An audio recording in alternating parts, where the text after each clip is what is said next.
Southern California. Hi and welcome everyone here on 2K Sports. G8. Well, Kevin, Special talent indeed. David, thank you. Looking at the starting five for the Phoenix Suns. Saric and Ayton at the 4 and the 5. Evan Booker out there with Paul. And it's Crowder in at the 3 slot. And for the Clippers, Patrick Beverley out there with Jackson. And it's Ibaka. Then there's Batum. And it's Leonard in at the 3. Batum against Paul. And the rejection by Ibaka. Great defense by Serge, a tremendous athlete, blessed with insane length and leaping ability. Back to Leonard. Ibaka outside. Leonard finds Ibaka. Leonard with the ball. Now guarded by Booker. Just 3 to shoot. Los Angeles needs to get off a shot here. Ibaka, no luck.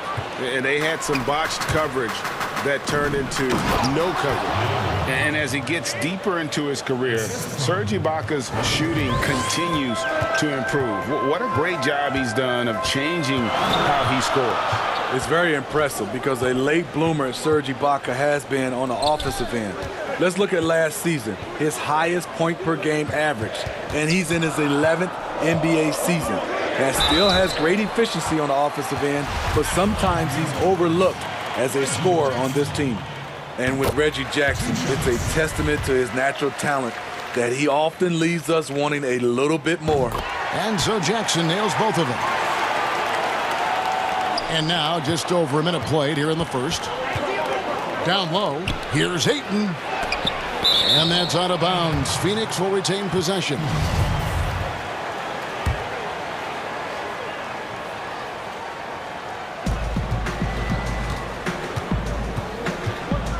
Paul outside. Back to Ayton. And the ball travels out of bounds. It was last touched by Ibaka.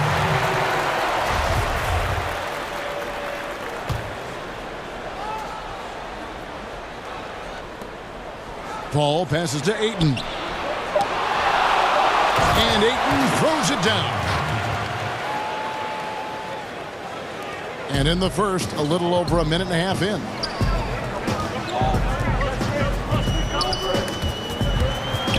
And taken away by Paul. And now the Suns, a fast break for 3. Booker off to a good start as he hits his first shot attempt. And really, Booker is as lethal as they come from deep. Can't allow him to get into a groove. Jackson against Booker. Batum wide open. He fires.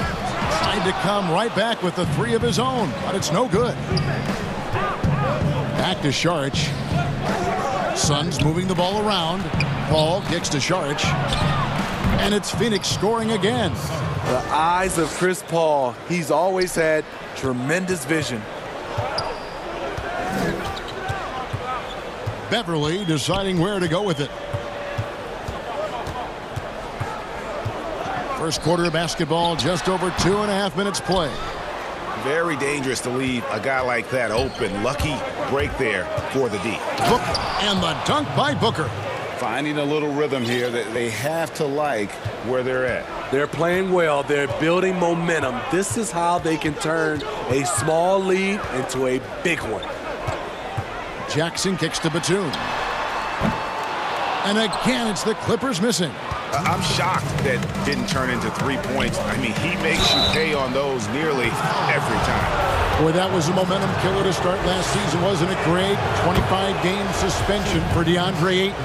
And he sprained his ankle in his return game. The Suns at full strength, able to win some games. He's obviously a huge part of their future. Ball against Beverley. Ibaka. This is to Batum.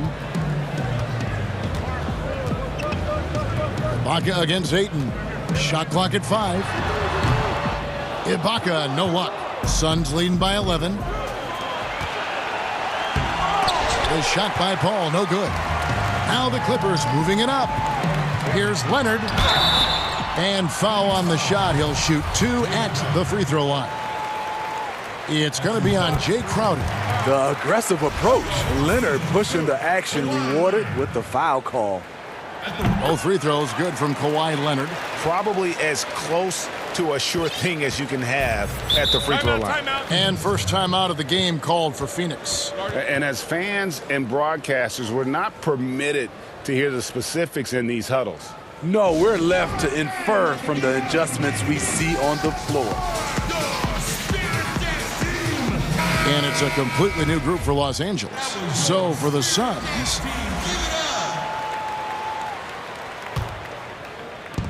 we've got 1:23 left in the first. Now Payne to the middle. Here's Kaminsky, and finished off by Kaminsky. They've been excellent so far, coming in with a well-balanced attack. And it's helped them build an early lead. They just need to stay aggressive. Here's George. Makes it off the glass. At 6.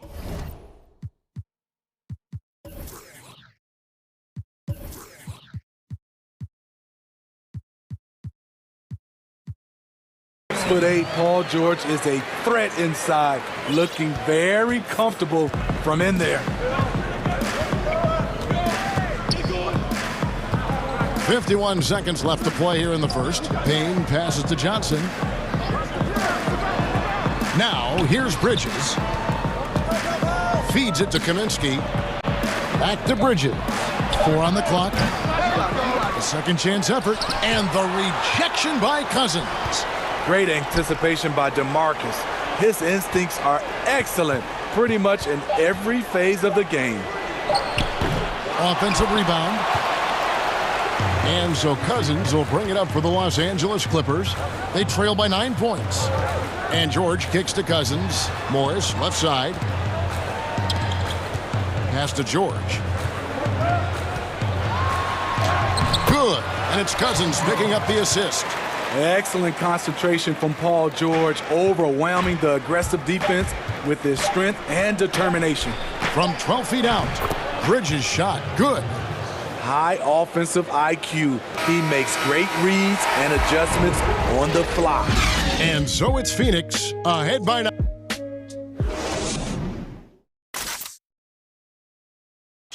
When it comes to the art of providing leadership, CP3. The guys on the team are already tough. Well said, he does a great job of keeping everyone involved and on the same page. And Kevin, he practices what he preaches. He plays the right way and motivates his teammates to do the same.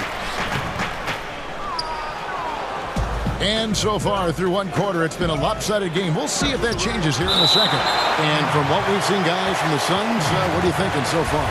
Well, they use the fast break to generate some easy buckets before the defense could get set. You know this, the team that dictates the pace typically rules the roost.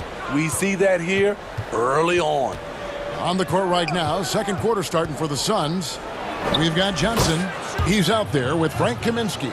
Bridges out there with Payne, and it's Galloway in at the shooting guard position. And it's George finishing it off. One of the more instinctive passes over the last decade. Rondo quickly locates the open man. Payne gets a wide open look. From outside, off the mark. Clippers trail by 9. Outside, George to the inside. Morris. And Morris throws it down. Well, Paul knows the defense is locked in on him, so he takes advantage and finds the open man. Now here's Payne. He's covered by Rondo. Kennard against Bridges. Kaminsky in the corner. There's the triple. Knocks down the 3 ball. Kaminsky's got 5. Your son, Cole Gregg, was one of the top high school players in America. A lot of services had him number 1. Talk about what it was like going through the recruiting process as a dad. You know, it was fun for the most part because he really kind of kept everything in perspective. And the teams we dealt with, the schools we dealt with, man, they were all top-notch. So that process, about as enjoyable as one could ask for. But at the same time, it's still stressful, man. That's still your little guy getting ready to head off to college. Well, you're a dad and a proud one at that. Yeah, there's 6 points on consecutive 3 balls. They're finding holes now in the D.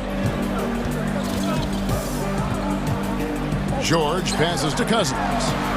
That ball's nice feed that time from George. Cousins has got himself going there. His first points of the game on the deep ball. Suns leading by 10. Kane with it. He's been quiet so far. Still no points in the game. A shot by Kaminsky.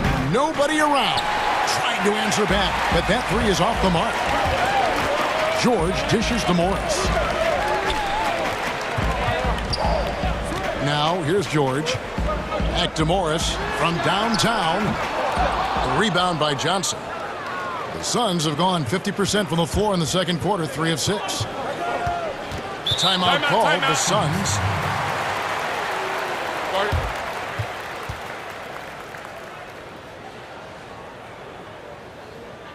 Ladies and gentlemen, dance team. And the Suns with a completely new group on the floor.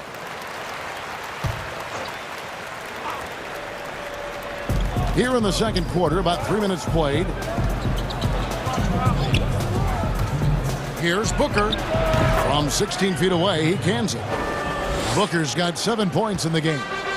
And because of that high basketball IQ he possesses, Booker takes great shots and he knows the value of the mid-range game. Leonard on the wing. Crowder with the steal. And here they go. Ayton finds Booker. 1:30 left now here in the second. And the dunk by Booker. Excellent footwork there. Booker, so tricky on the drive. You can't predict what he's going to do. What you love about Crowder, he gives you a little bit of everything at both ends. I mean, defensively, he'll take on anybody. He's smart, draws a lot of charges. Offensively, he can stretch the floor, and he'll make the extra pass. He's also an opportunistic rebounder. Paul against Beverly. And really, these are some of the toughest calls an official has to make. The Suns shooting their third and fourth free throw shots of the night. And one of the highlights last year for this group was the fact that they were so efficient from the charity stripe. That's a huge factor. And it's interesting looking back at past drafts. Chris Paul taken 4th overall, but will be the clear #1 in a do-over. A shot by Batum, no good. The edge on the glass is the difference. It's allowed them to build this lead. Ibaka against Paul. And the rejection by Ibaka. The kick out to Crowder. And here's Booker from the arc. Connects from three-point range. 12 points for him. Superb vision and decision by Jay Crowder. Rotating the ball, executing this offensively, flawless. Beverly, the pass to Ibaka. Hits the jumper in space. 26 seconds left in the first half of the game. Paul against Jackson. Now here's Booker. D right on him. 5 to shoot.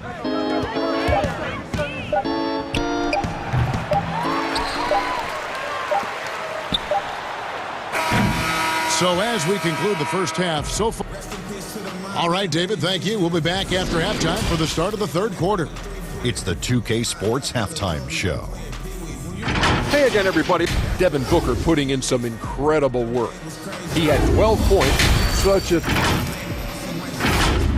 And that should do it.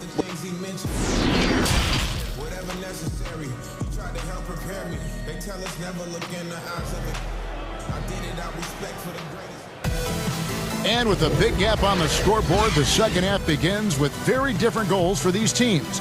One side trying to mount a comeback, one side trying to protect their lead.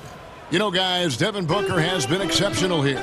Man, he's been running wild on them through that first half. Absolute dynamite on offense.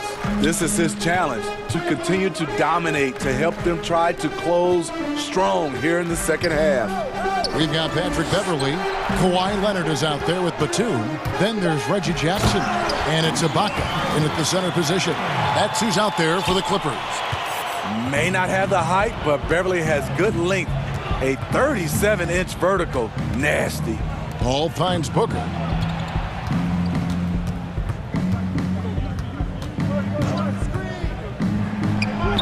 And the intelligence. Love watching Booker operate in these situations. His decision-making has really improved over the years. Beverly, the pass to Leonard. Out to Ibaka. Knocks it loose.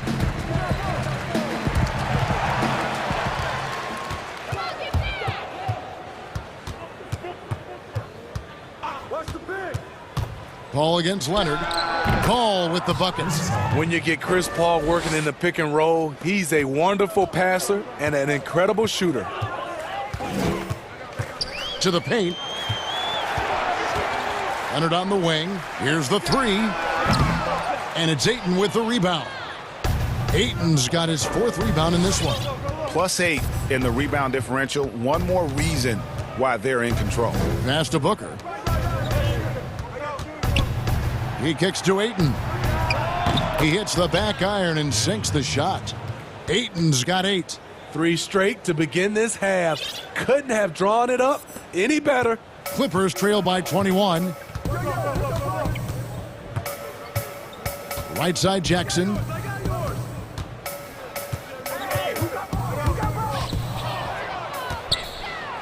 And here we go. Fast break. Paul's got it. A 3-pointer off the mark. Even though that one didn't go down, I like the offensive game plan here. 3 for 4 coming out of the break. And basketball in the blood for Devin Booker. I mean, his father, Melvin, started at the University of Missouri and played pro ball. Started in high school. Devin trained with his father, trying to follow his path. A big group substitution here for the Clippers. DeMarcus Cousins is checked in for Ibaka. Morris comes in for Nicholas Batum. Kennard, he's checked in for Kawhi Leonard. Rajon Rondo is subbed in for Patrick Beverley. And so it's Paul with it, bringing it up for Phoenix. Their biggest lead of the game was 21. And we know the story, Booker moving from Michigan to Mississippi to live with his father and develop his skills. And 4:30 a.m. alarms to train on the beach before the summer sun, getting to practice 2 hours early and staying late. Booker, not a freak athlete, so he had to work harder and drill the fundamentals. And guys, he's not an easy man to stop when he's got the rim in his sights. Never has been, never will be. He is a determined finisher. And the Suns call time here. Greg, 11 years for you in the NBA. You had to have some favorite players that you played besides and with. You know, it's a great call, and there were a ton of them. A few guys, though, Wilson. Gary Payton, I got a chance to play with Gary for a year and have known him. We used to go at it in high school, and it's really about his personality. This is a guy that constant chatter, practice on the court. That's what fed his confidence. Charles Oakley, another guy, he would run through a wall or through you to win a game. And then Scottie Pippen later in my career, just a winner and somebody who I competed against for many years, but then having the opportunity to play with up close, I got a greater appreciation for his skill set. Okay, well, let's check in with David Aldridge, who's reporting from the sidelines. Hey, Kevin, we know that for years the NBA has thought about a postseason play-in tournament to get more teams and fans involved. Last year's pandemic stoppage basically necessitated its implementation. For the NBA, the disruption of business as usual enabled innovation and risk-taking. I don't want to be too hoity-toity, but it was Albert Einstein who once said, "In the midst of every crisis lies great opportunity." Guys, back to you. You're right. Thank you, David. Sure. It's hauled in by the Suns. One-on-one here. Galloway finds Bridges. And again, it's the Suns missing. And the call will be against Langston Galloway. That's his first foul. Clippers trail by 19. And the Clippers decide to take their first timeout here.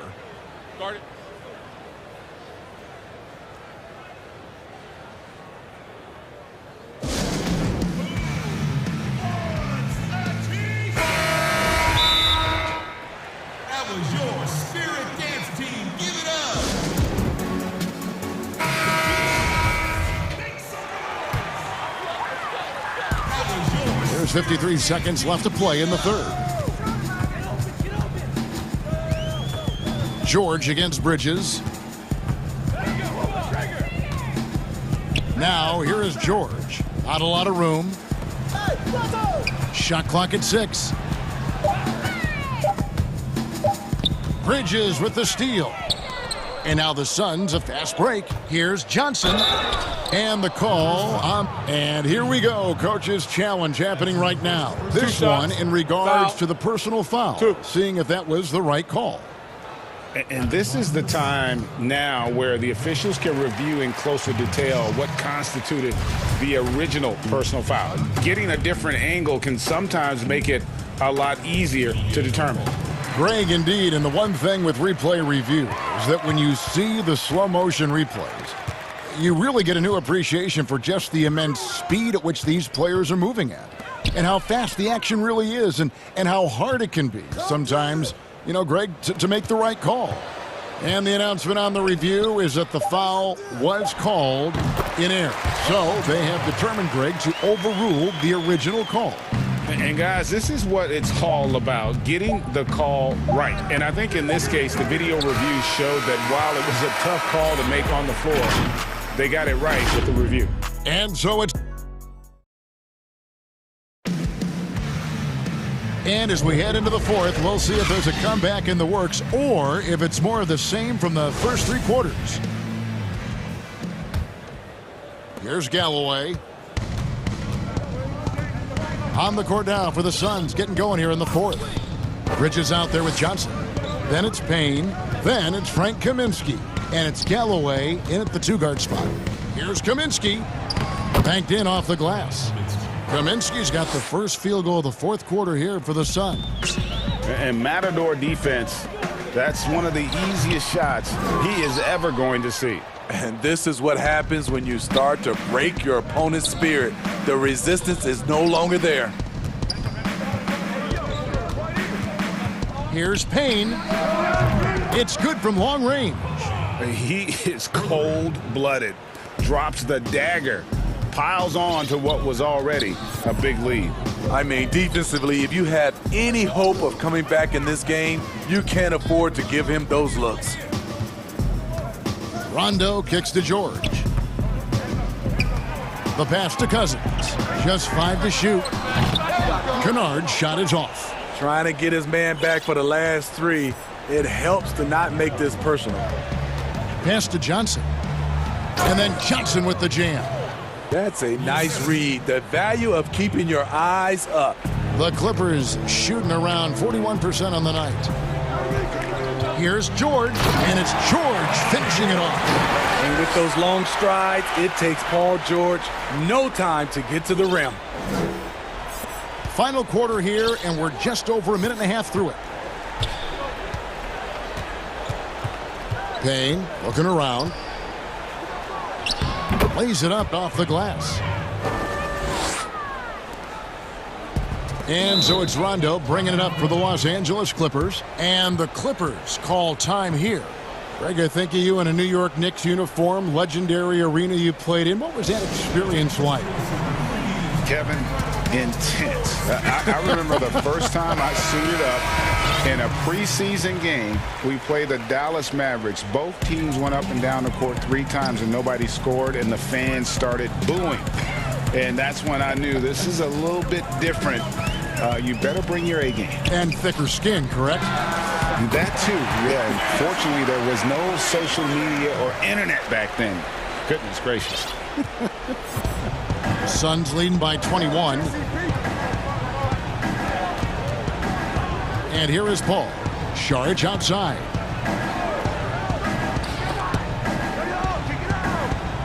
This one for 3. Ayton kicks to Booker.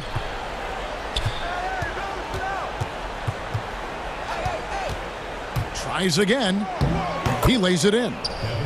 Booker's got 9 points here in the second half.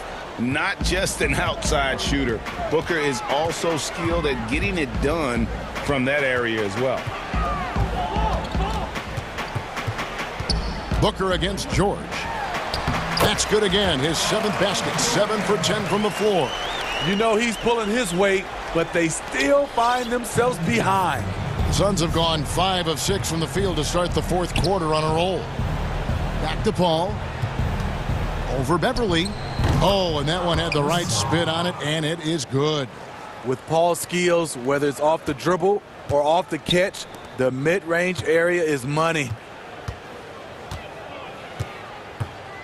On the wing, Batum. Covered by Sharch.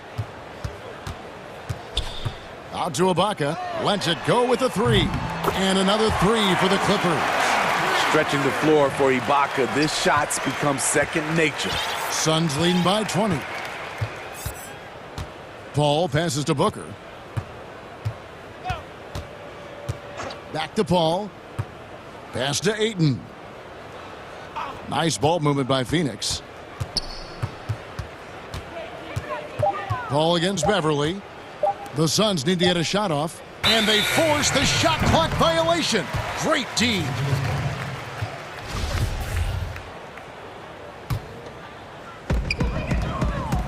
And one team is just completely outclassing the other tonight. Spirited performance, and it really ignited what is turning out to be a monster win here for Phoenix. You don't see this kind of a blowout often, but tonight this is a quality win across the board to deliver out this kind of punishment. They definitely never changed the approach. They just kept after it and showed they were clearly the better team in just about every single category. And you know, looking back at all the contributions tonight, it was a really phenomenal all-around game for Devin Booker. Throughout the night, he was their catalyst at the offensive end. Play after play was run through him with great success. And the Suns call time here. They're up by 20. 43 seconds left in the fourth quarter. And now we present our New Balance Player of the Game, Devin Booker. And in terms of his shooting, this has been one of the more accurate performances you'll ever see. I mean, he's been in constant motion, creating a lot of good looks for himself. But still, even when you're wide open, you expect to miss some of the time. That has not been the case here tonight. This guy has made everything. He silenced this crowd with an unreal display. His ability to drown out the noise and the hostility of an opposing crowd is pretty special. Beverly against Paul. And that one drops. And it's just competing, you know, giving your best when it matters most. It's called killer instinct. It's one thing to be close at the end. It's another to finish. And Leonard stays with it. Kawhi, a double-digit rebounder in college. Scouts knew that would be a transferable skill of his. And so it's Phoenix easily grabbing this one. David, thank you as always. And that's going to do it tonight, folks, for our broadcast.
Barton is out there with Murray.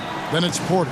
And it's Jokic in at the 5 spot. And for the Jazz, Conley runs the point with Mitchell flanking him.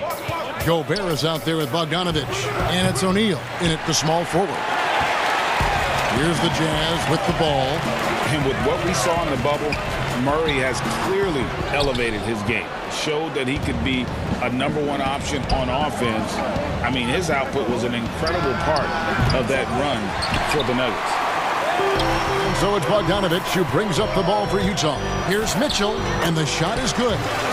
There's an edge to Mitchell's game. He wants to be the guy in charge, and if that means he's got to get physical, he'll do it. Now here's Murray.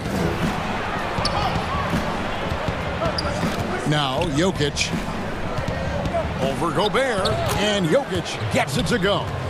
You know, Greg, the further we went into the playoffs, the more Jamal Murray looked like a star. I mean, Kevin, big shots in clutch situations, logged heavy minutes, but, you know, never wavered. A truly heroic performance from Murray all postseason. Kicks it out to Mitchell.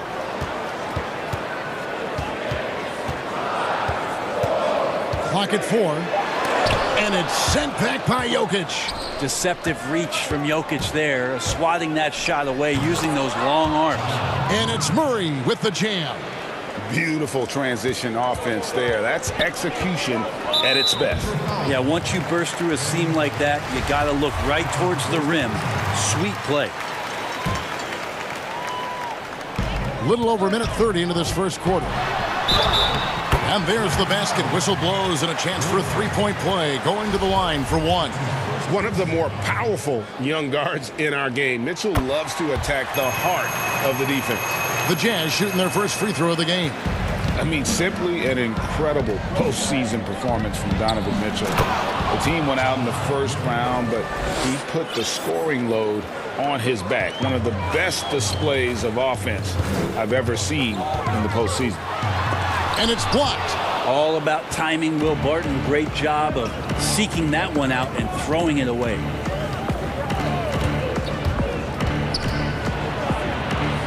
Floats it up for Jokic, but they'll get another chance. 6 on the shot clock. The shot's good. Murray's got 6. For Utah, they've gone 2 of 6 from the field. You know, Greg, you look at the numbers that Mitchell put up in that series. Simply amazing. I mean, he was putting up 40, 50-point games like it was nothing. At times, the guy looked unguardable. Truly one of the young stars to come out of the Orlando bubble. Now here's Murray. Rudy Gobert missing his last shot. Murray, good. They've wasted no time settling into their offense. Here's Mitchell, and then Mitchell with the dunk. What a ferocious finish. Once Mitchell gets some speed behind him, look out. The Nuggets leading by 4. And Murray, here we go. The tray. Mike Conley grabs the miss. And even without that 3-ball dropping for him, the defense should have done more on that last play. And he gives that rim a good tug on the way down. That's how you drive your point home right there. And the whistle blows. It's going to be on Michael Conley. That is his first foul of the game. And we're approaching about 3.5 minutes played in the first quarter. Here's Jokic. Nice spin off the left rim and in. Jokic has got his second basket. That's a pretty smooth release for a 6'10" center on the perimeter. Here's Mitchell, and it's Mitchell with the jam. Ooh, he put a little extra on that one. He does. He doesn't usually finish soft either. Obviously, he can when necessary, but not that time. Now here's Murray. He's got 9. In transition, here come the Jazz. And it's Mitchell with the jam. Man, he's a pure point guard with terrific vision. Conley finds open teammates at times before they realize they're open. Here's Murray. And the 3 off target. Ooh, he missed an easy chance to put some points on the board. He won't get a much better look at that kind of shot again here probably tonight. And I love the fact that he didn't try to take on the defense by himself. Great pass on the move. Here's Barton following the bucket by the Jazz. Murray outside. passes to Jokic. Good, and the assist goes to Murray. Jokic has got 7 points. Like that from Murray right there. When he's passing it like this, it can make him so much better and so much more open. Mitchell's shot is good. And they are attacking the rim and getting great results. Now 8 seconds separating the two clocks. From outside the arc, Jokic with the bucket. 10 points for him. Yeah, those are starting to add up, guys. Of their last 5 baskets, 3 have been triples. And it's Mitchell missing.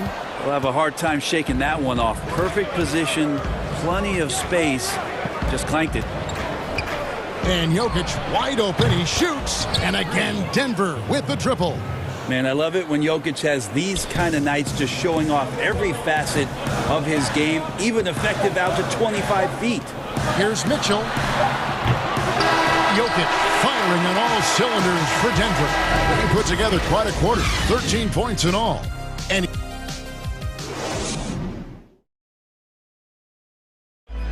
we recently checked in with Jamal Murray, who discussed the team's mentality of how we play, how we move the ball. Greg sounds like something a coach would say. It's probably something his coach has said time and time again, but Murray's really matured into a reliable, sometimes spectacular performer for this team. And if you're just joining us, we've played through 1 quarter in this one. And when you consider how Denver is doing, guys, what are your thoughts? Just stretching out the floor in that first, they had the defense scrambling. Pretty prime example here of how to space the floor and do it correctly. When you do it, that's the kind of thing that happens. Taking a look at the Nuggets, Austin Rivers is out there with Monte Morris. Then there's Paul Millsap, and it's Green, and it's McGee in at the 5. Gobert finds Conley. That shot, no good. Good work defensively by Morris. Outside, Green. Good ball movement here by the Nuggets. Millsap attacking. Back to McGee from 11 feet away. That's good. And it's Millsap with the assist. McGee's got the lead up to 7 now for the Nuggets. Mitchell's shot is good. Mitchell's got 19 points. Greg, we know the names of the superstars, but there are players that are just under that category who probably should get a little more recognition. Hey, Kevin, that's a great point, and I'm going to toot my alma mater's horn a little bit. Christian Wood's a guy that kind of reminds me of that. He's kind of on the come up. How about Devontae Graham, the second rounder back in 2018, but he's showing to be an established young talent in this league, and there are many more guys like that, and they're going to have their opportunity to become household names. So Utah ends up going with the new group. And Denver decides to take their first time out here. And as things present themselves throughout a game, teams have to adapt on the fly. And timeouts are a wonderful opportunity to just settle in and recollect the thoughts of your entire team. Not just the guys playing, but the entire team. Denver making a switch here. Jokic is checked in. Jazz trail by 5. Here's Clarkson. And he gets the basket. Officials blowing the whistle, so a chance at the line for one more. And it's coming easy for them right now. 5 baskets in a row in the paint. JaVale McGee's checked in for Denver. The Jazz have shot just 1 free throw earlier. 1 for 1 in the game. Yeah, a year ago, though, Kevin, 78% conversion rate from the free throw line. So that's a nice all-around effort. Clarkson, it's interesting for him. He's not really a point guard and not really a shooting guard. So trying to find ways to stay in the game and stay aggressive and do whatever's asked of him to earn minutes. Clarkson passes to Ilyasova. Lets it go from deep. That's tipped. Morris outside. Dishes it to Millsap. And it's Denver scoring again. Millsap anticipating the pass there and set himself up for the shot. And so Clarkson will bring it up for the Jazz. 6-point game. And he throws it down hard with one hand. Making the most of the screen. That's how it's done. And it's in the perfect spot, Greg. Frees him up to get all the way to the bucket. Really not enough help there. Lack of communication on the backside. Millsap finds McGee. Green with the ball. Ingles with the ball. Now Green defending. Favors passes to Clarkson. Misses the three. The Nuggets leading by 4. Here's Rivers. Sweet little floater. That's one of Rivers' go-to shots there, the high arcing floater. D has a tough time stopping that. Clarkson passes to Favors. Uses the glass to finish the layup. And defensively, they are on their heels every time the ball comes inside. Rivers looking over the floor and finished off by Rivers. Aggressive move off the dribble. You could see the confidence growing right now for Austin Rivers. Clarkson. Morris with the rebound. For Denver, they've gone 5 of 7 from the field here in the second. On the wing, Green. Inside. Ingles against Rivers. Clarkson passes to Ilyasova. The shot that time, not on target. Good work defensively by Millsap. To the middle, here's McGee. That's his second shot and his second basket. He's 2 for 2. And they've done well at taking advantage of some late defensive rotations and getting the ball in the paint.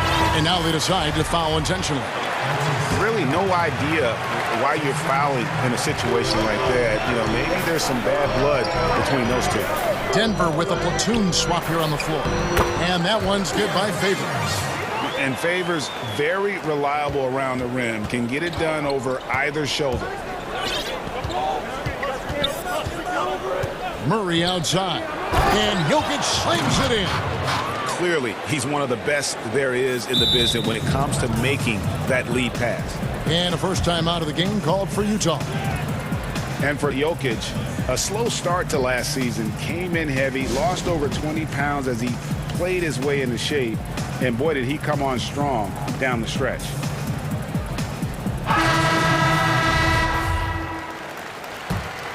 Jazz trail by 8.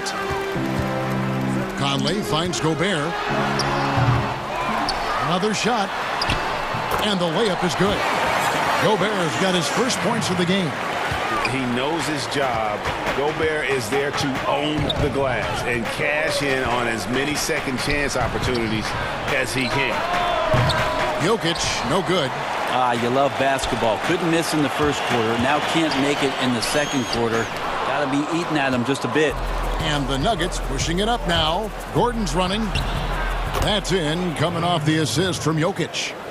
Gordon's got the lead up to 8 now for the Nuggets. And Bogdanovich kicks to O'Neal. Hits it from three-point range.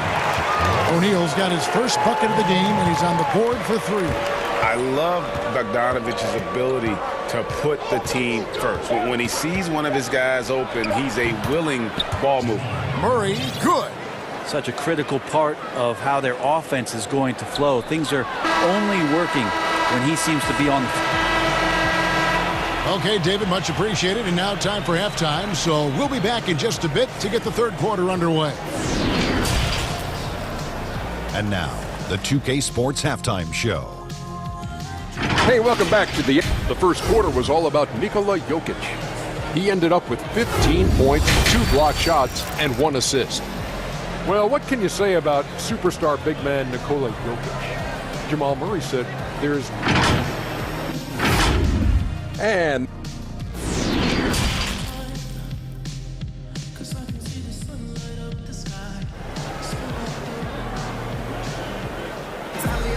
And we hope you've enjoyed the broadcast so far. We're halfway through the game.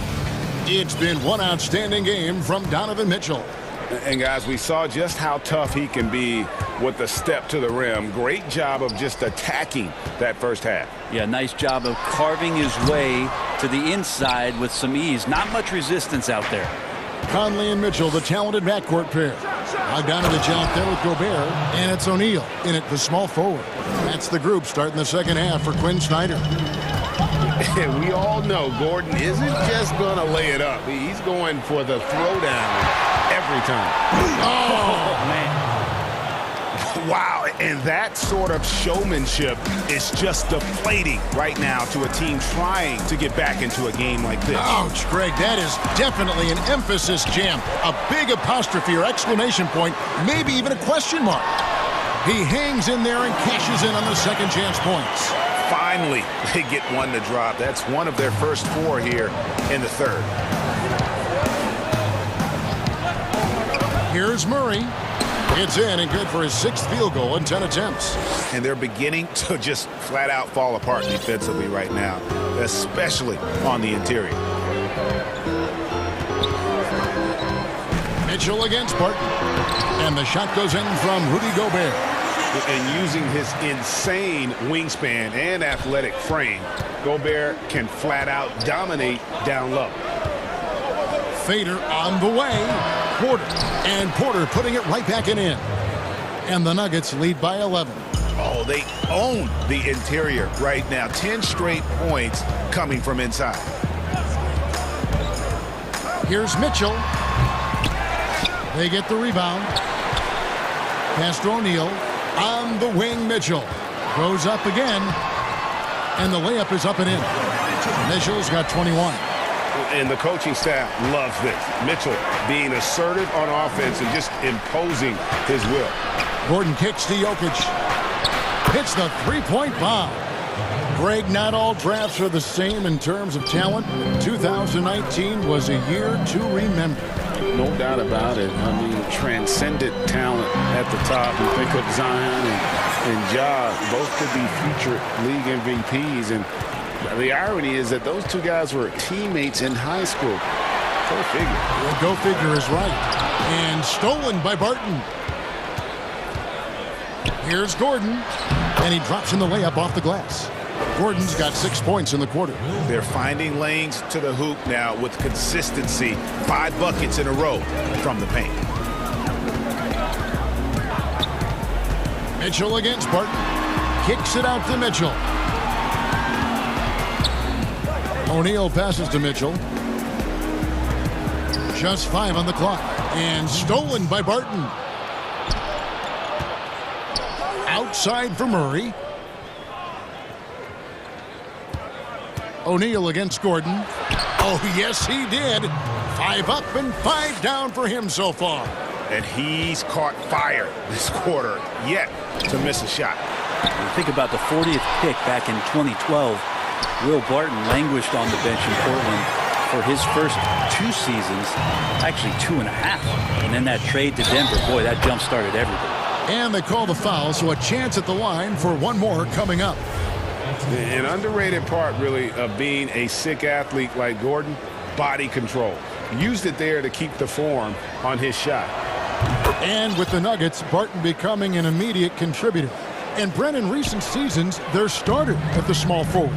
Yeah, he's an interesting player. He's a slender and slightly built player, but excellent at getting out there and rebounding, a tremendous runner at the wing position to play in transition.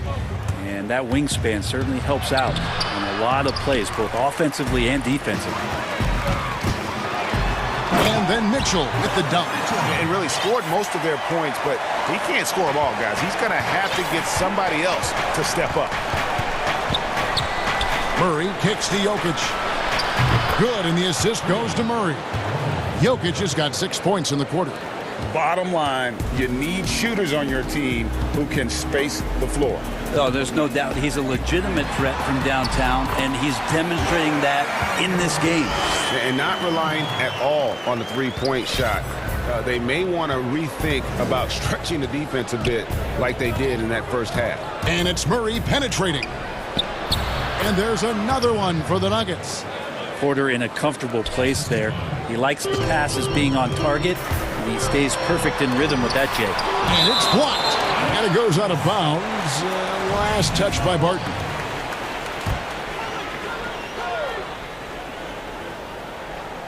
Here's Gobert. He's got 8. 5 seconds separating the shot and game clocks.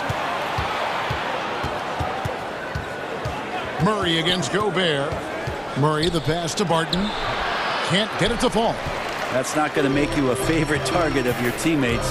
They'll think twice about feeding you if you're going to keep missing layups.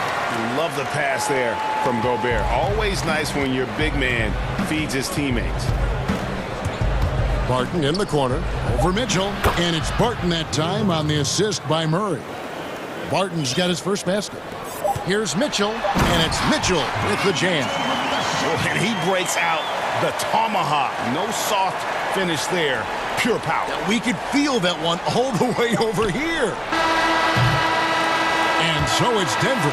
13 points up at the end of the period. They've had such great... And it's time now to bring you our State Farm assist of the game.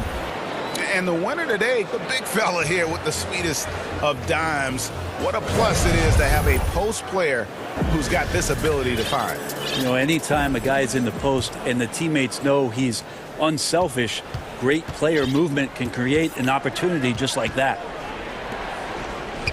And there may not be a lot of drama down the stretch as we head into the fourth quarter, but stranger things have happened.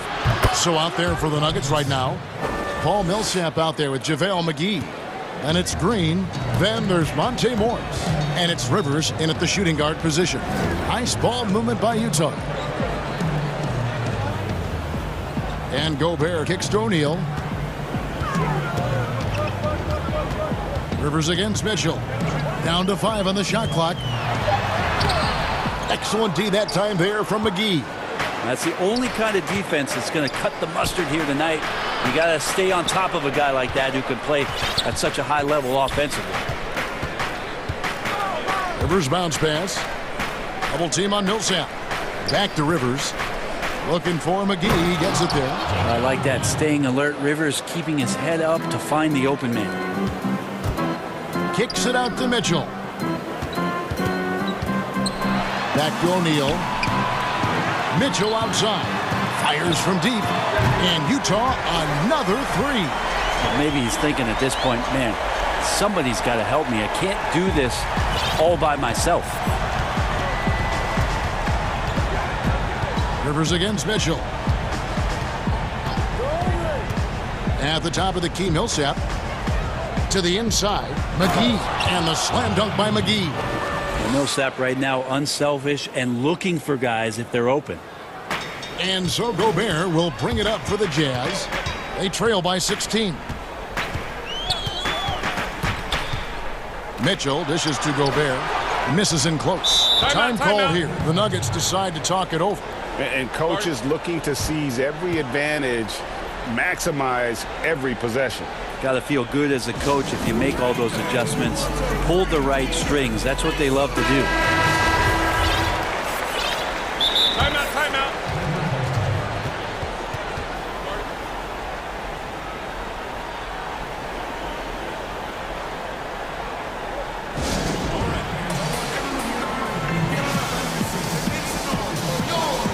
Big group substitution here for Denver. Jokic, he's checked in for JaVale McGee. Gordon comes in for Green. Will Barton, he's checked in for Austin Rivers. And Murray subbed in for Morris. For 3, Millsap. They get it back. And Murray with the second chance points. And Jamal Murray showing that he's capable moving without the ball to find some points. And it's Conley penetrating. And he banks in the layup. He's been accurate tonight. I think the best way for them to succeed is to get him more shots. Sounds simple, but it comes down to execution. For 3, Murray. Basket number 8 is all good. He's attempted 12 shots. Sweet to be a difference maker in the game, and he's been a great option for them on these possessions. Mitchell in the corner. And it's sent back by Jokic. Murray against Conley. Here's Gordon. Good, and the assist goes to Murray. Murray's got 9 assists in the game. Great passing. Jazz trail by 21. Conley into the lane. From the arc. And the Jazz another 3. And when he's hitting from deep, Mitchell's practically unguardable. Can't crowd him out there. He'll just drive right around you. Murray, the pass to Jokic. 1:49 left in the fourth quarter of this one. And Jokic slams it in. They're in total command of this game with time starting to run out. Yeah, looking for a miracle worker out there is the opposing coaching staff. I don't know that they have one. This game seems to be well in hand. All the way to the bucket, no resistance, just swipe the candy from him. Murray surveying the D. And it's Murray with the jam. Yes, and with this one winding down, it's obvious to everyone who watched it. Just a total mismatch and a true show of strength for the Nuggets. This was a team performing to its fullest capability. A hugely satisfying win. A game that not many will soon forget. And on the other side, one that I think most. And so the coach's challenge here comes into play. The coach protesting the personal foul call. And I think when it comes to some of the more difficult calls to make, personal fouls can be tough. The action is so fast that it's really tough to catch everything in real time. The wonders of technology, Greg. We've seen replay reviews so effectively, and involving the coaches by being able now to challenge like this is something a lot of people have been hoping for. And the announcement on the review is that the foul was called in error. So they have determined, Greg, to overrule the original call. And guys, this is what it's all about, getting the call right. And I think in this case, the video review showed that while it was a tough call to make on the floor, they got it right with the review. Right wing, back to Barton. Outside Millsap. From the wing, and Barton gets it to go on the assist by Millsap. And once they smelled blood in the water, you could see the killer instinct take over. Yeah, up until that point, a competitive game, but once they broke through that barrier, it was all them. Complete control. The pass to Conley. Back to Mitchell. Nice ball movement by Utah. Over to the left wing. Utah needs to get off a shot here. Here's O'Neal. It's hauled in by the Nuggets. Here's Jokic.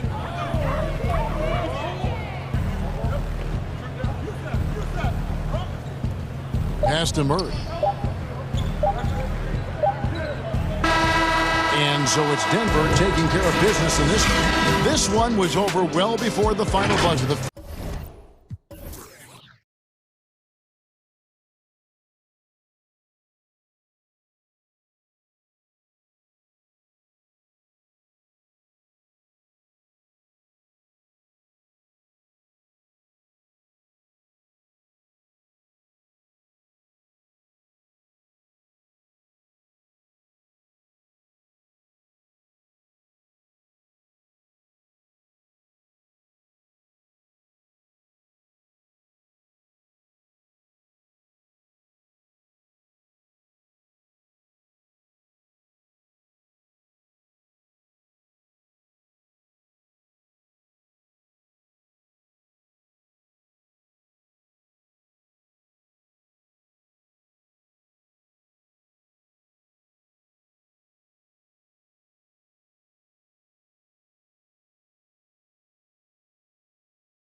He has been a great addition. Thanks for that report. And now the opening lineup for Boston. Walker and Smart, the guard. Brown, the small forward, with Tatum holding down the 4 spot. And it's Williams at the 5 spot. And for Phoenix, Booker and Bridges are the wings. Ayton is out there with Jay Crowder. And it's Paul in at the 1 spot. Now here's Booker. And this should be a fun one because of the pace these two teams play outdoors. It's all about up-tempo basketball. Kev, I'll be surprised if the shot clock gets below 10 even once tonight. That's how fast both of these teams play. And consider this. In the NBA, across the entire 30 teams, your best field goal percentage always comes in the first 8 seconds of the shot clock. This should be tremendous. Chris Paul has always been willing to rebound the position. He understands he's got to provide support on the backboards. And that one goes out of bounds. Last touch by Ayton.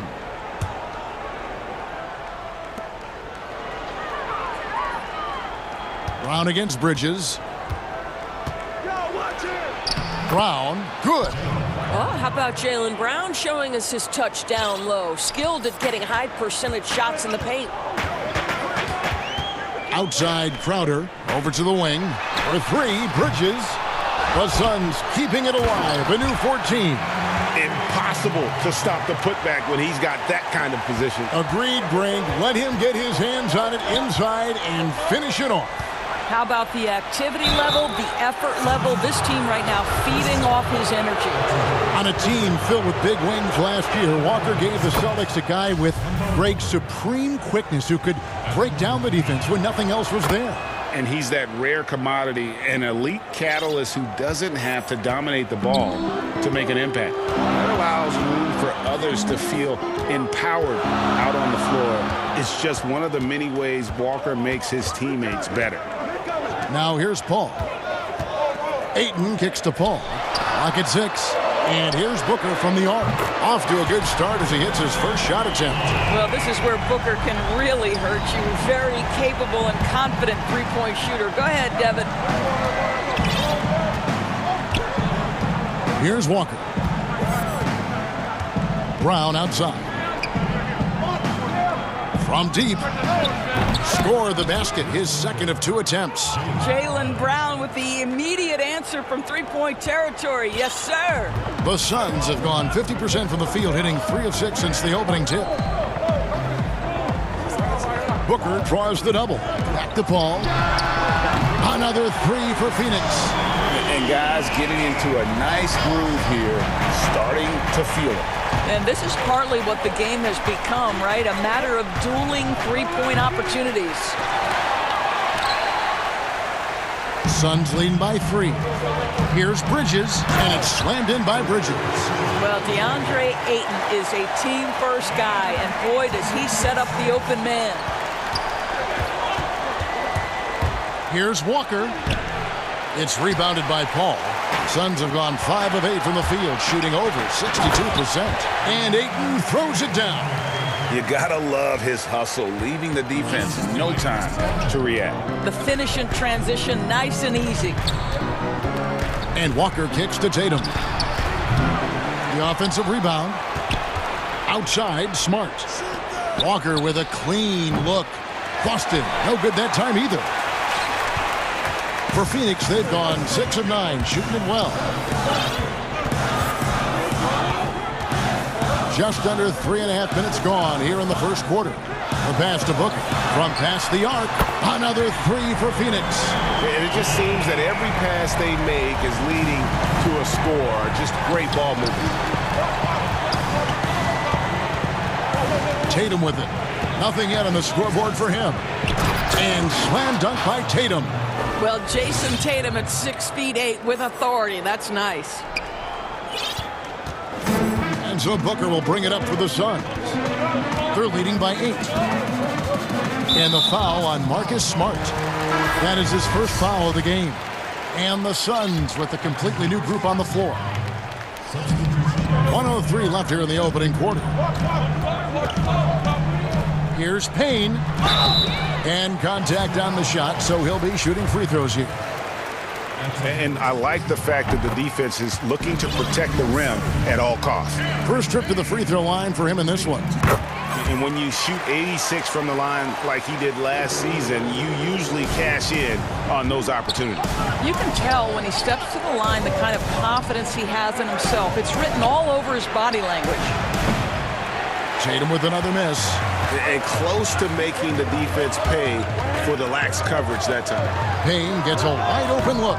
Rebounded by the Celtics. Loads it up for Williams.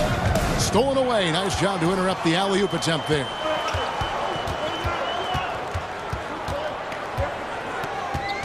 Here's Galloway.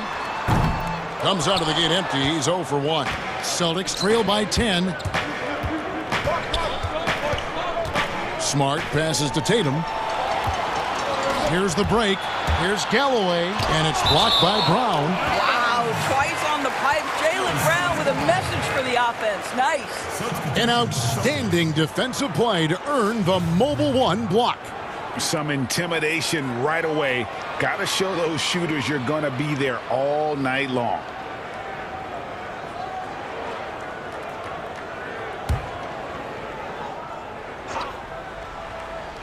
Here's Galloway. Tips it. It's good on the putback. Building up a big early lead. They have taken charge of this game. And they've been doing it largely at the offensive end. If the defense does not adjust, this could be a blowout. An unreal athlete. Williams gets off the floor with such ease to power it down.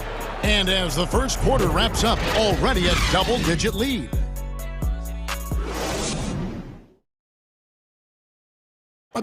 And if you're wondering whether players watch the standings, one thing we have to do is stop comparing ourselves to last year. You know, Greg, he makes a great point. Even when you have mostly the same guys, every season is different. And if you're a coach, it'll give you gray hairs trying to preach that to your players. Many guys don't believe it until they're in it and then have to dig themselves out of a hole. And if you're just tuning in, we've got a wide margin on the scoreboard, but plenty of time left for a comeback. And from what we've seen, guys, from Phoenix, what do you guys see?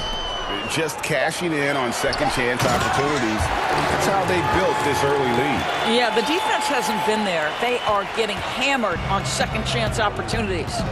We've got Payne. Johnson is out there with Frank Kaminsky. And it's Craig in at the small forward position. So that's the Suns' 5 as we get into the second quarter. Now here's Brown. 5 points in the game. 5 on the clock. Tatum, that's for 2. Brown dishes to Tatum. And taken away by Johnson. Fast break, here come the Suns. Johnson's got the ball. Passes it to Galloway. Just over 1 minute has passed here in the second quarter. That one, no good. Now Boston takes it the other way. Smart goes in. Yep, that one goes in there. You ever notice the physicality? That's an aspect of Marcus Smart's game. He just powers through the defense. Sensational shooting. And not only is Smart one of the best defenders in the league, Greg, he's also one of the most versatile players in the NBA. Yeah, when you talk about players who can guard 1 through 5, it's usually referring to Kawhi, PG-13, or Giannis. But Smart at 6'4" has the strength, the anticipation, and the toughness to hold his own against anyone. It's remarkable.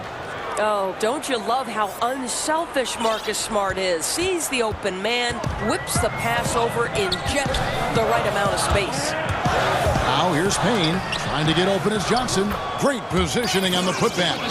Kaminsky's got his first bucket in this one.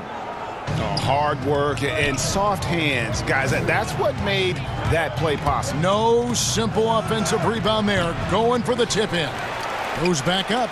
The kick out to Tatum. Drills the three-pointer. Tatum's got 5. Jason Tatum's form is pure on the catch and shoot. So nice. Now here's Payne. He's guarded close. Pass to Kaminsky. And it's blocked by Brown. Here's Pritchard. He's been patient so far. Nothing on the scoreboard yet. Nice ball movement by Boston. And the call will be against Langston Galloway. That is his first foul of the game. So both teams changing it up here. Second quarter of play with almost 3 minutes gone. And Thompson kicks to Ojale. 6 to shoot. Fournier's shot is off. Well, the defense clearly was not interested in guarding him from downtown. They're very fortunate he missed. And that's out of bounds. Phoenix will retain possession.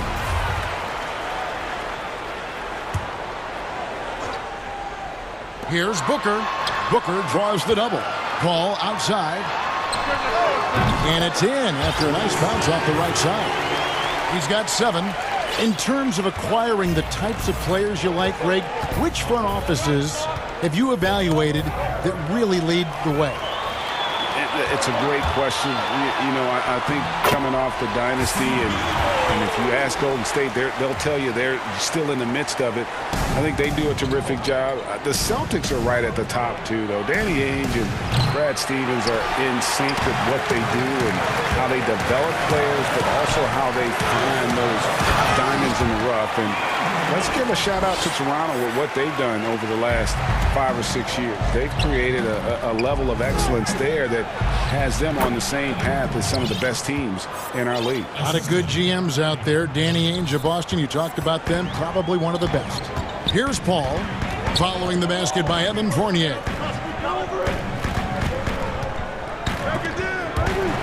And a bit of a battle here for the ball. The official signals a jump ball here.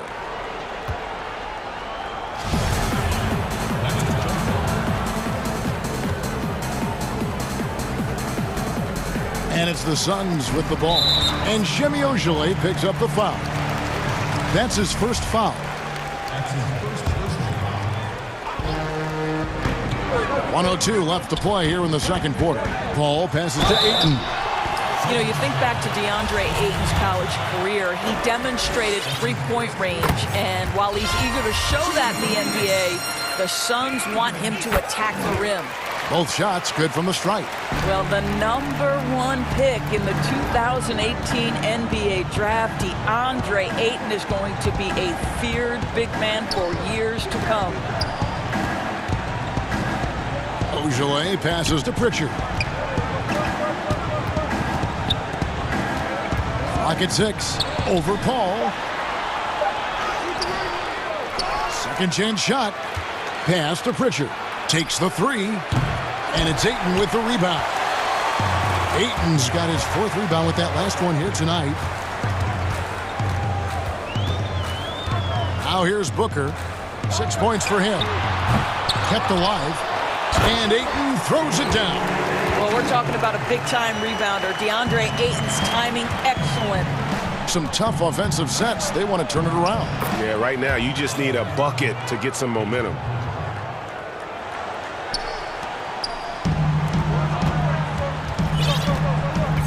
And here is Paul.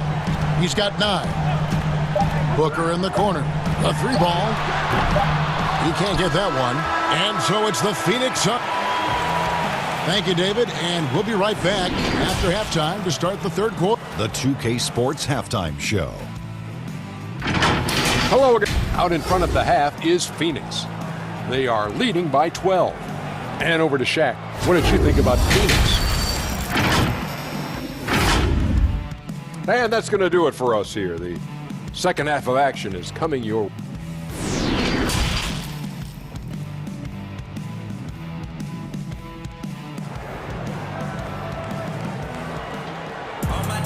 And as we dive into the second half, we'll find out if the next 2 quarters are any different from the first 2. So far, it has been a runaway. DeAndre Ayton has been sensational. You just love the patience in that first half. Waited until he got the look he wanted. You know, as a coach, you can preach good shot selection, but it's up to the players to execute, and this guy has done just that. On the court right now for the Celtics. Parker out there with Ojale. Then there's Edwards. Then there's Tristan Thompson, and it's Fournier in at the shooting guard. Edwards against Paul. Here's Ayton. Good, and Paul gets the assist. Ayton's got 12 points in the game. Well, we've seen that movie a few times, haven't we? An easy bucket in the paint. Fournier lays it up and banks it in. Terrific concentration. You've got to be frustrated trying to contend with Evan Fournier. This guy's skilled. And the foul called on Edwards. That's his first foul. Payne, he's checked in for Paul. Here's Booker. He has 6. Shoots over Fournier. Shot is good off the back rim and in. He's got 8. Well, comparisons are always difficult, but hard not to see some Klay Thompson in Booker's game. Here's Edwards, and they will call over the back on the play. He must have thought he was a jungle gym the way he was climbing all over his back. Easy call. Really good job to block out there. This is why you want to go put a body on someone when the shot goes up. And a whole new group out on the floor for the Celtics. Outer dishes to Payne. Launches a 3. Jaylen Brown with the rebound. Celtics trail by 12. Tatum passes to Williams. Bridges with the steal. And taken away by Brown. Williams with the ball. Now guarded by Payne. Pulls up on the wing. And a little luck that time, but it drops. 3 for 3, and that's always a good way to start the second half. Suns leading by 10. Booker outside.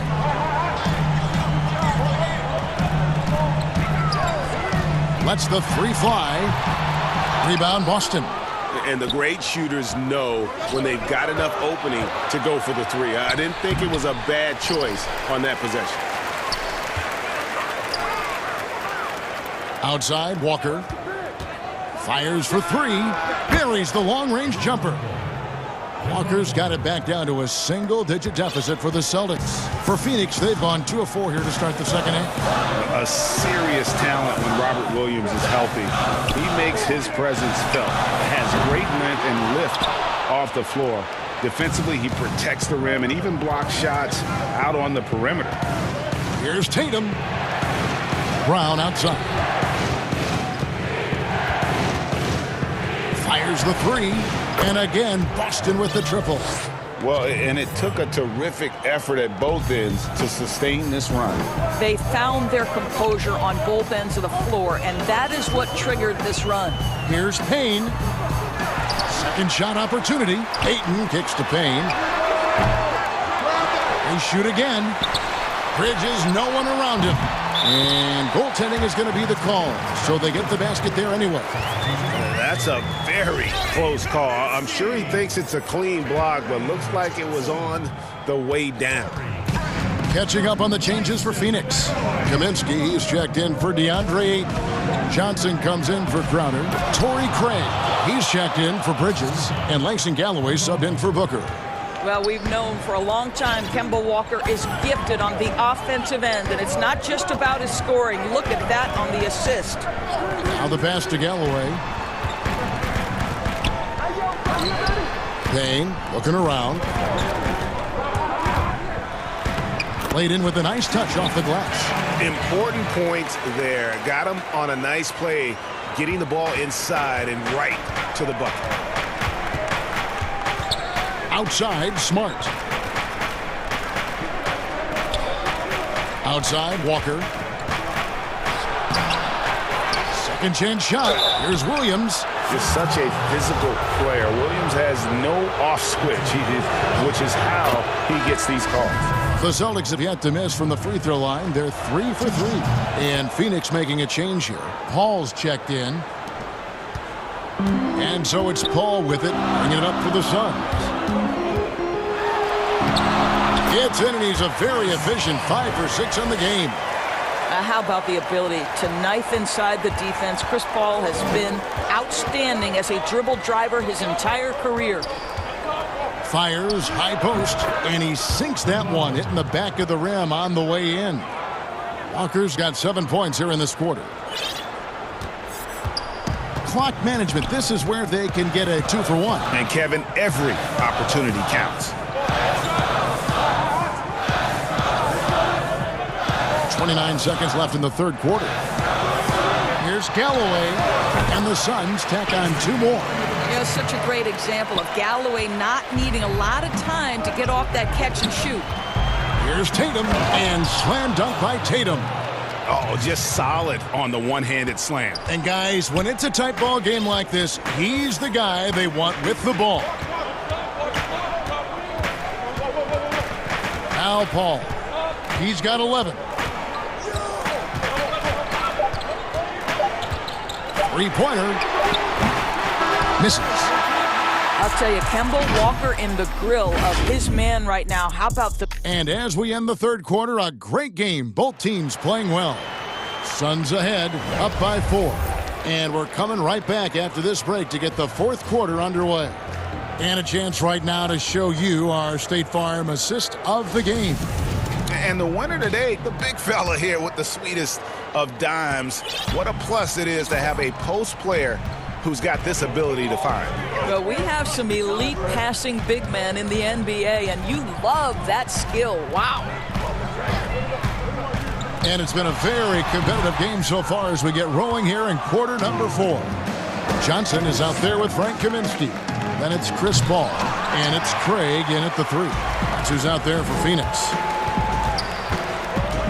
Paul, right side, jacks up a 3. Score the basket. It's number 6 for him this game. 6 for 9, 67% shooting.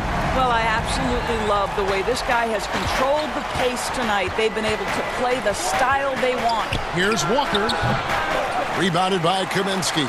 Listen, offensively, they're very comfortable with him taking that shot. It's a good look under very little pressure. He just can't convert. Galloway, the pass to Kaminsky. Paul against Walker. 13 feet away. The shot's good from Paul. And now it's a 9-point Suns lead. Well, the mid-range is always a good option for Chris Paul. Smart finds Williams. Walker against Paul for the 3. Here's Williams. It's deflected, and the whistle blows. It's going to be on Robert Williams. That'll be his second foul of the game. A big group substitution here for Phoenix. Andre Ayton's checked in for Frank Kaminsky. Crowder comes in for Johnson. Bridges is checked in for Torrey Craig. And it's Booker in for Langston Galloway. Just about 1.5 minutes gone by here in the fourth. Paul dishes to Booker. Shoots over Walker. And it falls over the rim and in. And the Suns lead by 11. Boy, your alma mater, UNLV, Greg, has produced some great NBA players over the years. I mean, so many great names. No doubt about it. Listen, I got a special place in my heart for my former teammates Larry Johnson and Stacey Augmon. Right. But also guys like Sean Marion. You go back to Reggie Theus, who was a tremendous player. And right now in the league, you got Kim Birch, dunk champ Derrick Jones, and an up-and-comer in Christian Wood. Good mentions. And good, and it takes a nice bounce off the right iron and down.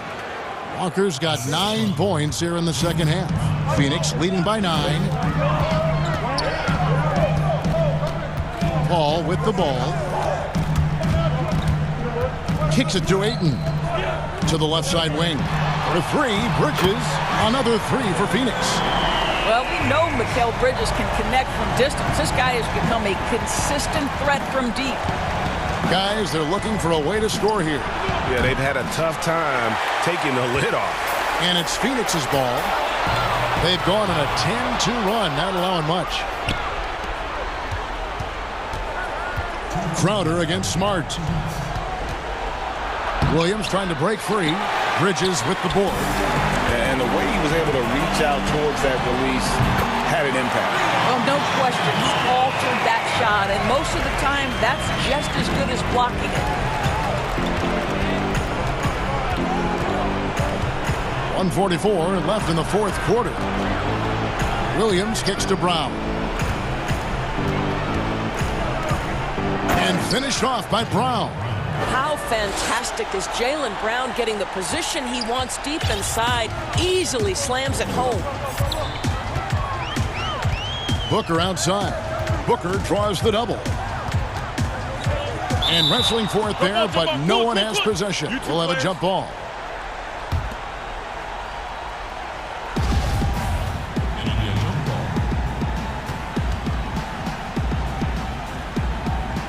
And here are the Suns now. Back to Paul. Plenty of space. And, yep, finally drops after rolling around the rim. Paul's got 7 points for the quarter.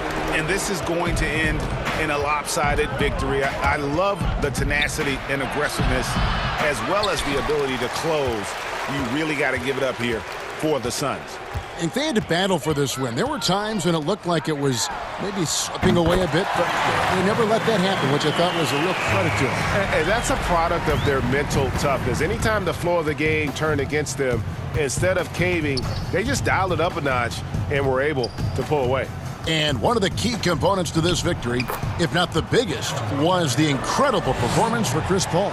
No doubt he came to play tonight. This guy has been aggressive and effective. Paul outside. Another 3 for Phoenix. Making every effort to put this game on ice. Well, just terrific teamwork. Each guy doing his part. You love what you're seeing from them tonight. That's a 2-pointer from Walker. Outside, Smart. And taken away by Paul. 6 seconds separating the shot and game clocks. And the dunk by Booker. They made the most of their opportunities, looking comfortable and locked in throughout the night. What an impressive performance, to say the least. At this point, it looks insurmountable. Walker against Paul. Outside, Walker. 6 on the shot clock. Over Paul. Walker finds Williams. And so it's Phoenix easily grabbing this one. They won this game going away. All right, David, thank you. Thank you for joining us. That'll do it for now.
Sure is, thanks, D.A.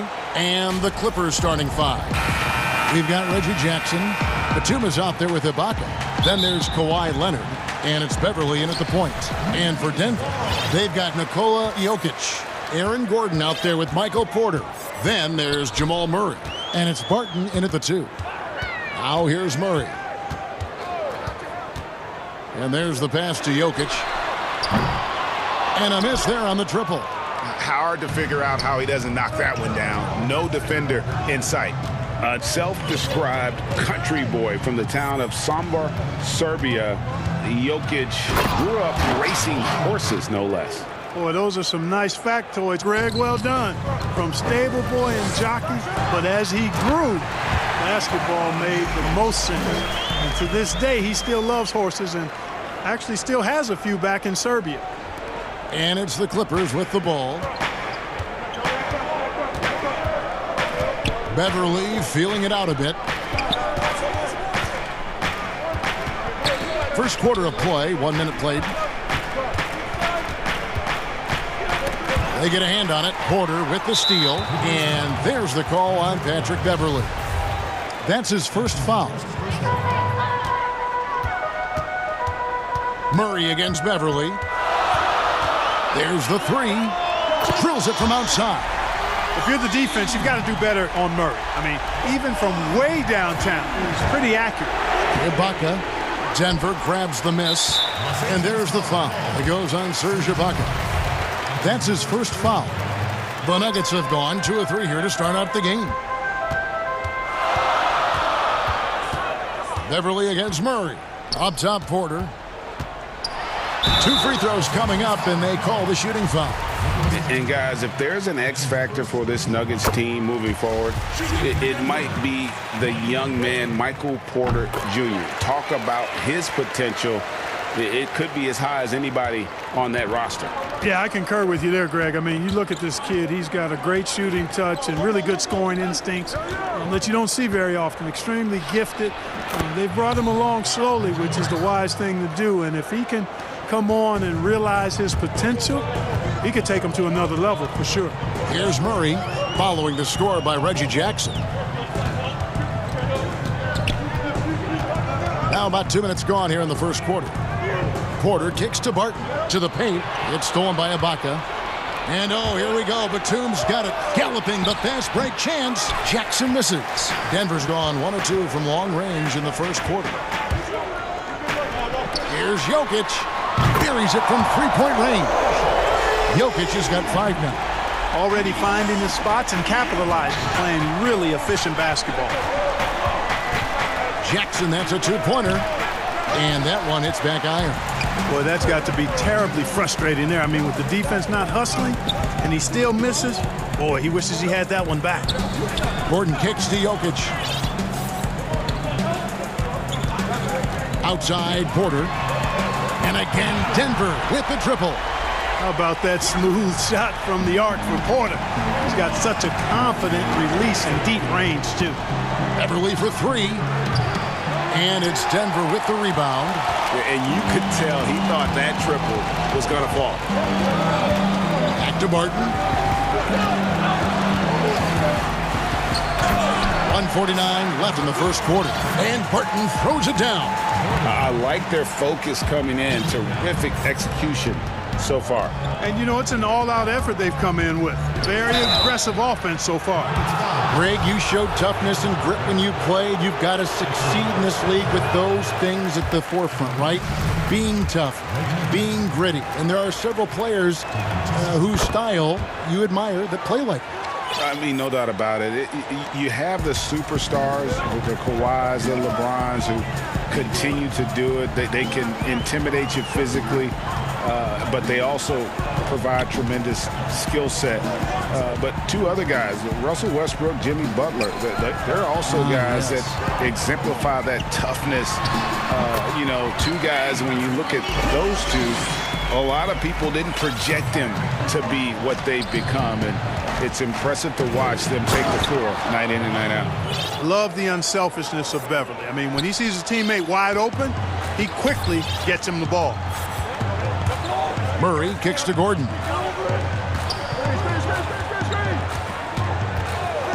There's 53 seconds left to play in the first quarter. Their play on both ends has been superb.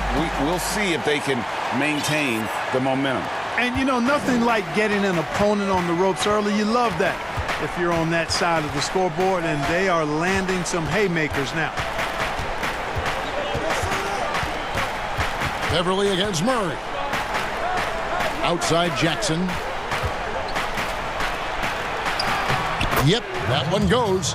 Jackson's got 5. Not an easy basket for Jackson. He doesn't shoot a really high percentage, but he does make a lot of tough hoops. Timeout is called. First of the game for the Nuggets. Denver with a platoon swap here on the floor.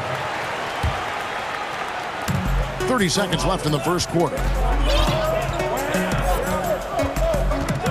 Morris looking over the floor.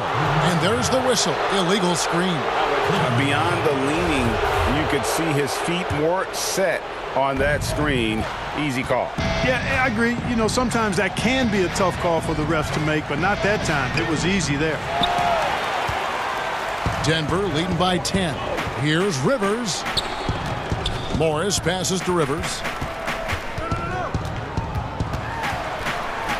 Solid play in the low block, and that one's good. Big miscommunication on defense. He recognizes it and quickly takes advantage. Boy, the defense looks shell-shocked. I mean, they're on the ropes right now, on their heels. And it's really hard to knock George off his balance. He's just so long and strong. Nice take there. And so it's the Denver Nuggets with a 10-point lead. Some breathing room heading into the break. Their lead is where it is because of selfless. I mean, you need to kill. Greg, there are areas of Jokic's game where he probably is the best in the world. I can't think of a center with better floor vision or better passing ability.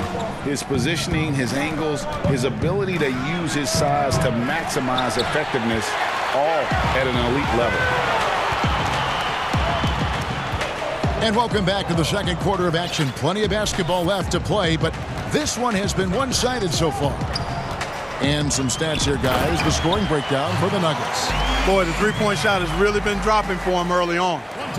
And also like the attack off the bounce. I mean, they're taking the initiative here in terms of getting into the lane and forcing the defense to collapse. JaMychal Green is out there with Paul Millsap. And there's JaVale McGee. Then there's Austin Rivers. And it's Morris in at the 1 spot. That's the group on the floor for Denver. Quarter number 2. We're about a minute in. And Rivers with the basket on the assist by McGee.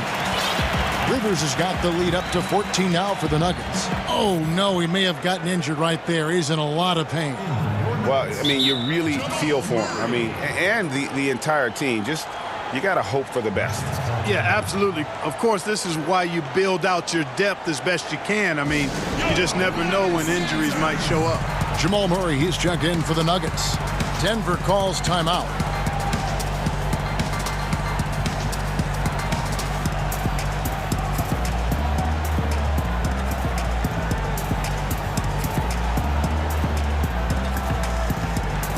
Harrison's checked in for Jamal Murray.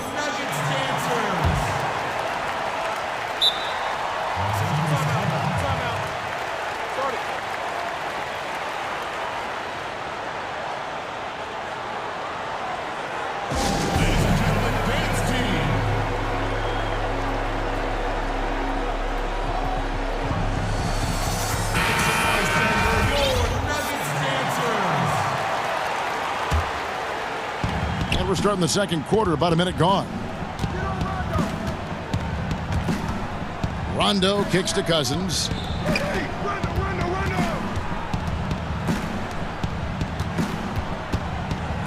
Back to George. Rebounded by McGee. That's a surprise. I mean, really out of character for him to miss when the defense is not right up on it. And it's time for an injury report. And now David Aldridge has an update for us on JaMychal Green. What's the news there, Dave? Thanks, Kevin. Well, I just talked with Denver's head athletic trainer. He told me it's a sprained elbow. Now, they put some ice on it, and they're hoping that he doesn't have any inflammation. And from what we have gathered, this injury will definitely keep him out of this game, and maybe for a long time, too. Kevin, back to you. Thanks for the status report there, David. At least we now know, Greg, how he's doing. Yeah, when you talk injury, the unknown factor is always a difficult thing to deal with. And, you know, for him, just watching his teammates unable to contribute, that's really a helpless feeling. Kennard for three. Drops in the tray. Kennard's got his first 3 points of the game. Not sure what the defense was thinking. I mean, you can't leave this guy open from deep. And Morris has got the ball here for the Nuggets. At one point, they led by 16. Rivers dishes to McGee. Doesn't go that time.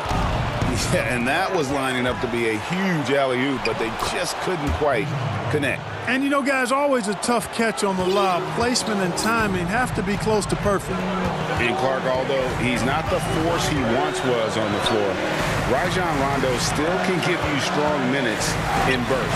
Greg, I tell you what, I love watching this guy work. I know his double-digit assist days are long in his rearview mirror, but this dude still knows how to run a team, and he is ideal for leading your second unit because he's an orchestrator, a facilitator, a playmaker, and guys love playing with him. You can just feel how guys enjoy playing with Rondo running the show. You know, all McGee needs, guys, is good positioning. Once he has that, dunking the ball is elementary. And didn't do anything fancy there, but didn't need to. Nope, his only concern right now is getting the points on the board. And I don't mean style points. Hey, I thought there was some style there, guys. What are you guys looking at? I mean, it was still a pretty sweet, flavorful one-hand flush. And it's McGee with the jam. And this kind of athleticism at the center position, pretty remarkable. I mean, McGee letting it all hang out there. Morris with the bucket. Well, that's one way he can finish, but far from the only way he gets it done. He's got all kinds of tricks up his sleeve. Denver calls timeout.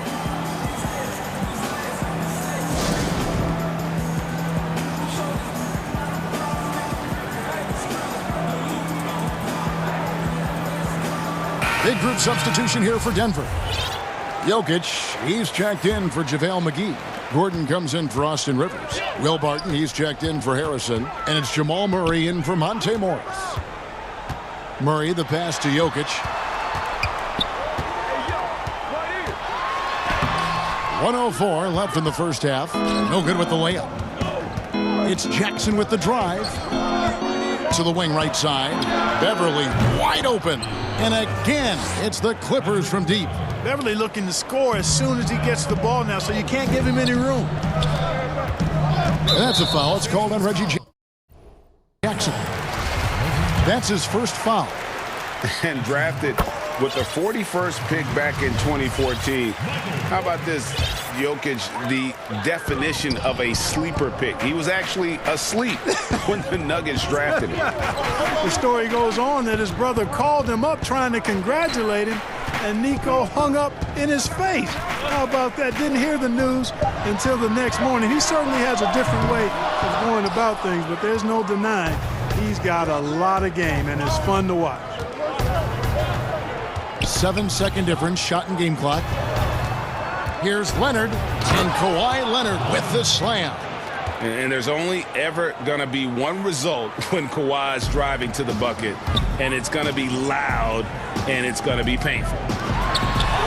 And it's Murray, that time on the assist by Barton. Murray's got 5 now. I mean, the number of points they've scored in the paint already here is eye-opening. And now Millsap pushing it up. No one back to stop him. Passes it to Jokic. With 1 on the clock. No good on the last second attempt there. Solid. Thank you, David. And we'll be back after halftime as the third quarter gets underway. And now, the 2K Sports Halftime Show. Greeting. After 2 quarters, it's Denver out in front. They have a 6-point lead. Kenny, give us your tip. And that's good.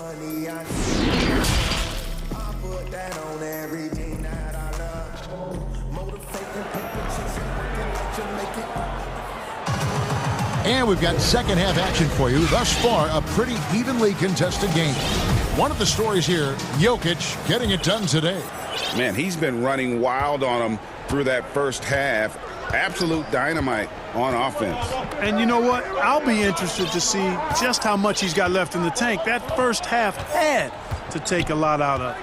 Checking out the group for Tyronn Lue to start the second half. They've got Batum, Patrick Beverly out there with Reggie Jackson. And it's Ibaka, and it's Leonard in at the 3. Murray kicks to Millsap. And the layup's good off the glass. 7 points in the game. Millsap doing a nice job there, reading the defense, and makes a nice slick pass to burn the opponent.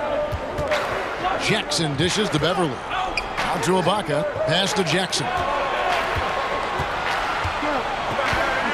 Beverly with the ball. Leonard inside, guarded by Porter. Leonard, no luck. Well, you know, stopping him is never easy to do, but the defense was strong there. Wide open look here for Murray. Offline with his 3. Clippers trail by 6. Leonard with the bucket. And busting it up the floor. Leonard showing a lot of energy on the fast break. If there's one thing he doesn't lack, it's hustle. Murray the pass to Porter. Ibaka against Jokic. Takes the 12-footer and hits. Jokic has got 10 points in the game. Greg, as a young player, one of your mentors was Patrick Ewing. How valuable was that to have that kind of guy tutoring you, mentoring you as you were just getting in the NBA? I tell you, he was the consummate professional and really an incredible leader by example. This guy spent infinite amount of hours in the gym in the offseason honing his craft, first on the floor, last to leave it throughout his professional career. And that's something he had in common with all the truly greats who've ever played the game. And when Gordon is launched and in the air like that, he's a mesmerizing guy to keep an eye on and just get out of the way. You know, they've got to make him earn those threes. You play off of him, and he's automatic from that distance. Here's Murray, and he converts the layup. A nice start to the second half. Just one miss in their first 5 attempts. And so it's Jackson who brings it up for Los Angeles. They trail by 7. Kicks to Ibaka. Jackson drives in. That's in. That's his 5th field goal. He's shooting a hot 71%. 5 for 7. Here's Barton. And a lot of contact on that. And, yep, we thought we might see it.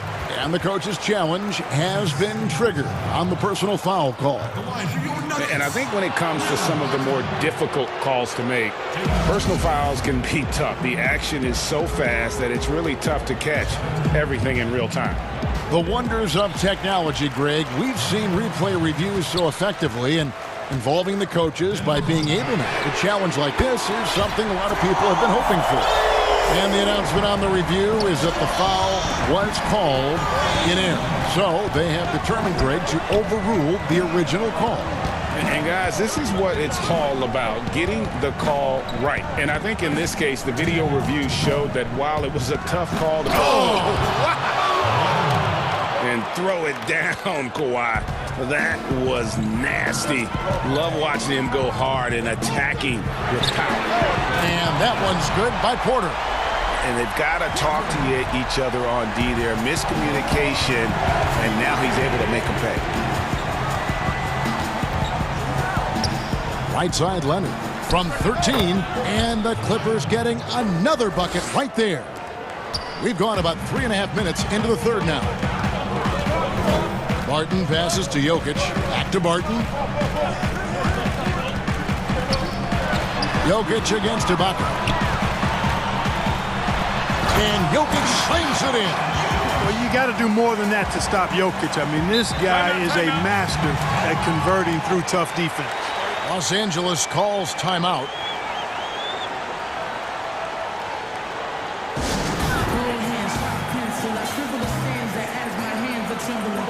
A platoon swap here for the Clippers.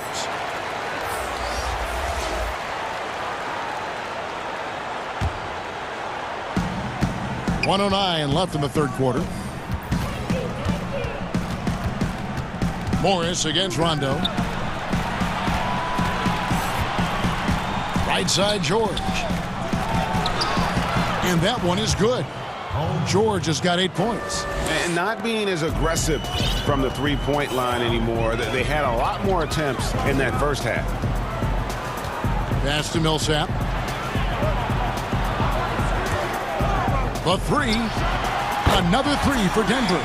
You know, this is a player who made only 2 3-pointers over the course of his first 4 years in the NBA. That's 2 3-pointers in close to over 300 games. But now, that shot's a big part of what Millsap does. And he's got more height than you typically see at the off-guard position, and that size comes in handy, as we saw on that play. The Nuggets leading by 7. Morris passes to Harrison. It's 9 seconds separating the shot clock and game clock. Millsap's against Morris. Millsap kicks to Morris. Just 5 on the clock. And it's Rajon Rondo with the foul. That is his first foul of the game. We've got 13 seconds left to play in the third. Morris outside with some arc. You know, when Rondo puts this kind of effort into his defensive play, that really gives the entire team a nice jolt. With that block shot, pretty good work by Rondo. And so it's Denver, bringing the quarter to a close with a 7-point lead. They're pounding the ball inside, and that's where they've gotten their best production tonight. We've got more in store for you right after this. Now let's take a look at our assist of the game, presented by State Farm. And how about the floor generalship right here? I mean, showing us why they're always in good hands when he's the man in charge. Well, clearly he's the guy that stirs the drink for him, and that's how he does it, with his dynamite passing skills. The fourth quarter has arrived. So good to have you with us. All fueled up and ready to go. Let's reset the lineups courtesy of Gatorade for the fourth quarter. So out there for the Nuggets right now, JaVale McGee is out there with Paul Millsap. Then there's Monte Morris. Then there's Austin Rivers. And it's Harrison in at the shooting guard. And it's McGee with the jam. Oh, and the lead gets bigger on a ridiculous offensive sequence. That dunk alone would have been spectacular. Never mind it coming at the end of an alley-oop. Well, I tell you what, they've got this team just a step away from being completely asleep. Millsap in the corner. Another three for Denver. It's been this way since halftime. Tremendous production from beyond the arc. Boy, it's been a three-point barrage. They came out gunning and have not stopped. Here's George. That shot misses, and it's Denver the other way. At one point, they led by 16. Morris dishes to Millsap. He gets that one. Millsap's got 5 points now in the quarter. Yeah, letting it rip. They're just having fun right now. Yeah, offensively, they've just been rolling. Impossible to stop. That one drops for him. Boy, he's doing everything he can at this point. The rest of his teammates need to step up and give him some help. Now Morris. There's the pass to McGee. Fires the three. Cousins pulls it in. Clippers trail by 13. Here's Morris. And Morris throws it down. Boy, a very capable passer. DeMarcus Cousins does a solid job recognizing where to go with the ball. Denver calls timeout. You know, Greg, when you were in New York, you were on a super team of sorts. Compare that to the super teams they are forming now in the NBA. Oh, we've always had super teams. And this misnomer that this is something that's just come about with this era is, to me, absurd. You've always had it. Whether the difference nowadays is I think the players have more say in where they go. And they can orchestrate how a team is constructed. But it's always existed. And the reality is this. You become a super team when you win a lot. Sure. And that's what really dictates how super your team is. And let's catch up with our sideline reporter, David Aldridge. Hey, guys, I was able to catch what Mike Malone said to his team. He said, I want us to play as though we're behind. We're good when we play with urgency. We're bad when we become complacent. Don't become complacent. Let's go. Guys? Thank you, David. Murray locked in on the task at hand, not allowing the defense to bother his shot at all. Clippers trail by 13.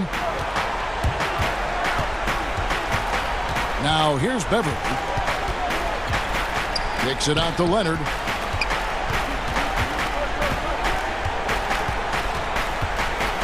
And he gets the whistle for the 3-second call.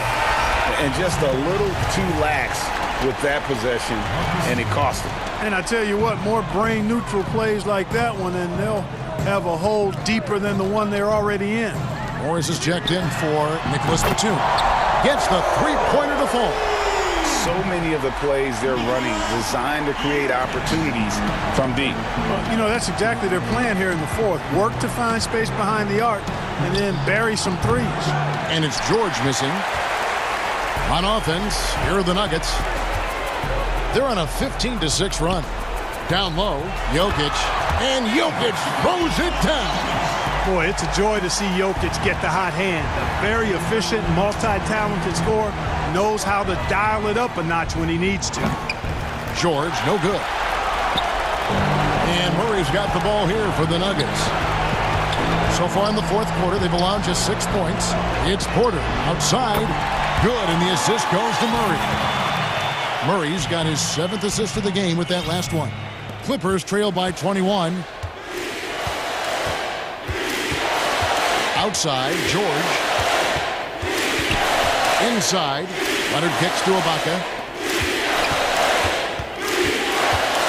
Beverly with the ball.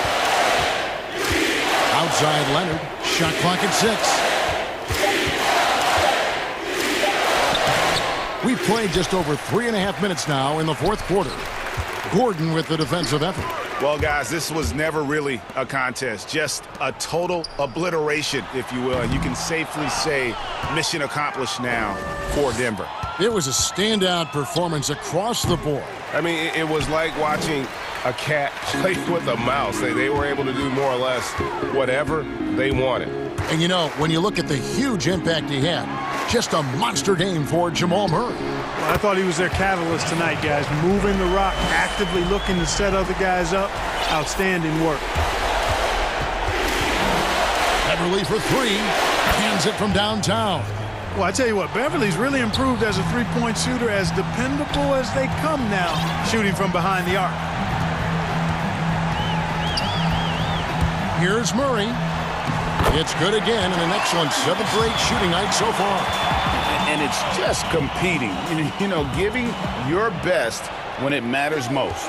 Yeah, you know, once they got victory in their view, a huge injection of energy and a great run to finish it off. Out to Ibaka. Morris passes to George. Beyond the arc. And it's Denver with the rebound. And here's Gordon. Dishes it to Murray. So it's the Nuggets winning this one easily. All right, David, great job. Thanks so much. And that'll do it, folks.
Checking out Utah's opening lineup. Conley and Mitchell, the talented backcourt pair. Gobert is out there with Bogdanovich. And it's Niang in at the 3 spot. And for the Celtics, Brown the small forward with Tatum holding down the 4 spot. Walker and Smart the guards. And it's Williams at center. Here's Mitchell. And he buries that one, drilling the rim on the way down. Some of the best in the game go at it here tonight, Chris. What an incredible guard matchup we have here in this one. Kevin, there are some all-time greats playing at the guard spots these days. It will be a fun matchup to watch. Now here's Brown. Outside, Smart. Pass to Williams. 6 on the shot clock. There's Brown with the 3. Trains the three-pointer. Determining Brown's ceiling. I mean, how good of an outside shooter can he become? I mean, to me, that's the only question. But he may have already exceeded expectations. Here's Mitchell. Good work defensively by Smart. On offense, here are the Celtics. And Tatum with the basket on the assist by Brown. Oh, what incredible precision. Brown cutting the D to pieces in his pass. Back to Mitchell. And it's Mitchell with the jam. Oh, fellas, that was vicious two-hand monster slam. Guys, I don't think there was anyone who could have stopped him on that one. Now, here's Walker. Stolen by Conley. And Kemba Walker is going to pick up the foul. That's his first foul. For Utah, they've gone 2 of 3 here to start out the game. Conley into the lane. Off to a good start as he hits his first shot attempt. Look, you're asking for trouble when you let Conley penetrate inside. You're playing with fire. Stolen by Conley.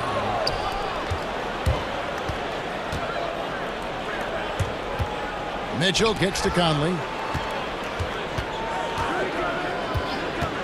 And about 2 minutes played here in the first quarter. Back to Mitchell. And the pass to Gobert. 6 to shoot.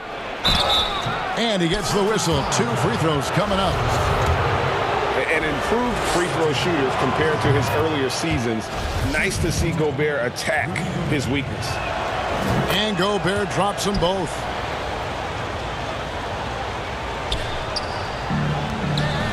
Tatum on the wing. Gobert with the block. And so the ball out of bounds. Gobert touched it last. His shot was hindered by that momentous mobile 1 block. And early in the game, a defensive play like that goes a long way, establishing the attitude you want. Shot from the inbound. Jazz have gone 3 of 4 from the field to start out the game. Mitchell's shot is good. They've come out with guns blazing. 4 for 5 from the field. They've got the deep real. Tatum and the dunk by Tatum. Efficiency. I mean, that's an area where Walker has improved. No need to force it. Keep your eyes up. Make the right basketball play. And when talking about Tatum, it's hard not to think back to 2017 when Danny Ainge traded back to 3, essentially choosing him over Markelle Fultz. Yeah, and now Fultz is starting to pick it up a little bit, though. Watch him. He's going to be dynamic. But you're right. Certain deals can define a franchise. And Ainge, he's unafraid to take chances. And what a ferocious finish. Once Mitchell gets some speed behind him, look out. Smart misses. He doesn't get the finish, but the D's got to be quicker to rotate and stop him from getting to the rim. Count it. Mitchell's got 10 points.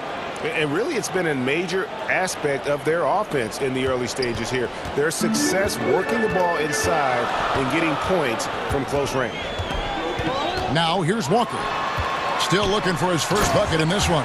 You know, something that Williams does so well as soon as he has inside position, he just goes for the finish. Mitchell up top, guarded by Smart. Gobert dishes to Mitchell. Williams with the block. Now the fast break. Tatum with the ball. Misses from close range. Stolen by Walker. And here we go. And Tatum with the basket on the assist by Walker. He's got 8.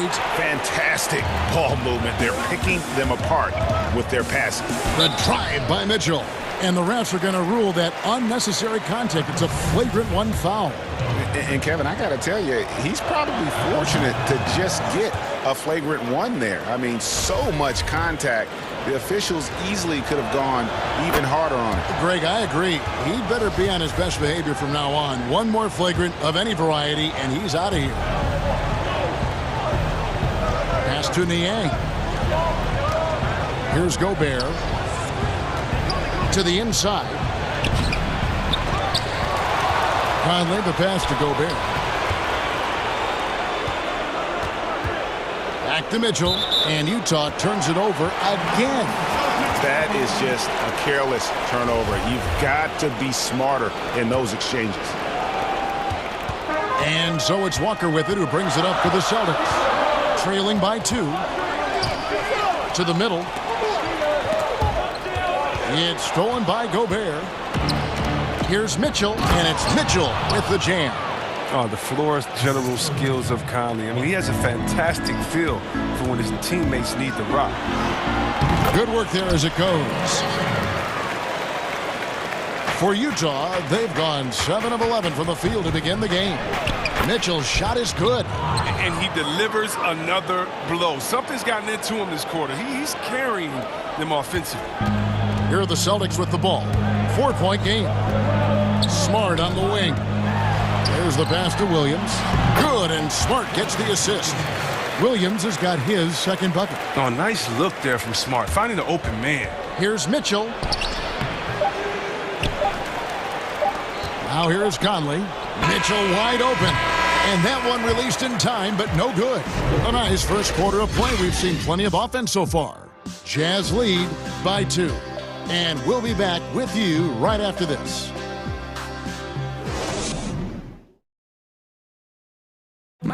And before the game, we checked in with Marcus Smart, who told us how he... I'm the youngest of 4 boys, so there's anybody who has... And no question, Smart is considered one of the toughest guys, Greg, in the NBA. You have to love his passion, his willingness to sacrifice his body for the team on a nightly basis. And we hope you're enjoying the game. Both teams tonight keeping things pretty even so far on the scoreboard. And the guys, what's your take on Utah so far? Well, you can see these guys are unafraid to take chances defensively. Yeah, it's a gambling style that pays off, keeping things in disarray for that offense. Taking a look at the Jazz. Conley runs the point with Mitchell flanking him. Bogdanovich out there with Gobert, and it's Niang in at the 3. When you have Walker handling the pick and roll, you have to feel confident. Just masterfully shredding the D with his passes. Utah shooting around 60% on the night. Amazing work offensively so far. And with the Celtics entering that win-now mode last season, the acquisition of Walker just made too much sense. Yeah, he's a proven winner. Dating back to college, Walker's made a ton of clutch shots in his career. GA, as long as he's in Boston...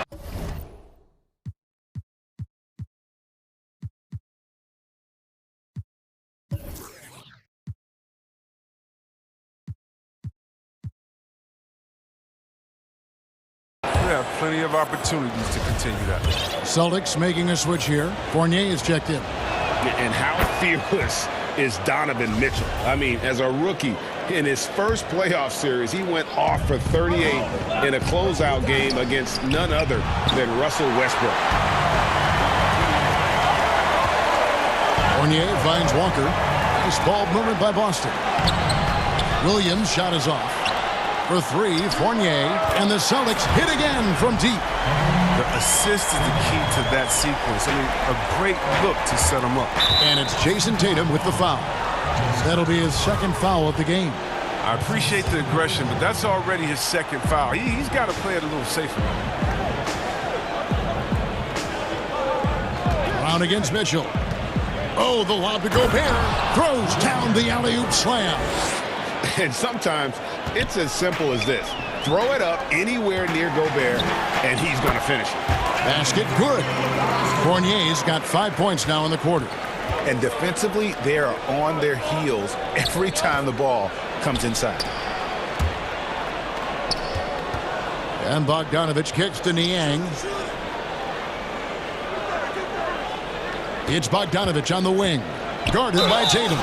Shooting foul as the whistle blows. He'll shoot 2 free throws. And entering the league as a complimentary scorer, Bogdanovich put up 20 points a game last year. That was a career high and the 4th straight year that he improved his scoring average.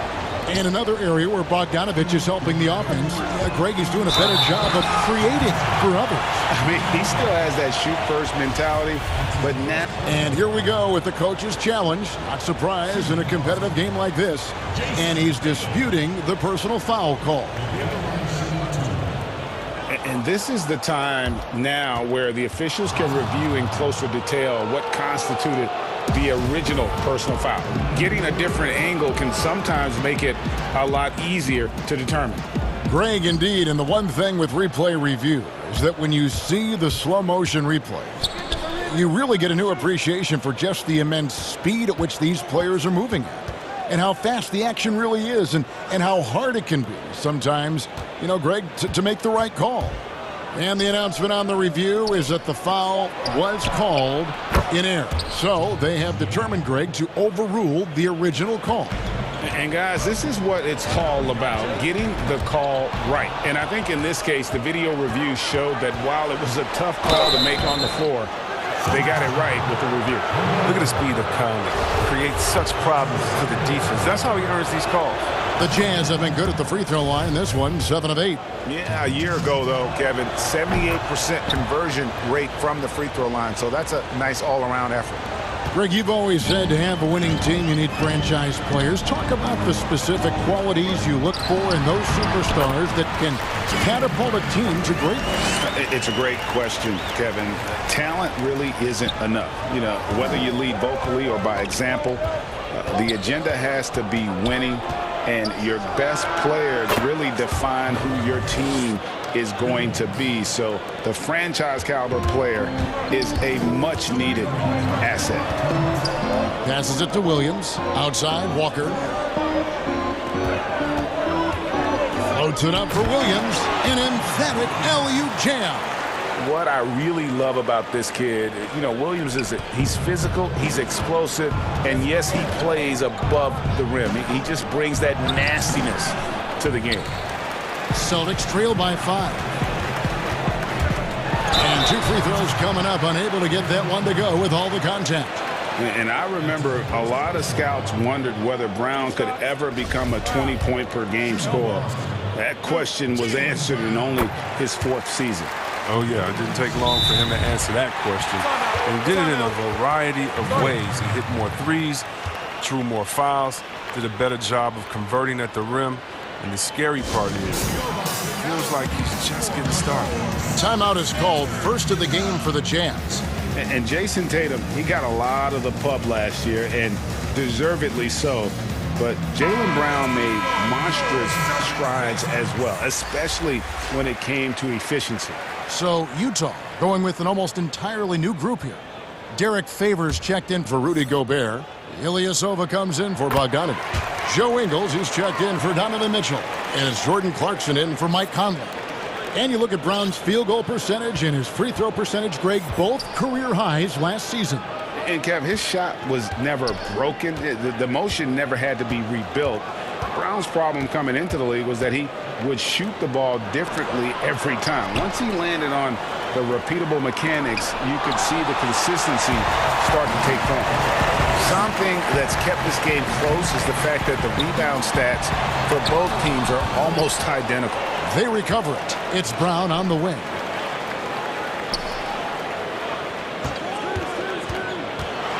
Tries again.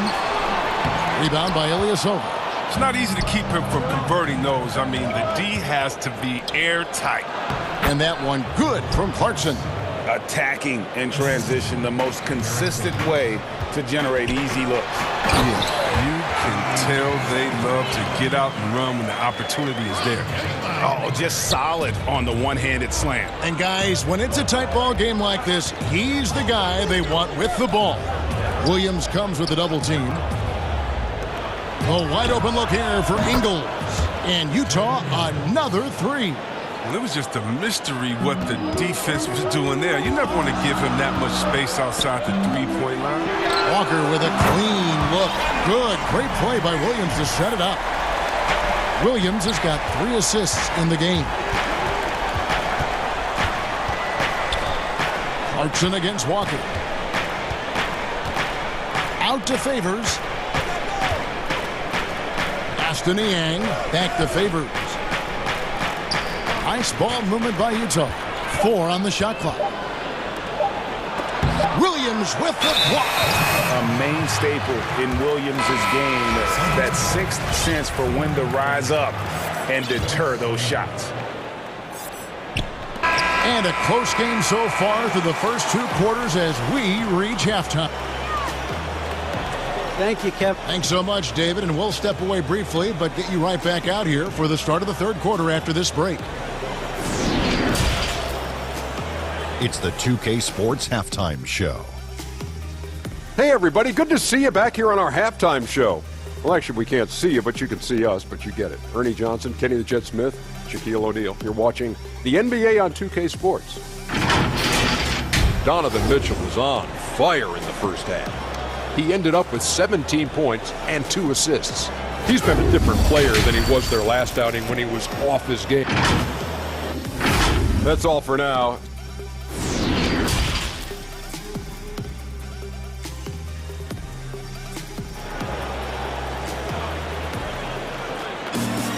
And after a fairly even first couple of quarters, the second half could turn out to be a great one as both teams try to gain an edge.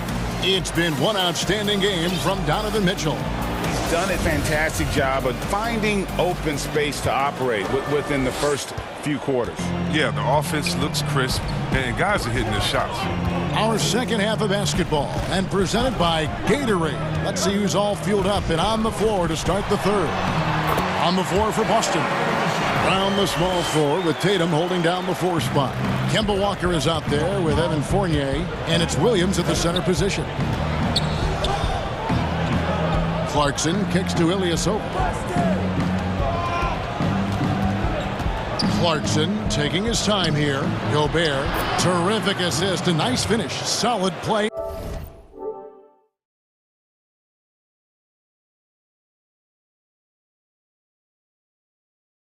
All around. And using his insane wingspan and athletic frame, Gobert can flat out dominate down low. Williams with the steal. The kick out to Brown. And again, Boston with the triple. His offensive skill set is off the charts. He has more than a few ways to punish. Here's Clarkson. And there's a nice one-handed slam. Good leaper. Clarkson, he'll make you pay if you let him get to the rim. Clarkson against Walker. A floater. The rebound by the Jazz. In transition, here come the Jazz. O'Neal passes to Ingles. O'Neal kicks to Ingles. Here's Clarkson. He blocks it again. A defensive stalwart so far. That's 6 blocks. Greg protecting the rim. Love the hustle. Now the pass to Ilyasova. Down to 5 on the shot clock. Yes! And the foul. Kemba Walker picks one up. Right through the contact. Gobert's added so much strength since being drafted back in 2013. It's helped all facets of his game. You know, when you look at the balance of power between players and teams, Greg, does it feel like the players now have more say, more control than they used to? No doubt. We're seeing more players demand trades, sign shorter contracts with opt-outs. And the irony of that is, in my era, our best players were fearful for the length of their contracts or the life expectancy of their careers, believe it or not. And these guys today, they understand their value. They know what they bring to the table, and they are utilizing that to the max. And is that good, Greg, for the game? I think so. I do think most guys want to win, and they understand that their legacies are going to be defined about whether or not they do. The Jazz making a switch here. Bogdanovich is checked in for Ilyasova. George Niang comes in for Royce O'Neal. Mitchell, he's checked in for Joe Ingles. And it's Mike Conley in for Jordan Clarkson. Oh, and the lead gets bigger on a ridiculous offensive sequence. That dunk alone would have been spectacular. Never mind it coming at the end of an alley-oop. The kick out to Brown.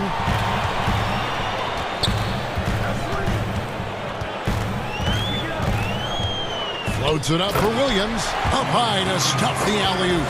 And how about the incredible timing on that alley-oop? He absolutely hammered it down. Conley gets the bucket.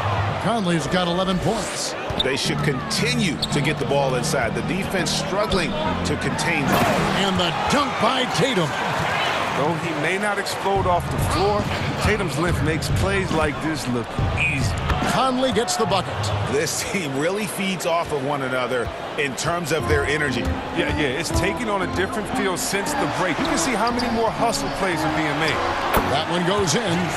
He's got 16. It's just been one of those nights from he got into the flow of the game and has not lost his touch. Here's Conley. No good that time. Walker with some nice D. And a fast break now for the Celtics. Brown the pass to Tatum.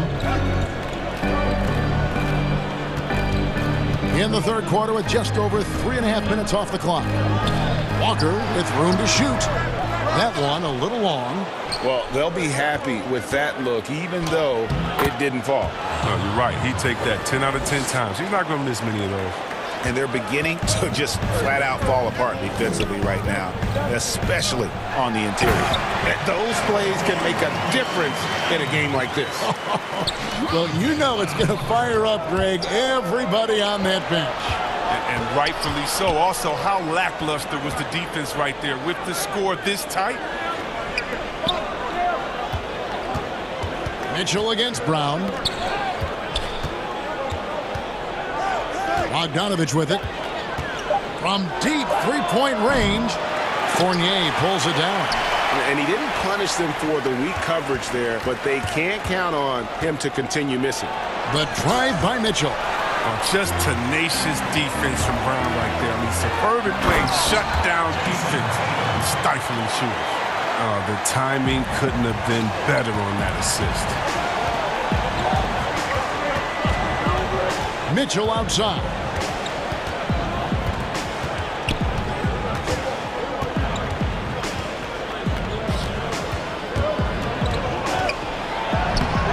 Good D by Williams. There's Brown with the three. And the last shot before the buzzer is off. And as we finish the third quarter, it's still close. Both teams trading baskets. Jazz lead by 1. And do not go away, as we'll be back in just a few moments with the start of our fourth quarter coming up next. And let's go back to a terrific pass that we're calling tonight our State Farm assist of the game. Just true artistry right there. I mean, great decision on where to go with the ball, and how about the perfect delivery? How about the unselfishness? Night in and night out, we see guys trying to force their own agenda. Not that time. And with 3 quarters behind us, we start the fourth quarter in what is still anybody's ball game. And Utah looking at who they've got to start the fourth quarter. Conley and Mitchell, the talented backcourt pair. Rudy Gobert is out there with Bogdanovich. And it's Niang in at the 3, the small forward. And the energy of Williams, it's infectious. Amazing at using it to block shots, rebound, score, whatever they ask of him. And Gobert kicks to Bogdanovich. Rebounded by the Celtics. Williams has got 8 rebounds in this game. Here's Tatum. That doesn't go in. Had a chance, though, to take the lead. Here's Gobert. That's in there. Conley with the assist. And the Jazz lead by 2. That's not who they want guarding him. I mean, the size mismatch is just too big. All he has to do is just keep attacking the rim. Williams passes to Tatum. Tipped away. Bogdanovich with it. Out guarded by Tatum. Out of bounds. Boston takes possession.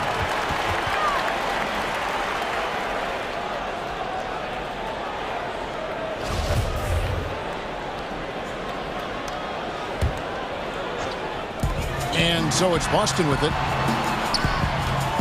Walker finds Fournier. A beautiful reverse layup. Fournier's got the game tied up here for the Celtics. Man, he's got such a great touch and feel around the basket. He made that reverse look easy. Walker against Conley. Here's Gobert, and slam dunk by Gobert. Big night for Gobert. This team has become more and more comfortable leaning on his offense. Back to Fournier. First minute and a half of basketball played here in the fourth quarter. Here's Tatum. It doesn't go for him. The Jazz go the other way with it, and the whistle blows. It's going to be on Robert Williams. That's his first foul. And so it's Bogdanovich who brings up the ball for the Utah Jazz. The lead is 2. Mitchell passes to Gobert. Kicks it out to Mitchell. Nailed from three-point land. Mitchell's got 22 points. And when he's hitting from deep, Mitchell's practically unguardable. Can't crowd him out there. He'll just drive right around him. Tatum down low. He's covered by Bogdanovich. 5 to shoot. Here's Walker. Here's Tatum, and it's blocked. What a play as he just snatches the shot out of midair.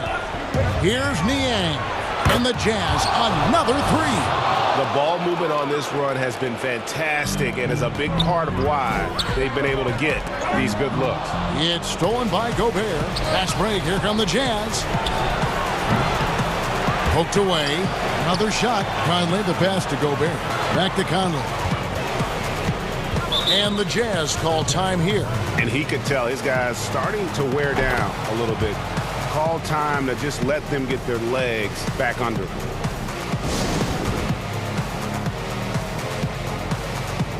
And now a moment to present the New Balance Player of the Game, Rudy Gobert. And in terms of his shooting, this has been one of the more accurate performances you'll ever see. I mean, he's been in constant motion, creating a lot of good looks for himself.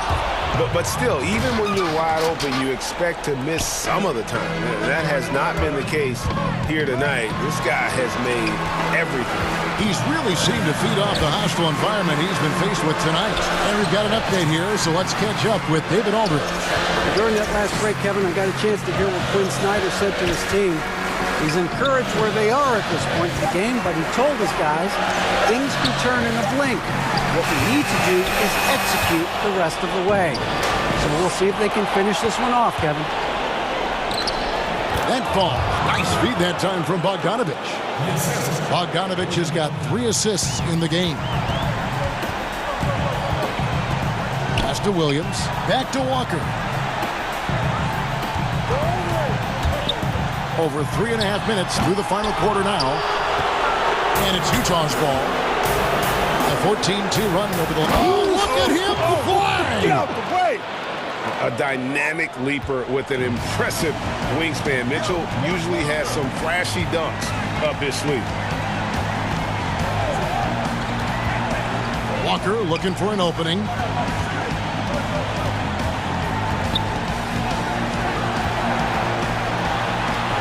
Gobert with the block, and that's out of bounds. Boston will retain possession.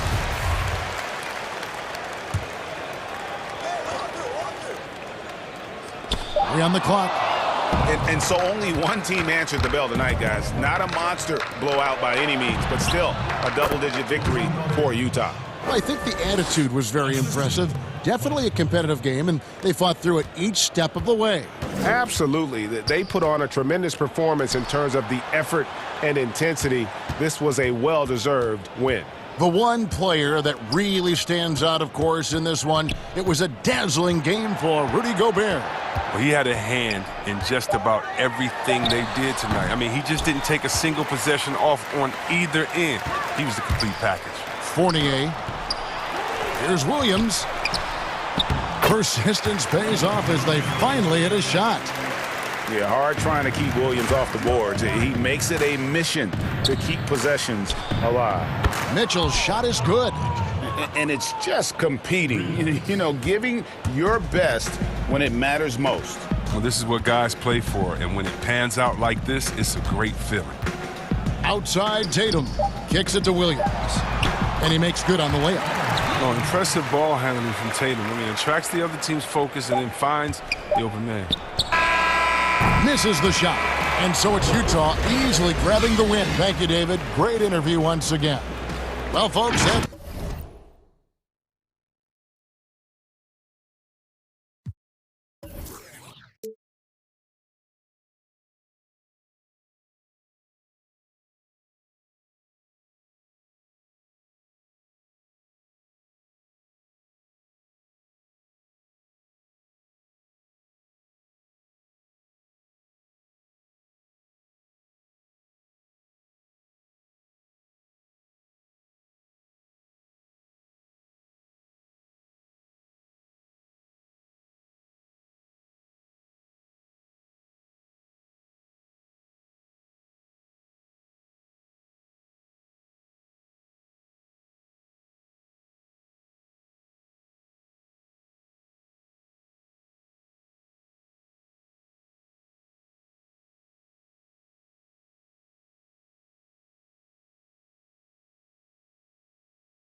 Thank you, DA.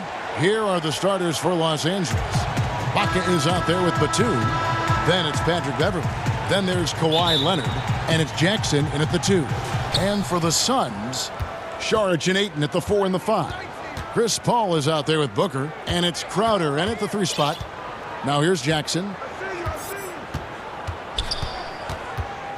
Greg, we've got two terrific highlight-making teams, both athletic in so many ways. You know, it makes me hearken all the way back to college, and one of my teammates, Stacey Ogden, one of the greatest athletes I ever played alongside. But we're going to see a lot of his impact in tonight's game. Beverly against Paul. Now here's Beverly, guarded closely. Jackson has the open look. Good on the three-point shot. You know, a little inconsistent from deep when he first entered the league. Jackson now an emerging three-point threat. Jackson against Booker. And there's the defensive 3-second call. Phoenix shooting their first free throw this game. And one of the highlights last year for this group was the fact that they were so efficient from the charity stripe. That's a huge factor. And so he hits the technical free throw. Now here's Booker. Kicks it out to Paul. Back to Ayton. And Ayton throws it down. The eyes of Chris Paul. He's always had tremendous vision. And so it's Jackson who brings it up for the Los Angeles Clippers. Ibaka outside. Back to Jackson. And the dunk by Jackson. Quick off his feet, the long arms, easy jam for Jackson. The Suns on offense. Paul with the ball. Booker outside. To the paint. Ayton. Beautiful dish, and the layup goes down. Ayton's got his second bucket of the game to go. Well, this gives you some confidence when you drop 3 straight to start the game. And Ibaka kicks to Jackson. Outside Leonard. And they call the foul, so he's got the and one chance here to make it a 3-point play. You see the power right there from Kawhi. Absorbs contact and able to convert right through it. A free throw good from Kawhi Leonard. For Phoenix, they've gotten their first 3 shots to go in for him to start off this game. Stolen by Jackson. Outside Leonard. First quarter of ball, almost 2.5 minutes in. Outside for Batum. On the wing, Batum. Back to Ibaka. Clock at 6. Beverly, the pass to Ibaka. The shot misses. Some solid defense from Ayton. Here's Crowder, and he lays it straight in. He's so strong. Jay Crowder overcoming physical defense with great power and body control. And stolen by Ayton. And there's the call on Patrick Beverley. That's his first foul. We're about 3 minutes into this first quarter. Paul finds Crowder.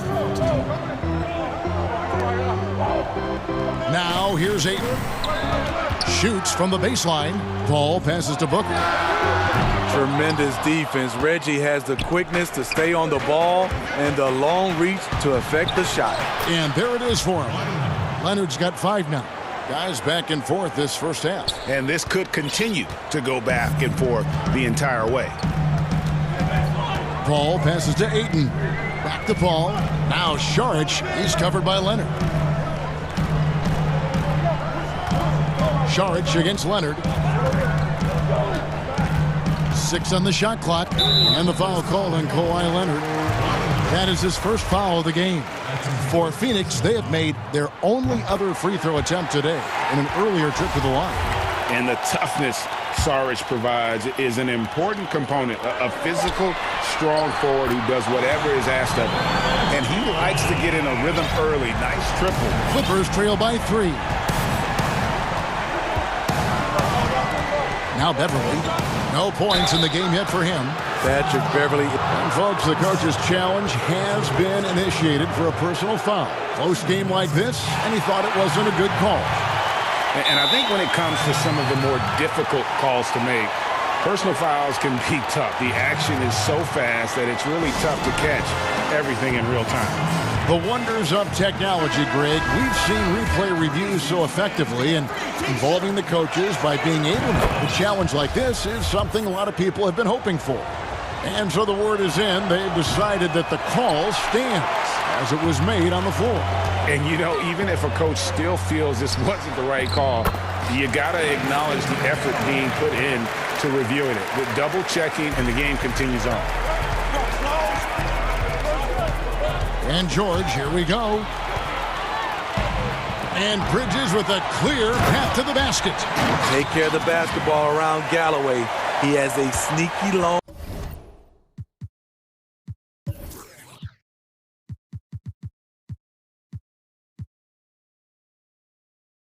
reach.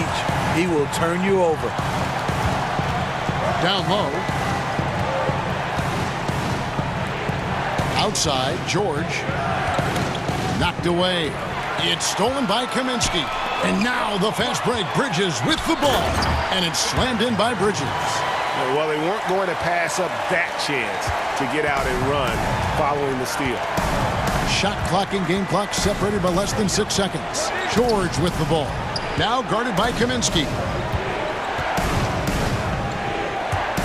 George with the ball. Kaminsky's there. Goes up on the wing. Rebounded by Kaminsky. You expect him to make that, especially from that distance. Galloway, no good. And so it's the Phoenix Suns in the driver's seat, up 8 points at the end of the quarter.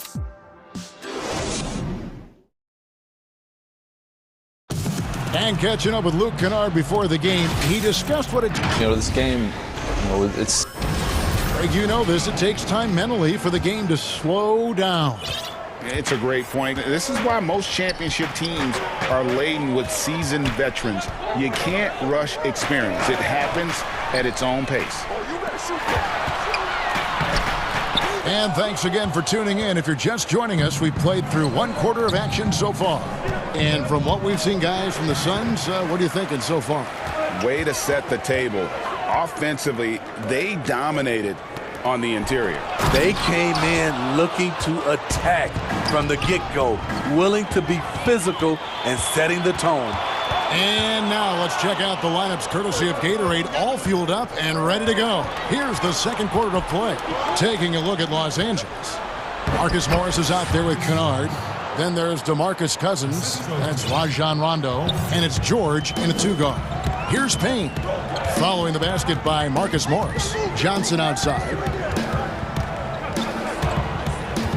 Pass to Bridges. Then Bridges jams it in. He's going to put that one in his scrapbook. Insane dunk. And now they're starting to rub it in. Build up a lead, and here we go, baby. It is showtime. Now here's Rondo. He's gotten some minutes, but nothing on the board yet. Outside for George. And foul on the shot, so he'll get a chance at the line. Mikal Bridges picks one up. Power move from PG-13. He's added a lot of muscle to his frame over the years, putting it to good use right there. Today, Greg, we see a lot more friendly rivalry. Does that bother you? Not at all. I mean, people like to say, well, our era had the rivalries were more bitter.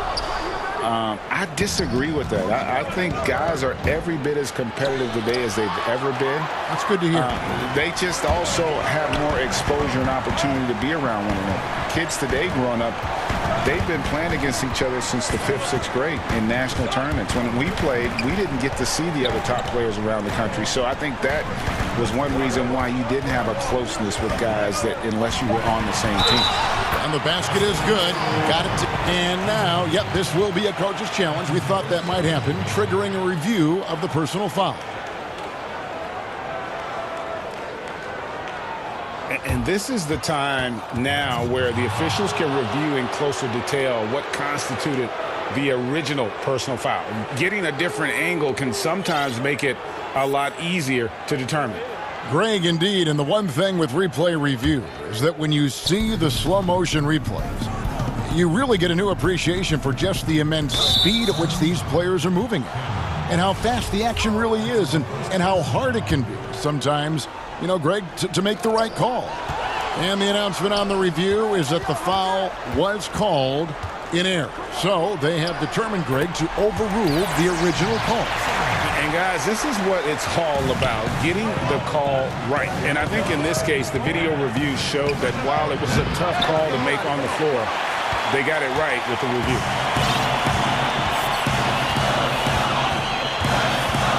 And we're now a little over 2.5 minutes into the second quarter. Payne kicks to Bridges. To Payne. Good ball movement here by the Suns. Kaminsky finds Galloway. Three-pointer. And it's the Clippers with the rebound. And you could tell he thought that triple was going to fall. And that one's good, George. And this is how you score in transition. And Paul George, you just have to appreciate his hustle. And George gets the whistle that time. That's his first foul. And the Suns with a completely new group on the floor. And Los Angeles with some changes. Paul passes to Booker. Here's Ayton. Jackson against Booker. Now here's Paul. He's guarded closely. And that one's good, Ayton. Fantastic ball movement. They're picking them apart with their passing. Beverly against Paul. They double him with Ayton. Pass to Ibaka. Back to Beverly. And taken away by Paul. And up the court come the Suns on the break. And it's blocked by Ibaka. Great defense by Serge, a tremendous athlete, blessed with insane length and leaping ability. Here's Leonard, and Kawhi Leonard with the slam. Incredible reverse throwdown, excellent body control. And guys, I'd even go as far to say that was a punctuation dunk. Now here's Paul. And the layup is good. Paul's got 5 now. Another bucket down low. They've been the aggressors, taking the ball inside and attacking at the rim. Paul with the steal. And Phoenix pushing it up now. And there's Booker on the assist by Paul. Booker's got the lead up to 12 now for the Suns. Now 8 seconds separating the two clocks. And it's Leonard missing. The Suns have gone 6 of 12 in the second quarter, right at the 50% mark from the field. Over in the corner, Paul. That three off the mark. And there's the call on Dario Saric. That is his first foul of the game. And so Ibaka will bring it up for Los Angeles. Jackson against Booker. Passes it to Beverly. A wide open look here for Ibaka. And good. Got the friendly bounce off the right side of the rim. And that's a nice jumper by Ibaka, showing good touch from mid-range. And guys, they continue to put a lot of pressure on the interior defenders with their work down low. And the 2K Sports Halftime Show. Hey everybody, out in front of the half is Phoenix. They are leading by 12. And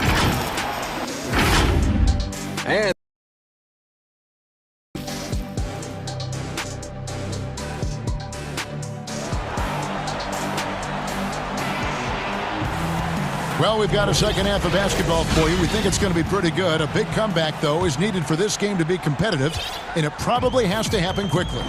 You gotta like what Devin Booker is doing in this one. Yeah, and just look at the numbers from the first half. He has been very efficient. And it's not like everything's been at the rim. There's been a number of jump shots along the way. Saric and Ayton at the 4 and the 5. Devin Booker out there with Paul, and it's Crowder in at the 3 spot. That's who's out there for Phoenix. Jackson dishes to Leonard. Leonard with the dunk. Good vision, good decision by Reggie. Pushing for a better shot, finds an open man. The drive by Booker. He dents the rim with a two-handed slam. Wow. The D just kind of stepping aside and letting him get to the rim. There's a reason, GA. The lead is what it is right now. It's a backbreaker for your defense, giving up easy buckets like that. Here's Paul. The 12-point lead, their biggest of the game. The pass to Booker. Puts it up. And a great assist by Paul as that one goes in. Paul's got his 5th assist in this one. It's Jackson with the drive. Ibaka finds Beverly. Back to Ibaka. On the wing, Jackson. The shot, no good. And Phoenix will come the other way. And that's a foul. It's called on Reggie Jackson. That's his first foul. Suns leading by 14. Paul passes to Booker. Paul looking around. Dishes it to Ayton. That one falls. Ayton's got 8 points. And 10 of their last 12 coming off assists. Beverly against Paul. Ball's knocked loose. And now the Suns, a fast break. Booker with no one around gets it to go from beyond the arc. Booker's got 7 points here in this quarter. Jackson down low, working on Booker. And Ibaka kicks to Leonard. And again, the turnover by the Clippers. And it's a completely new group for Los Angeles.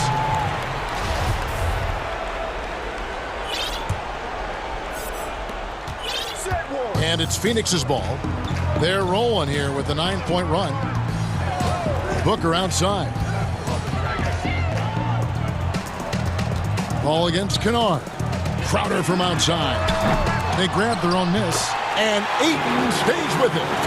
And the Suns lead by 21. Every time they get scored on during this run, it's come from inside the paint. Knocked loose. Cousins dishes to George. Pass to Kennard. Back to George. And stolen by Booker. And now the Suns, a fast break. Paul with the ball. He clangs that one off the back iron, and down it falls. He has 7. And that's the one thing about Chris Paul. Once he gets out into transition, very difficult to stop. Rondo kicks to George. And the rejection by Ayton. Phoenix calls timeout.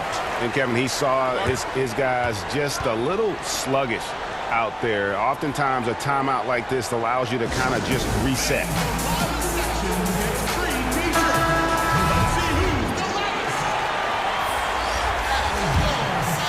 And it's Phoenix's ball. They've gone on a 13-0 run. Payne looking around to the inside. Kaminsky. And that'll be 2 free throws coming up. Officials on the call with the foul. The Suns shooting their 3rd and 4th free throw attempts of the game. And he's good on the 2nd. Little under 2.5 minutes off the clock now here in the 3rd. And George, here we go. Boy, that has to be a relief, ending a 14-0 run by the Suns. Suns leading by 22. Pass to Bridges. He kicks it to Galloway. Sinks the triple. Galloway has got 5 now. Oh, great ball movement there. And so it's Rondo bringing it up for the Los Angeles Clippers. Outside for George. Gets the jumper from the corner to fall. He doesn't need much time to get his shot off. Paul George is a dependable catch-and-shoot option. Payne passes to Johnson. To the middle. Up and in on the layup. Johnson's got his 2nd basket of the game. I'm sorry, that's poor defense down low again. It's been a mismatch thus far from the paint. And it's George finishing it off. So smart with the ball in his hands. George reads the floor well and takes advantage of what's there. Now here's Payne. He's still scoreless so far in this one. Back to Bridges.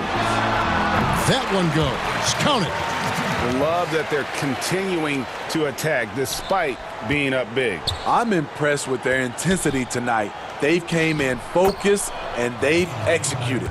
An efficient score inside. Morris can beat you with a variety of moves. Suns leading by 23. 2-second difference between shot clock and game clock. And here's Payne. 6 to shoot. Passes it to Kaminsky. The Suns need to get a shot off. Bridges for 3. He can't hit that time. And so it's the Phoenix Suns riding high with a 23-point lead heading into the break. And 1 quarter to go in a game that to this point has not been an evenly fought contest.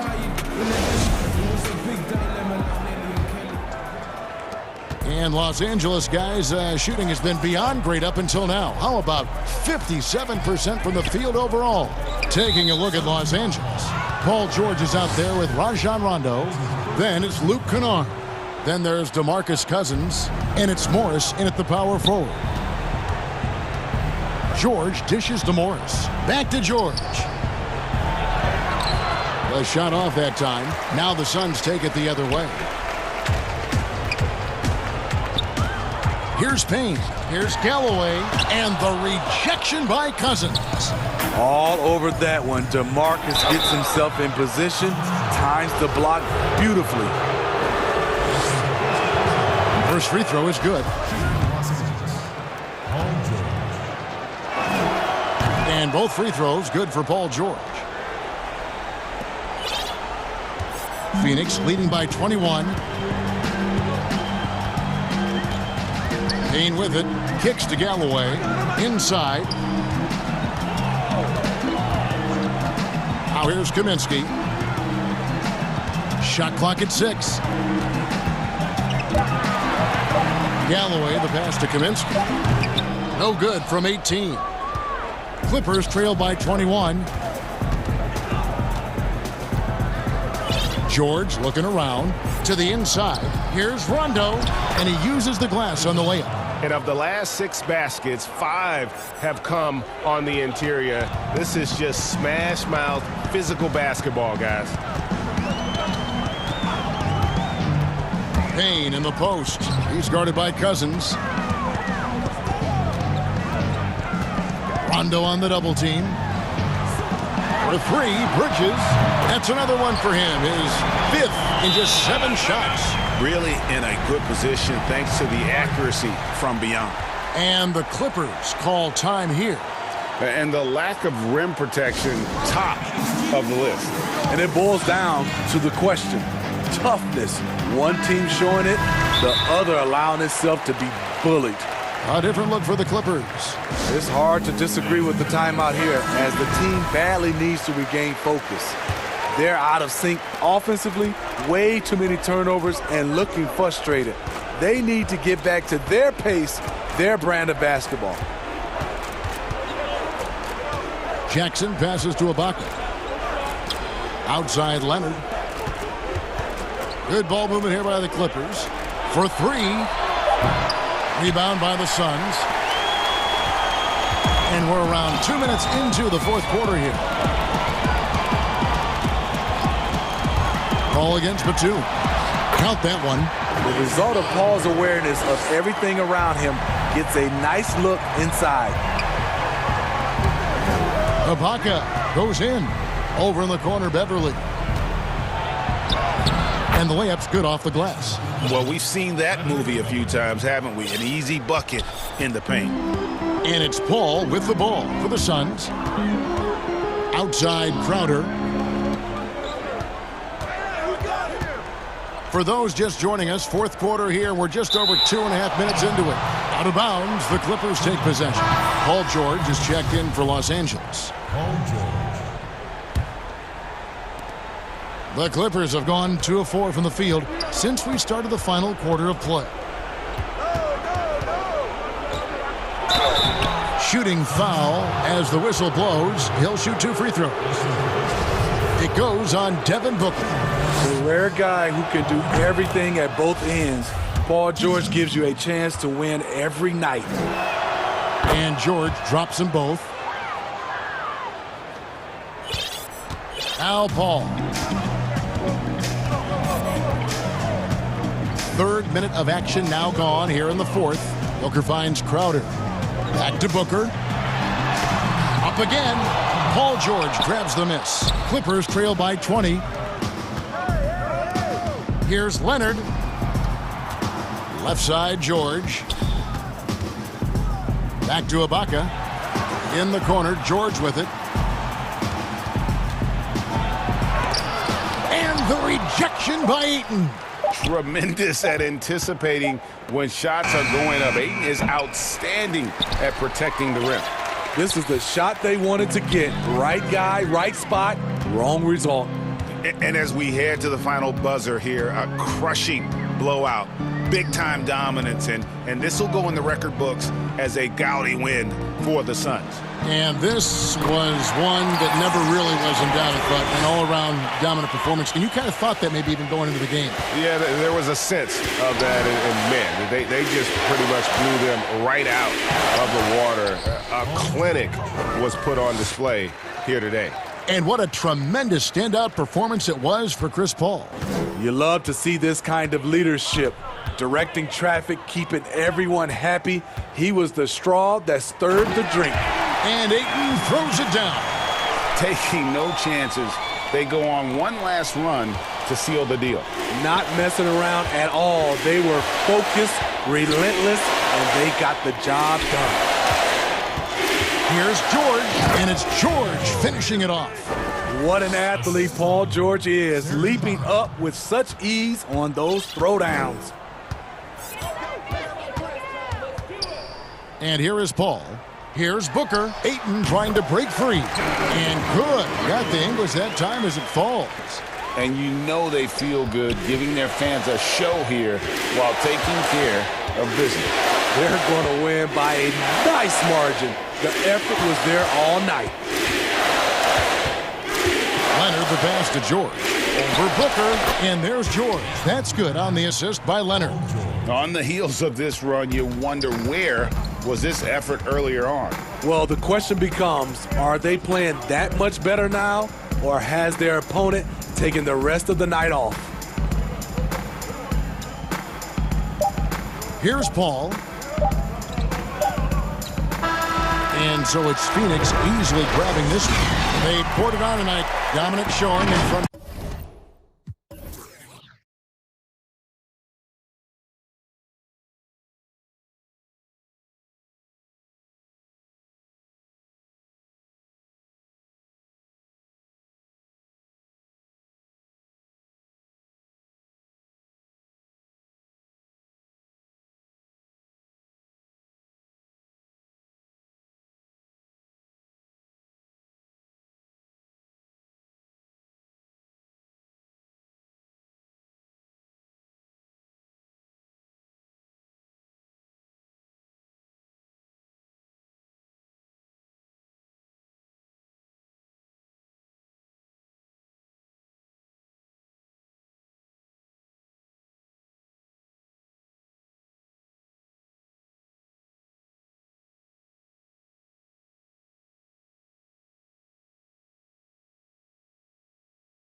What a great guy. D.A., thank you for that. And checking out Utah's opening lineup, Conley and Mitchell, the talented backcourt pair. Bogdanovich out there with Joe Ingles. And it's Gobert in at center. And for Denver, Michael Porter's out there with Aaron Gordon. Then it's Will Barton. And it's Nikola Jokic. And it's Murray in at the 1 spot. Bogdanovich wide open. His three-pointer's off the mark. And on an open look like...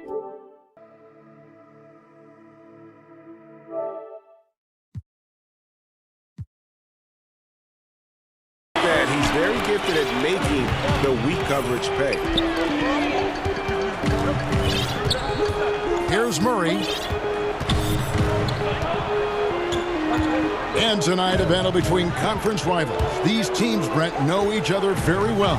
Yeah, very few surprises for either opponent tonight in this game, Kevin. I think they actually send Christmas cards to one another. They know each other that well.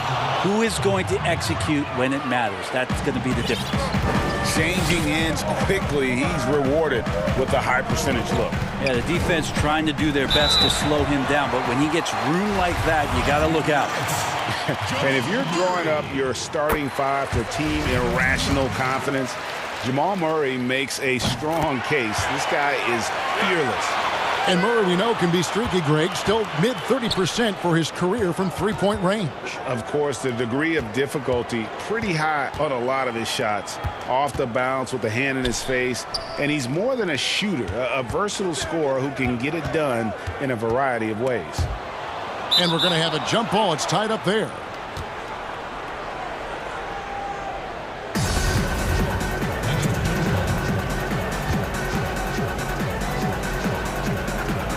So it's Utah now. Shot clock at 5. Mitchell in the corner. Rebound by the Nuggets. And pushing it up. Here's Denver. Here's Barton. And Barton throws it down. And teammates more and more looking for plays from Murray like that. Mitchell outside. And it's Mitchell with the jam. And that assist got him a little nod from his teammate after that one. Mitchell's gone 2 of 3 from the floor. Murray with it. It's Jokic top of the key. Takes a 3. Porter, no luck. Jazz have gone 2 for 4 from the field so far today. And Jokic with the rebound. Well, you could tell right there he just wanted to go for the jam, but the defense too good and distracting. Just takes advantage of the D in a way that very few players playing today can do. Here's Mitchell, and it's sent back by Jokic. Yeah, you like when Jokic is this active on the defensive end. More blocks, please. Yeah, good job to take it right at the D. Utah shooting their first free throws of the game. Yeah, a year ago, though, Kevin, 78% conversion rate from the free throw line. So that's a nice all-around effort. And Murray's got the ball here for Denver. Here in the first, just under 2.5 minutes played so far. But they recover it. A second chance effort. And again, it's Denver. And I like to see this. They're calling his number early, and he's delivering. Well, he's going to just keep going now. That's early confidence for him. Mitchell with it. Out guarded by Barton. Conley for 3. Bangs home the trifecta. Came into the NBA as an average shooter at best. Conley's worked as hard as anyone to improve his shot. Part of why he's had such a stellar career. Now here's Murray. 6 points for him. And the Jazz pushing it up now. And then Mitchell with the dunk. Oh, big finish. Emphatic. He hangs on the rim just for good measure. Wow. Murray for 3. A three-pointer is right on target. Murray's got 9. Well, that basket must be widening out right now, and he's making almost every shot he's putting up this quarter. And he's a pure point guard with terrific vision. Conley finds open teammates at times before they realize they're open.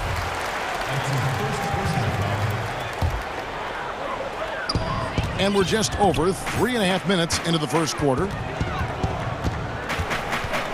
Here's Murray. Makes it off the glass. 11 points in the game. Murray, not much fear there as he gets amongst the trees, looking in control down low. Pass to Gobert. It's Bogdanovich on the wing. Mitchell kicks to Conley. Off target from outside. The Nuggets have gone 5 of 9 from the field here in the first.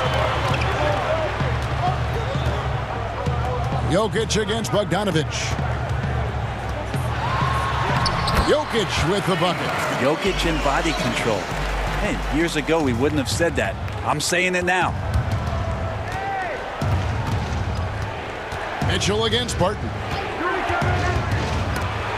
And it's sent back by Jokic. And here we go. Fast break. Murray's got it. And it's Murray with the jam. And Murray showing it all here. An exceptional player attacking while he's in the open floor. Conley, the pass to Gobert. On the wing, Ingles. The Jazz with another miss. So weird. Sometimes when you get that much time, it can throw you off just as much as having no time.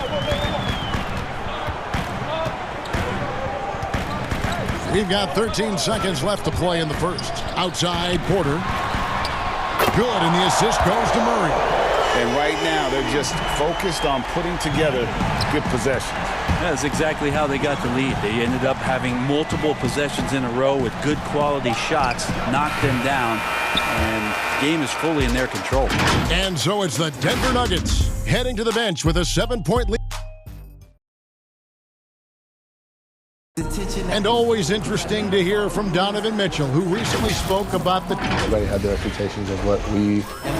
And you know, Greg, Mitchell's going to be right in the middle of it, leading the way. And on top of everything else he does, he's elite at getting his own shot. We've seen him carry this team offensively at times. Boy, he is special. And hope you've enjoyed the broadcast so far. Halfway through the first half in this one.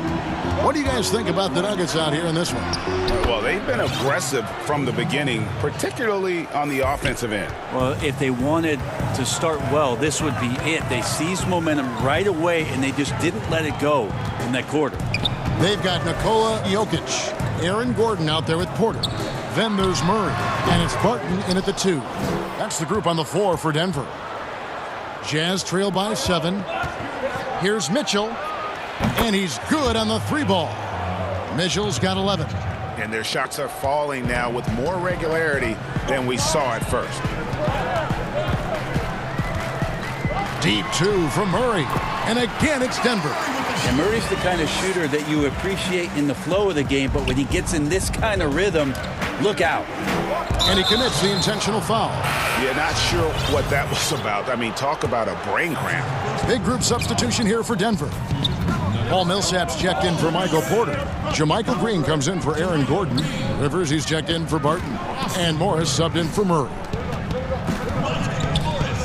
Jazz passing it around. Just 5 to shoot. Gobert. And slam dunk by Gobert. You won't find a higher percentage shot in this league. Gobert from ground zero. Jokic high post. Back to Morris. Pass to Jokic. It's Rivers on the wing.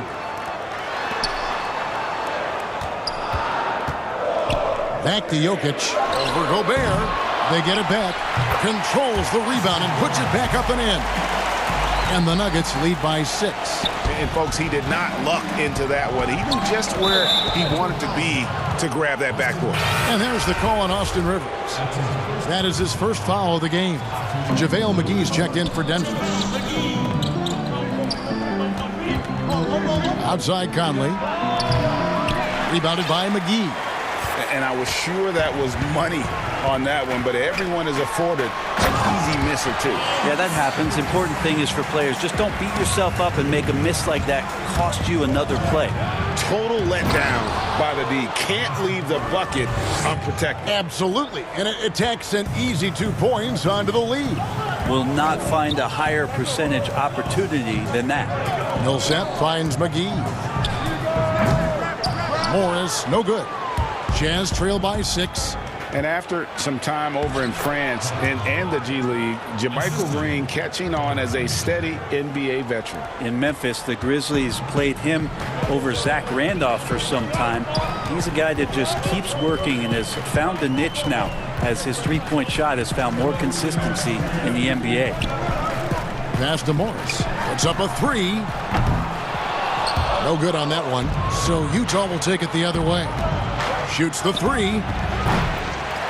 Paul Millsap with the rebound. The Nuggets leading by 4.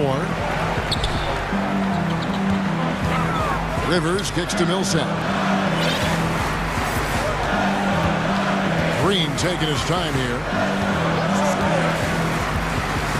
He lobs up the alley-oop pass and the slam dunk by McGee. Oh, phenomenal alley-oop slam there. They are taking advantage of a team that looks lost out there.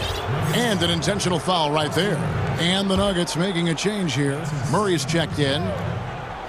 And here in the second quarter of action as we approach 4 minutes played. To the middle. Here's Gobert.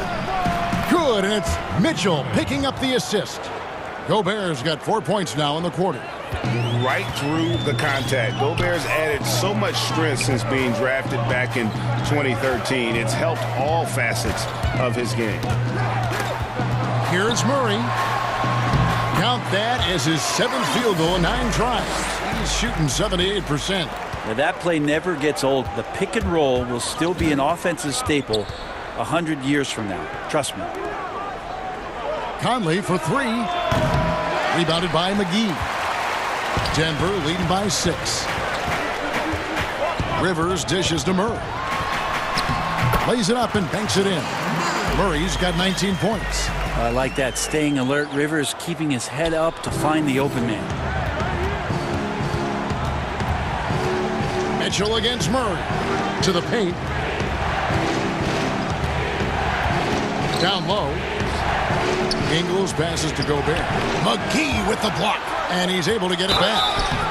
And can't hit the shot. But they're saying he got hacked, so he'll head to the free throw line. It's on JaVale McGee. An improved free throw shooter compared to his earlier seasons. Nice to see Gobert attack his weakness. For Denver, they've gotten 7 of their 12 field goal attempts to drop here in the second quarter. Up over 50%. Murray against Conley. Murray, the pass to Millsap. McGee dishes to Murray. Gobert with the defensive effort. He's so good at getting to the rim. Maybe tries to get a little bit too... That'll do it for the first half. Denver on top, up 6. And now, the 2K Sports Halftime Show. Hey, everybody. Good to see you. Jamal Murray had a huge first quarter. He ended up with 19 points and 3 assists. Thanks for joining us, folks.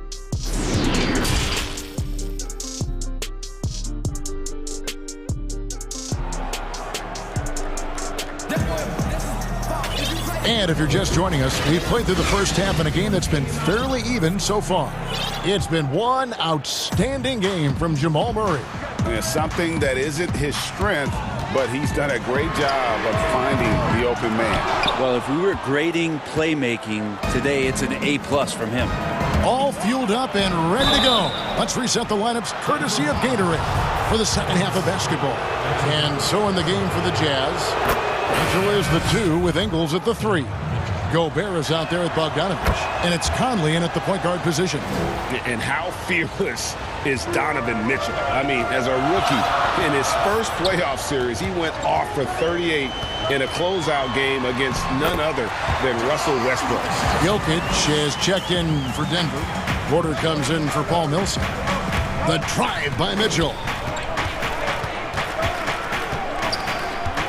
Well, it seems like every year, Greg, we see some incredible new players come to the NBA.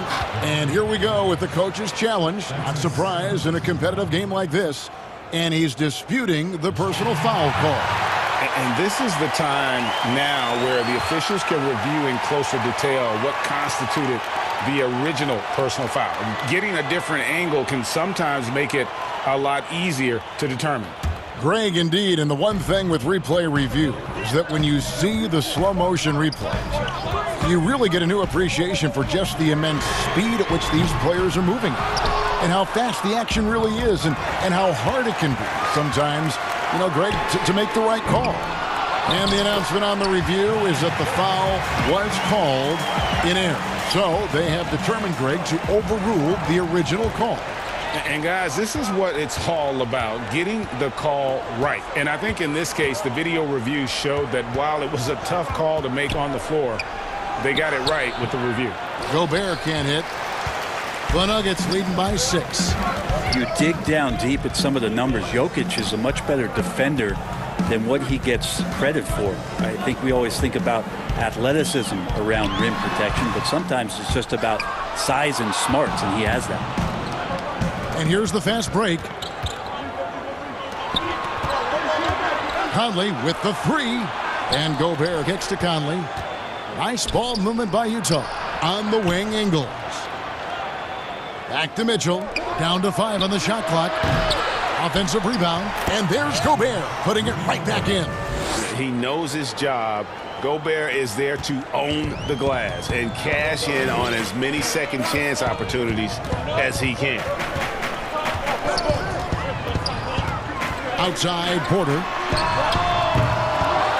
Here's Murray. Laid in with a nice touch off the glass. Murray's got 4 this quarter.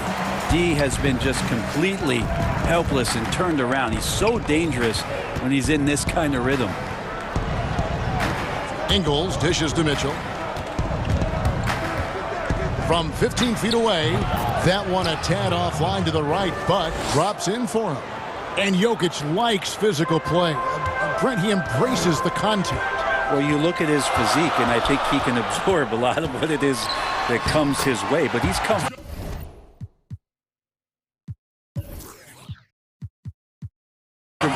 wrestling. He's got brothers. He knows what that's like. And he also loves to mess around with those press conference microphones, as we see. And a first time out of the game called for Utah. And Kevin, he saw his guys just a little sluggish out there. Oftentimes a timeout like this allows you to kind of just reset.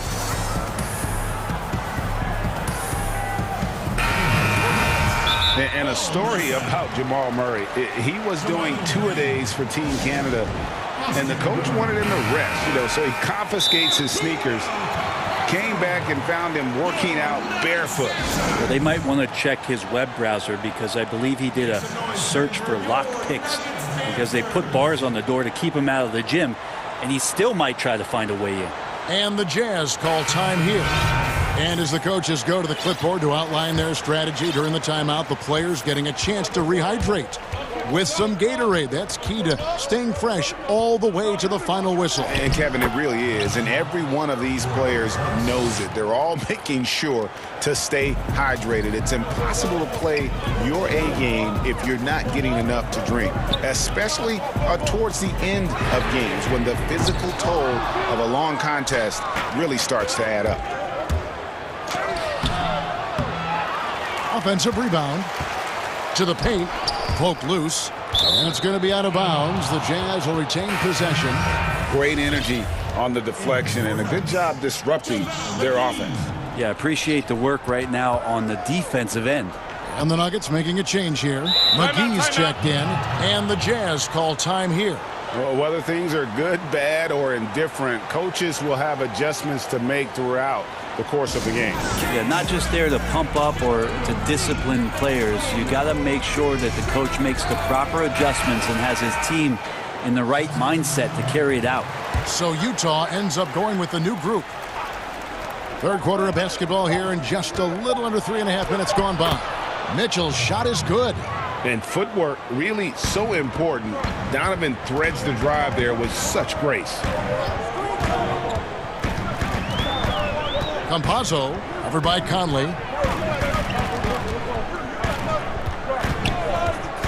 Campazzo. And it's off from three-point range. The Jazz have gotten 5 of 8 shots to fall for them in the third quarter. A nice 62% from the field. 59 seconds left in the third quarter of the game. Campazzo, covered by Conley. And there's the pass to McGee.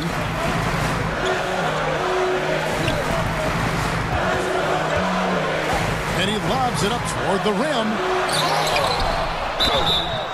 And foul on, and yep, we thought we might see it. And the coach's challenge has been triggered on the personal foul call.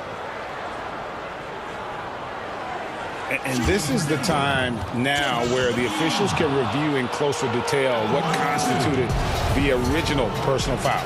Getting a different angle can sometimes make it a lot easier to determine. Greg, indeed, and the one thing with replay review is that when you see the slow motion replays, you really get a new appreciation for just the immense speed at which these players are moving at, and how fast the action really is, and how hard it can be sometimes, you know, Greg, to make the right call. And the announcement on the review is that the foul was called in error. So they have determined, Greg, to overrule the original call. And guys, this is what it's all about, getting the call right. And I think in this case, the video review showed that while it was a tough call to make on the floor, they got it right with the review. Bogdanovich passes to Ingles. Jokic with the steal. Here's Gordon. Rebounded by the Jazz. Gobert's got 9 rebounds in the game, getting it done. And the coaching staff loves this. Mitchell being assertive on offense and just imposing his will. That's the kind of aggressive and assertive play they need as we get closer and closer. What a performance by Jamal Murray. He has been the story for Denver. A terrific quarter for him. And now he has a total of 27 points. Shouldn't take him long to get up over 30. Right back after this break. Here now a chance to show you our assist of the game. And it's presented as always by State Farm. And definitely deserving of the prize tonight. How about the read he made here? Looking like a point guard, putting the pass right on the money. So helpful to the offensive versatility when your bigs can create, freeing everybody up, and that cut was wide open. 3/10 quarters behind us. One more to go. Thanks for being with us as we begin the fourth. Will Barton is out there with Jamal Murray. Then it's Aaron Gordon. Then it's Michael Porter. And it's Jokic in at the center, locking down the middle. That's the group in the game for the Nuggets.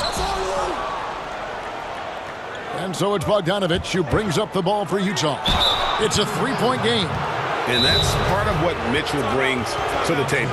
The willingness to operate on the perimeter or get in there and mix it up on the interior. Denver calls timeout.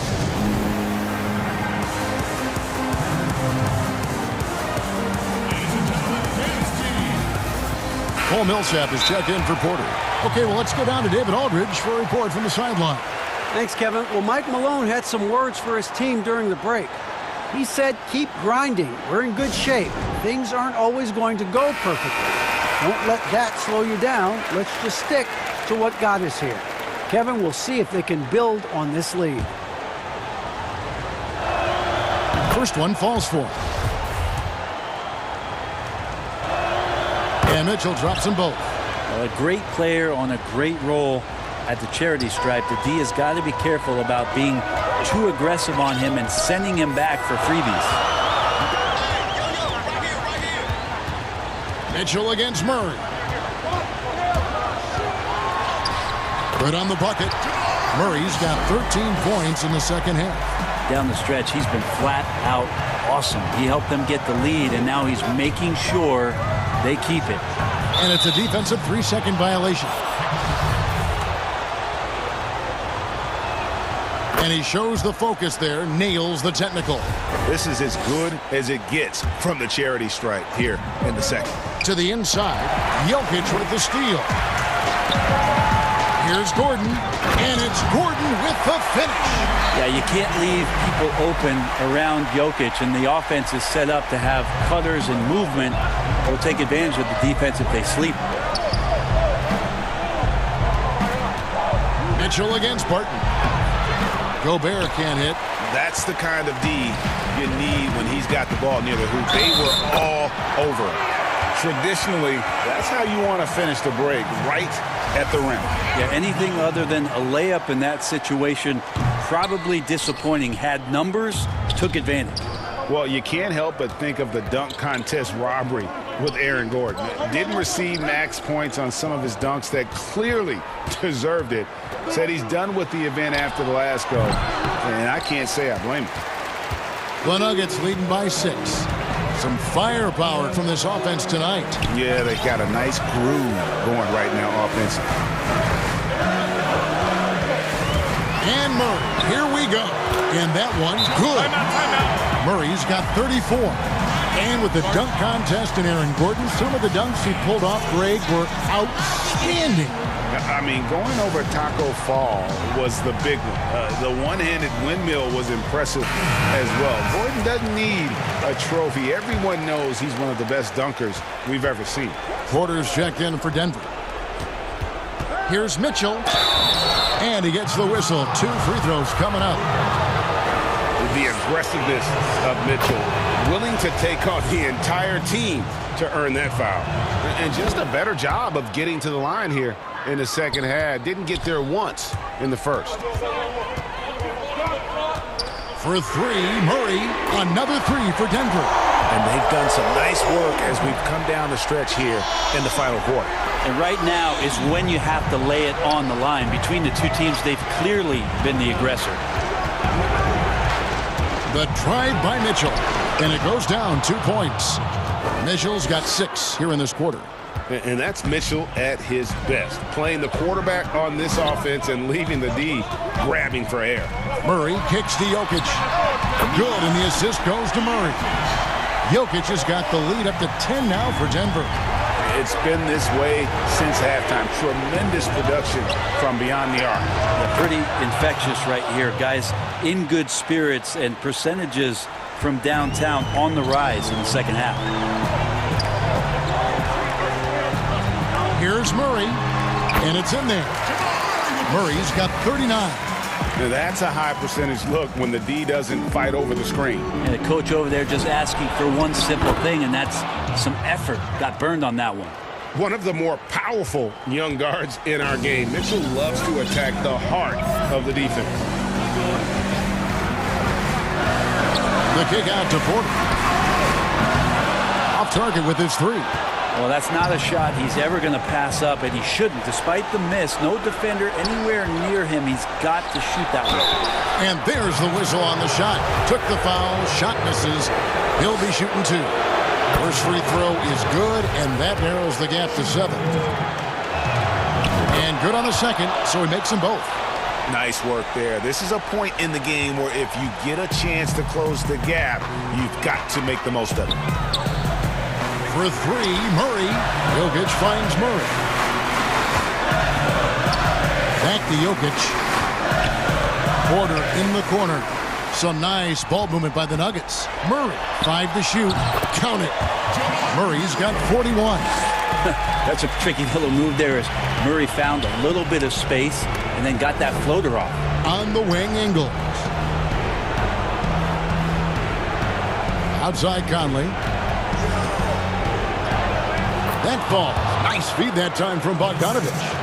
And there is just no fear in Mike Conley. He has not met a big shot he was afraid to take. Mitchell against Murray. And they pick up 2. Murray's got 43 points. Give them credit. They've worked hard all game, now looking to finish it. Oh, great job of getting in position to win a game. It's been an all-out effort from the squad. Pass to Mitchell. Gobert against Jokic. Gobert down low. Lays it up off the glass. And wow, what a shot. Gobert showing he has what it takes in the clutch. The clock now can just run out for the Nuggets. And a wide open look for Porter. And there's another one for the Nuggets. Can't talk enough about the subtleties in that setup right there. The assist, really the key to that entire sequence. Utah calls timeout. They're trailing by 8. We've got 13 seconds left in the game. Guys, what do you think? Trying to keep hope alive, but I don't see them making a comeback. Yeah, this is the classic too little, too late. The effort coming and not enough time for them to get back in it. Here's Mitchell, and then Mitchell with the dunk. Big-time play there from Mitchell. Remember, he's been the go-to guy since his rookie year. Murray outside. And the miss. So the Nuggets win it. They didn't make it easy. David, thank you as always. And that'll wrap it up, folks.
Time to hear from our good friend David Aldridge on the sideline. Hey, Kevin, thank you. Well, the Celtics have their two J's, Jason Tatum and Jaylen Brown. Their names are similar, and sometimes people get confused. Brown said, Coach Brad Stevens does it a lot. He draws up the play and says Jaylen, but puts JT on the clipboard. Both capable, DA. Thank you. So the opening lineup for the Suns. Booker and Bridges are the wings. Jake Crowder out there with DeAndre Ayton. And it's Paul in at the point guard position. And for the Celtics, Walker and Smart, the guards. Brown, the small forward, with Tatum holding down the 4 spot. And it's Williams at the center, filling out the middle. Near the three-point line, it's Booker. Off to a good start as he hits his first shot attempt. Both teams tonight, Greg, love to push the ball up the floor, even off made shots. You know, trying to find an opening before the half-court D can set up. I think you're going to see more and more of that every year. I agree. And he comes up with the deuce. Booker's got his second bucket.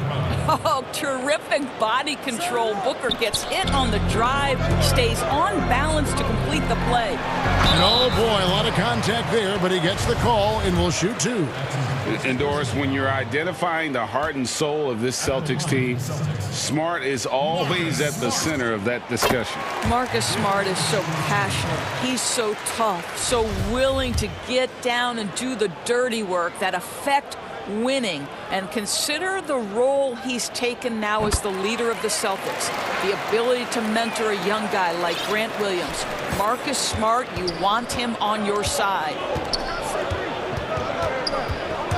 The drive by Paul. Here's Ayton, and it's Phoenix scoring again. Well, the form and the touch and the mid-range from DeAndre Ayton. This guy is special. Brown finds Smart. Here in the first, a little over a minute played so far. It's good. This guy is a pick-your-poison kind of player. Very hard defensively to cover all your bases with him. Ball against Walker. Ayton in the high post. Back to Paul. A three. Trying to get open is Crowder. And Crowder stays with it. 80% from the field to start, playing with a ton of confidence. The Celtics have gone 1 of 3 from the field to start this one so far. Passes to Williams. Tatum at the elbow. Shoots over Crowder. And too long on the shot. Boy, just 1 for 4. A little brisky right now. Booker outside. Suns moving the ball around. Back to Crowder. Pulls up from the corner. And Tatum pulls it down. Here's Boston now. 4-point game. Smart. It's good. Great play by Williams to set it up. How about Marcus Smart? Keeps his balance even with the defense in his grill. That is really nicely done. Booker up top, guarded by Smart. And Ayton throws it down. That is ferocious. You said it. That was ferocious. Here's Walker. Phoenix grabs the miss. Boy, this guy is a good finisher, so he misses a chippy. That's tough to take. And the whistle blows. It's going to be on Robert Williams. That's his first foul. Here's Paul. Walker with some nice D. Well, certainly not the best defensive effort, but this guy can't make them pay for their laziness. Nice catch and finish on the alley-oop. Well, you have to admire how Smart is running this offense right now. He has a knack for spotting open teammates. Paul passes to Bridges. Back to Paul. Bridges against Tatum. Booker with no one around. The three-pointer no good. Boy, a wide open shot from his favorite spot. That is one he'd like to have back. You got to keep pace with Williams in transition. He's so good at just outworking everybody on the floor. On the wing, Booker. The 19-foot shot, and it's good off the back of the rim and in. Booker's got 6. And here's Brown. He'll bring it up for Boston. Trailing by 2. Walker in the post. Defended by Paul. Lets it go. Walker's shot is off. And not pretty. You just got to shake off a miss like that. And Ayton throws it down. What a connection DeAndre Ayton has with his guys. Great timing on the alley-oop.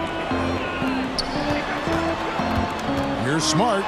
Good, and it's Williams who picks up the assist. He's got 6. And a nice job here early of establishing an inside presence.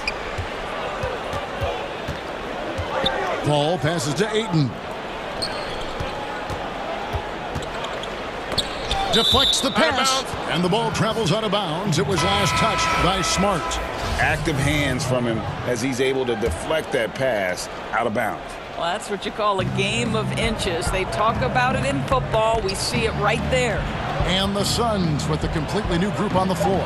Shot clock at 3. Kaminsky. Another one falls for Phoenix. And so it's Boston with it. 4-point game. Here's Williams. Oh, and the jam by Williams. Well, you can tell there's a team-first mentality with the young gun Jason Tatum working to find the open teammate. Nice. 3 seconds separate the shot clock and game clock. Johnson kicks to Craig. And the foul on Marcus Smart. That's his first foul.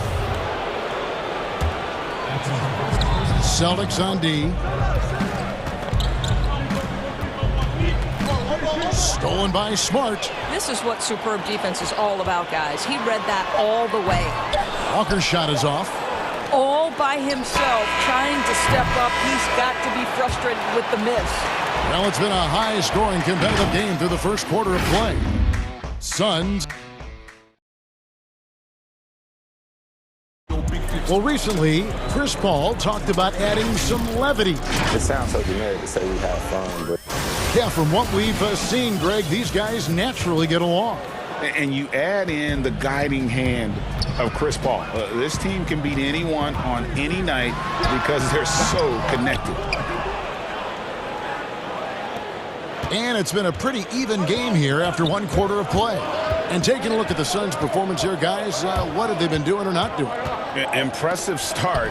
They came in with a well-conceived game plan and have executed.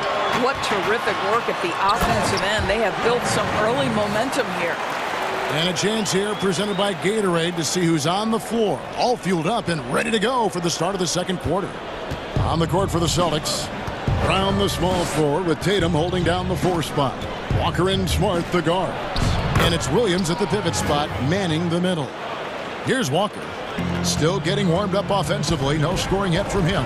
In his career, surprising some scouts, Tatum's hit a high percentage of his threes. The difference last year, he took a whole lot more of them. He understood, Greg, that his game needed to be more efficient. Far fewer mid-range, long-range twos. He almost doubled the number of three-point attempts from the year before, and that was by design. This guy understands success in the modern NBA, plays at the rim, and plays from 3.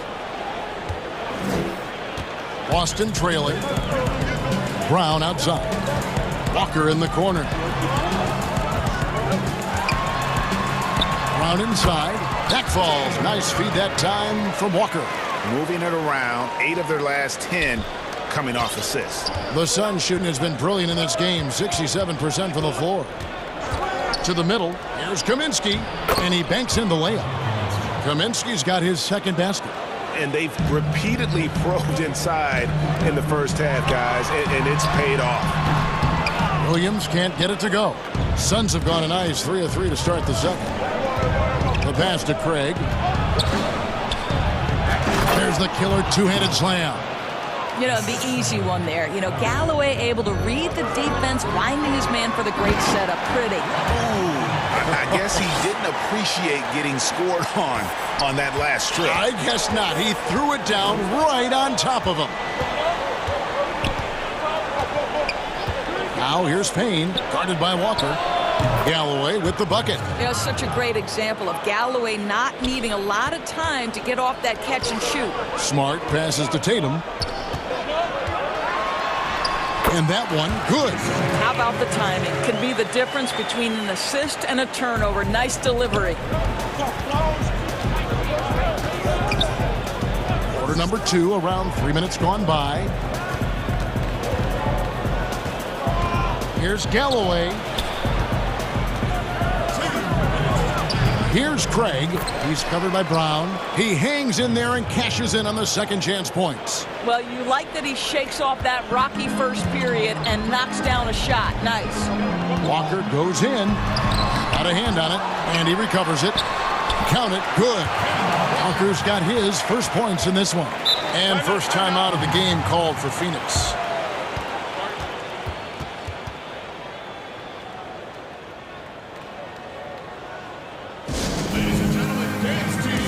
The Suns with a completely new group on the floor. Greg is a point guard. What is it you like to see from that position on the floor? I think first and foremost leadership. It's so valuable at that spot, and you know, you always got to have your head high because your teammates are feeding off what you put forth in terms of your body language and enthusiasm. So, you know, the typical stuff about organizing the offense and setting the tone on the defensive end, that stuff's important as well. But so much of how you carry yourself out on the floor when you deal with adversity and you know that you're going to, it is really paramount. We've got 1:13 left to play in the first half. Brown the pass to Tatum.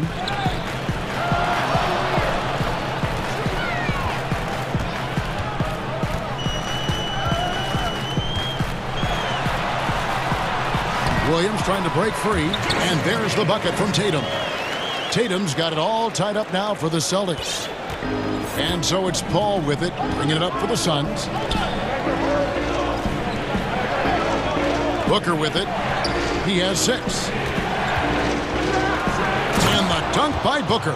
Well, guys, what a terrific feel for the young Booker. Knows exactly how to take what the defense gives him. Walker with it. Now guarded by Booker. Walker dishes to Smart. And that won't go, missing the go-ahead bucket. Suns have gone 7-9 in their field goal attempts here in the second quarter. Pretty good offense. Well, we know Mikal Bridges can connect from distance. This guy has become a consistent threat from deep. Tatum on the wing. And it's Ayton with the rebound. Suns leading by 5. And no need to rush this. Let the clock run down. Well, it's trying to close the quarter strong, and by that, take a great shot without giving them an opportunity for another one down the other end. You're Smart. And contact on the shot, so he'll be shooting free throws here. Chris Paul picks up that one. Well, how smart is Marcus Smart using his body? He's such a physical guard, seeks out contact, nice. And so, Smart nails both of them. 5 seconds left in the first half of basketball. Here's Booker, and the rejection by Tatum. And some good action through the first 2 quarters. All right, thank you, David. And folks, don't go away. After the break, we'll see you right back here. The 2K Sports Halftime Show. Hey again, everybody. I'm Ernie. For the Suns, the first quarter was pretty even. They were never able to get the lead above 4. They...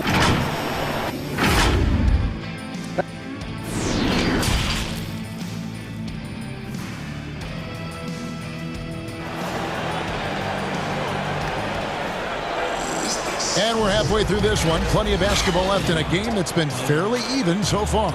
And you know, Marcus Smart has been really making it happen. No problems fighting his way to the rim in this one. A lot of points in close. And part of that has to do with his mindset. He has been looking to push the action at every opportunity, and he has been in attack mode all night.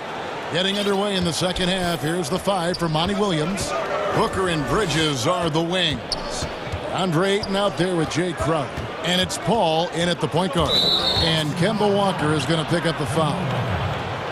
That's his first foul. How about that strong defensive performance for this half's Mobile 1 block? And he's all over that shot. Has it read the whole way and gets the position he needs to make a play. For 3, Booker. Well, that's outstanding footwork from Smart on the defensive end. A superb job staying with his man. And Doris, much has been made of Brown's improvement offensively, and rightly so. But when you ask Coach Stevens about him, he always goes back to his defense. Well, it's never a surprise for the coach that is the first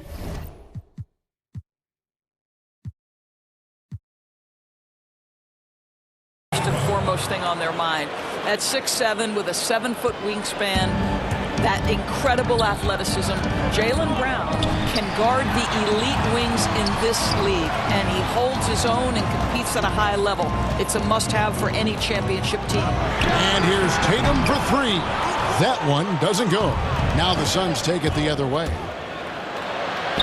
And there's Booker on the assist from Crowder. And it's a 5-point Phoenix lead. Well, this guy has been efficient and effective all night. That IQ has been on display. In the corner, Smart with it. Crowder with the steal. Ayton kicks to Booker. Just over a minute and a half have passed here in the third quarter. Top of the key jumper, no good. The Celtics have gone 1 of 3 since starting the second half. And he'll shoot free throws here. Clearly fouled on that shot that time. The whistle blowing. Well, the former number 3 pick in the 2017 draft, Jason Tatum, has been nothing short of amazing as a young gun in this league. What a star on the rise. Evan Fournier's checked in.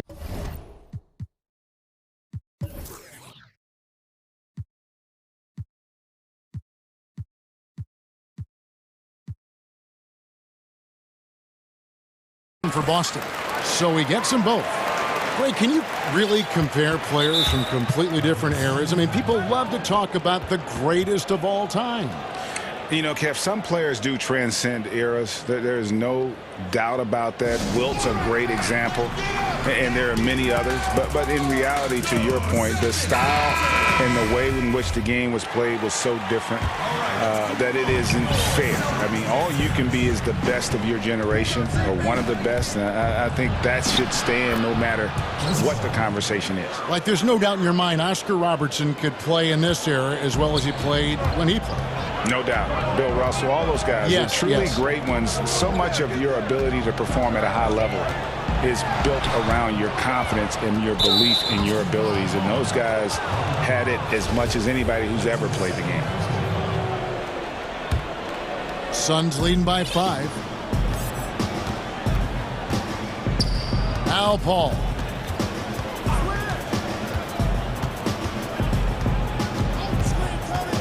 Oh, Ayton in position. Takes the alley-oop pass and dunks it down. Night after night, game after game, Chris Paul understands where to put the ball and when. Nicely done.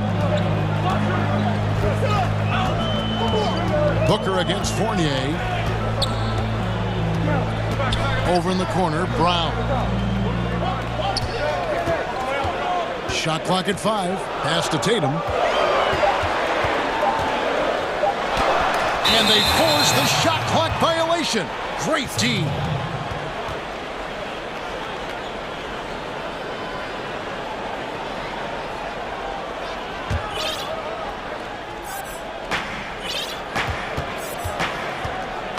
And now we're 3 minutes into the third quarter of play. Paul passes to Booker. A chance to extend the lead to double digits, but it's no good. Right now trying to get into a rhythm, but so far this quarter, boy, he is struggling to make anything go down. Well, that's somebody who sees the whole floor and delivers it to the perfect wide-open shooter. Smart against Paul. Just under 3.5 minutes played here in the third quarter. And the shot goes in. That's the 10th straight point they've given up in the paint. And so Boston again turning it over. Some changes for Phoenix. Suns leading by 6. Payne kicks to Johnson. Uses the glass to finish the layup. Well, that possession to me highlights the importance of creating for your teammates. Here's Smart. Celtics passing it around. Brown right side. And Brown throws it down. Oh my goodness, Brown finishes off the drive, not simply laying it in, but a message of authority on the dunk. Pass to Galloway. Launches it. Here's Kaminsky. Williams with the block. Here's Brown. Fouled on the shot and picks up. And here we go with the coach's challenge. Not surprised in a competitive game like this. And he's disputing the personal foul call. And this is the time now where the officials can review in closer detail what constituted the original personal foul. Getting a different angle can sometimes make it a lot easier to determine. Greg, indeed, and the one thing with replay review is that when you see the slow motion replays, you really get a new appreciation for just the immense speed at which these players are moving at, and how fast the action really is, and how hard it can be sometimes, you know, Greg, to make the right call. And the announcement on the review is that the foul was called in error. So they have determined, Greg, to overrule the original call. And guys, this is what it's all about, getting the call right. And I think in this case, the video review showed that while it was a tough call to make on the floor, they got it right with the review. Just 3 on the clock. Doesn't go for him. And so it's Phoenix with a 6-point lead at the end of the quarter. They're feeling very confident shooting the... And a moment now as we take a look at our State Farm assists of the game. And he sliced the D wide open with this feed. They had no chance to prevent that basket. Well, that's what a great pass will do, right? You love the unselfish play. And with these teams locked in a very close contest, this fourth quarter promises to be a good one. Round the small floor with Tatum holding down the 4 spot. Marcus Smart is out there with Evan Fournier, and it's Williams at the center. That's the Boston 5. A main staple in Williams' game, that sixth sense for when to rise up and deter those shots. And they're on the break. Johnson, the pass to Galloway. Timeout called, the Suns. From 15 feet away.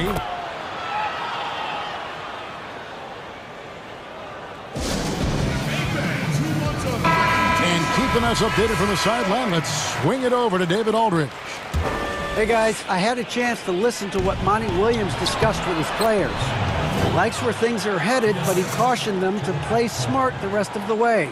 He said carelessness with the ball, with assignments, with rotations, any of that can undo what we've worked to accomplish so far. Kevin, they are so close. Well, Evan Fournier is a fundamentally sound player, and if his teammates are open, he will deliver the rock. Payne passes to Galloway. Here's Craig, fires the 3. Kaminsky, it's good on the putback. Kaminsky's got the lead up to 8 now for the Suns. I don't know what's happening defensively, but they're not putting up any resistance. Outside Fournier. No good with the triple. For Phoenix, they've gone 2 of 4 from the field since we started the final quarter of play. Really left alone that time. And it's an 11-point Suns lead. Perfect example of Galloway's ability to stop on a dime and drill the jumper. Here's Fournier. Brown outside. Tatum kicks to Fournier. Good on the triple. Fournier's got himself on the board with 3 there. You love how each side has risen to the challenge throughout this one. I'll tell you, we have seen great execution from both teams. Neither one giving an inch here.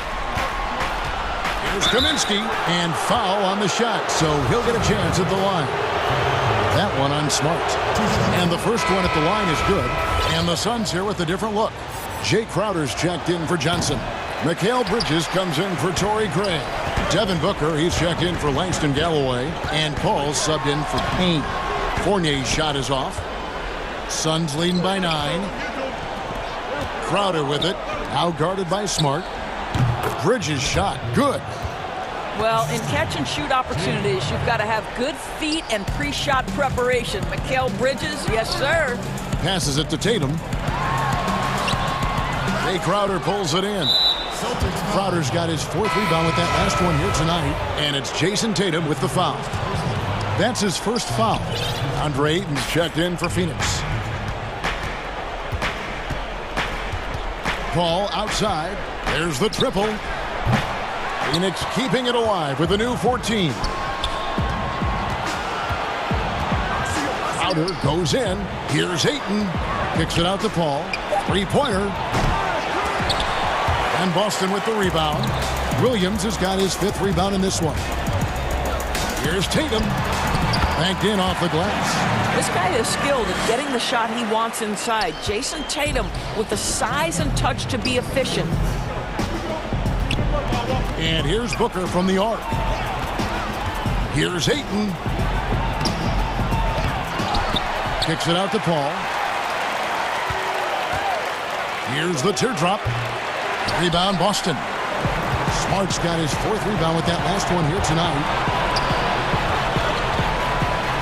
And the rejection by Ayton. Boy, really tough to score on DeAndre Ayton. Such a patient shot blocker, guys. Paul passes to Booker. Now here's Ayton.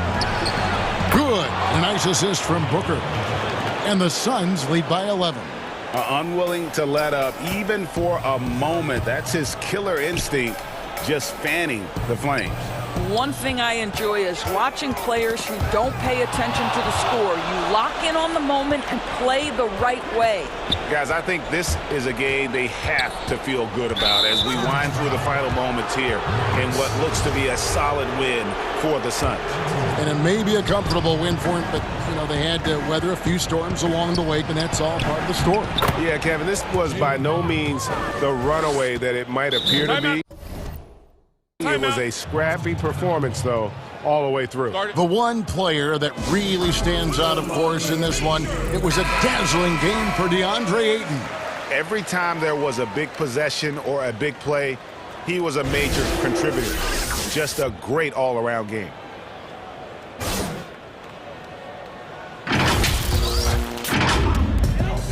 .58 seconds left here in the fourth quarter.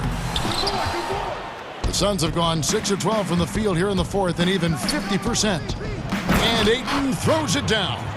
Saw the opportunity to put this away and did not turn it down. Yeah, playing with great energy and great effort. And as a coach, you'd love to see this from your team every single night.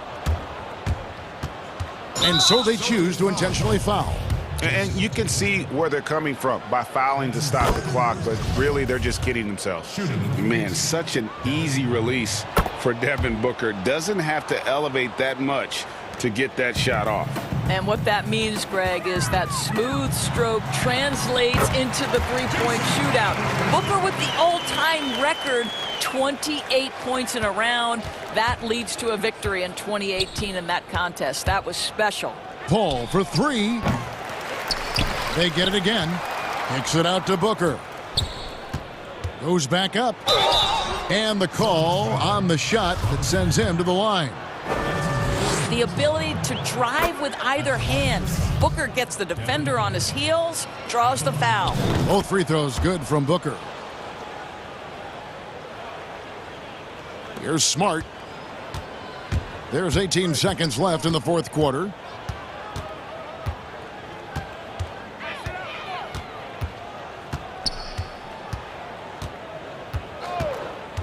From deep. Here's Williams. And he drops in the layup off the glass. Yeah, hard trying to keep Williams off the boards. He makes it a mission to keep possessions alive. All right, David, thank you. Well, folks, that's going to do it for now. For Greg Anthony, Doris Burke, and David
Murray out there with Will Barton. Then it's Aaron Gordon. And it's Jokic in at the center, locking down the middle. And for the Clippers, Jackson is out there with Patrick Beverley. Then there's Kawhi Leonard. Then it's Ibaka. And it's Batum in at power forward. The drive by Jokic. First shot, first basket. He's out of the blocks fast. Deep benches tonight, Greg, on both sides. This seems to be a growing trend. You know, teams are digging deeper than ever before, even getting into the two-way contracts that give you depth past your top 15 guys. One, you're trying to protect the investment in your big-ticket items, your franchise-caliber players, but you got to keep an eye on the future in terms of player development. That's another area where the league has really changed when you look at the makeup of these rosters. Well said. Leonard on the wing. He's covered by Murray. Kicks it out to Leonard. A three ball. And another three for the Clippers. How about Kawhi Leonard knocking down the three ball? Didn't have that shot when he got into the league. Love seeing how he's improved as a shooter with the outside jumper. Now, here's Jokic. Over Ibaka. And off the left side of the rim. And it swirls in for him. Boy, he is looking confident. Love how they're using him so far. And you know what? They're going to keep using him. I mean, he'll be the centerpiece of their offense today. You can bank on that. Yeah, I love the court awareness from Kawhi there. Dependable at getting it to his uncovered teammates. And Murray, here we go. Laid in with a nice touch off the glass. And once he got to the 10, I think he was surprised to find himself that wide open. Well, this early, they should be showing a lot more energy on defense. It's not there. Now, here's Beverly. Kicks it to Leonard. Wide open look. Again, Los Angeles. Red hot so far. 4 for 4. Cooking with gas. Couldn't draw it up any better. Now, here's Murray. And it hung on the rim, but wouldn't fall for him. Leonard against Gordon. The pass to Beverly. Fires from deep. Barton with the rebound. And I thought that was going to drop. It looked good from here. To the right side. And it's good. 2 points. You know, I really like seeing this from Murray. Looking to get his open teammates involved. Being a willing passer is impressive to his teammates. Now here's Jackson. And the call up against Jokic. That's his first foul. Here's Leonard. And Kawhi Leonard with the slam. And there's only ever going to be one result when Kawhi's driving to the bucket, and it's going to be loud, and it's going to be painful. Jokic on top, defended by Ibaka. Here's Gordon. Offensive rebound. Got a piece of it. And here we go. Beverly heading to the hoop. A huge slam, the perfect end of the fast break. Well, I think the tenacity of Beverly is really what makes him a clawing, nagging nuisance as a defender. Outside, Porter. Floats it up for Jokic. Hammers the alley-oop through. Boy, Jokic always in sync with his teammates, which is part of why he's able to put together these highlight reel sequences. And no doubt last season was a bit of a step backwards for Aaron Gordon. After that breakout 2019 season, his numbers just didn't hold up. And, you know, Greg, the issue was his shooting.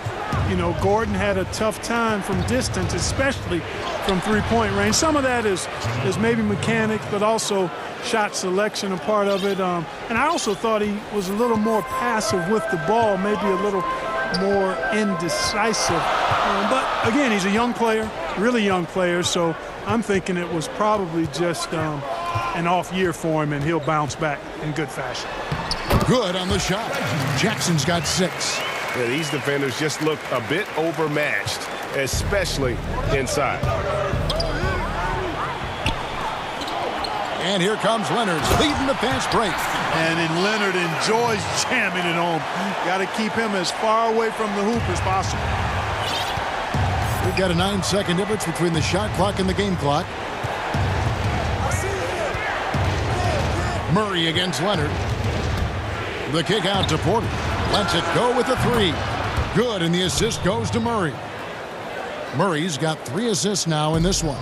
Clippers leading by 5. Outside Jackson. Ibaka right side. Here's Beverly. Back to Ibaka.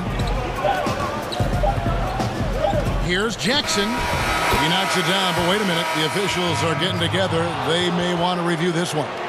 And indeed, they're going to look at it again. They need to be certain he beat the buzzer. Yeah, that's a tough call there with the naked eye. Kawhi Leonard has been on display for the LA Clippers. He finishes with 9 points in the quarter. The D is having all sorts of problems with him. And don't go away. We'll be right back.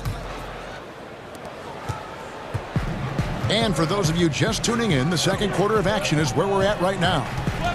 And a moment now to quickly take a look at the offensive approach for the Clippers. With the aggression they're showing early on, I mean, they're driving it to the hoop with authority and force. Yeah, and I think another key, guys, will be can they continue to hit that mid-range shot? I mean, they've been very effective here early on. All fueled up and ready to go. Let's reset the lineups courtesy of Gatorade as the second quarter gets going. And the Clippers, looking at who they've got, we've got Luke Kennard. Marcus Morris is out there with DeMarcus Cousins. And it's Rajon Rondo. And it's George in at the 2 guard.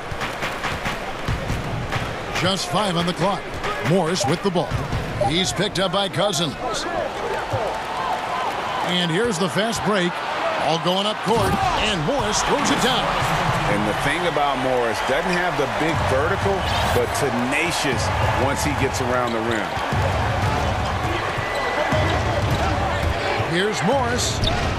Lays it up off the glass. Yeah, and there it is again. On a lot of their possessions this first half, they've established great inside position. And George, here we go. And then George with the jam. Yeah, you know, George really enjoys being in the air. I mean, this guy has great body control and bounce, and his slams at times can be absolutely sick. I mean, the number of points they've scored in the paint already here is eye-opening. Morris against Rondo.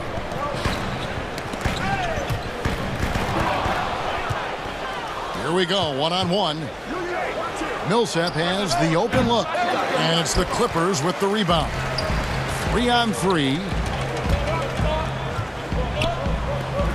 Pass to Morris. It's a nice passing here by Los Angeles. Back to George. And it's George finishing it off. Boy, a very capable passer. DeMarcus Cousins does a solid job recognizing where to go with the ball. The Nuggets trail by 9. Morris with the ball. Guarded now by Morris. Bucket is good. Greg, if you're a small market team, how do you convince stars that you've drafted and developed to stay and re-sign? It's a great question, Kevin. I actually think in a lot of ways it's easier today because you can be box office. You can be a superstar in a small market and have the name recognition because of the era we play in. And so I think the biggest way to keep them there is to build a championship caliber team around them. I think that is your saving grace. If you can prove to them that you can build a championship caliber team, I don't really think that there is a reason to want to leave. That's a solid blueprint. Serge Ibaka has checked in for DeMarcus Cousins. And it looks like, yep, it's a coach's challenge on the personal foul. That triggers a replay review by the officials. And I think when it comes to some of the more difficult calls to make, personal fouls can be tough. The action is so fast that it's really tough to catch everything in real time. The wonders of technology, Greg. We've seen replay reviews so effectively, and involving the coaches by being able now to challenge like this is something a lot of people have been hoping for. And so the word is in. They have decided that the call stands as it was made on the floor. And, you know, even if a coach still feels this wasn't the right call, you got to acknowledge the effort being put in to reviewing it. The double checking, and the game continues on. And for Beverly, he's checked in for Los Angeles. Yeah, excellent determination there from George. This wasn't going to be denied. Fighting off the physical contact and nailing the shot over good defense. And here's Rivers. No points in the game yet for him. That one good for 2. So it's the Clippers now. 6-point lead. Beverly deciding where to go with it. Morris passes to George. And the layup falls. George has got 12 points now in the quarter. I love the activity. George is not just a perimeter player, folks. You can depend on him down low, too. Murray against Beverly. Inside. Here's Jokic. Again, the Nuggets score. Guys, that's just really unstoppable. He poses a ton of matchup problems for whomever he's facing. And so they foul intentionally.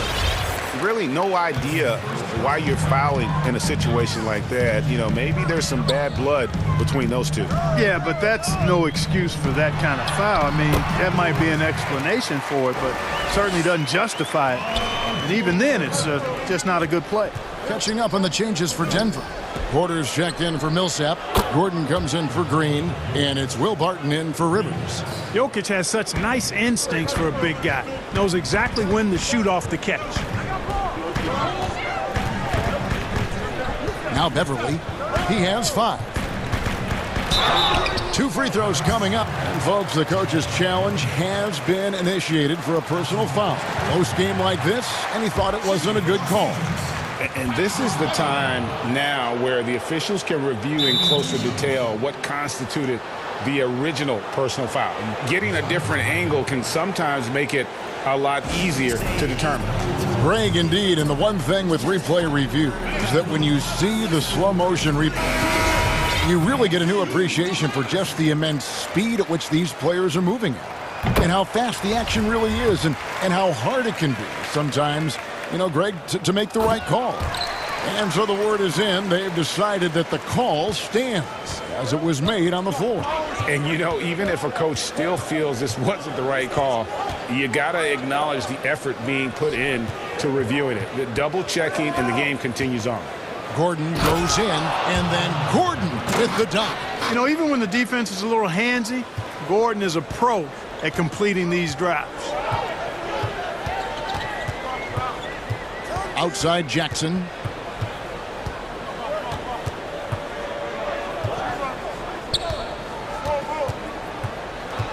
Over in the corner, Beverly. Back to Jackson. Oh, wide open look here for Ibaka. And no good on the last second attempt this time. And that'll do it for the first half. A competitive game so far. Was it? It's the 2K Sports Halftime Show. Hey, folks, welcome back. Right out of the gates, it was the Clippers setting the tone. They were able to stretch out their lead to 8.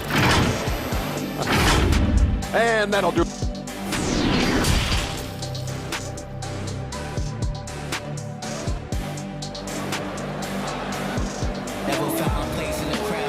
And as we get into this third quarter, as we've seen so far, neither team able to create much separation on the scoreboard yet. You look at Paul George in this game, guys, he's been everywhere.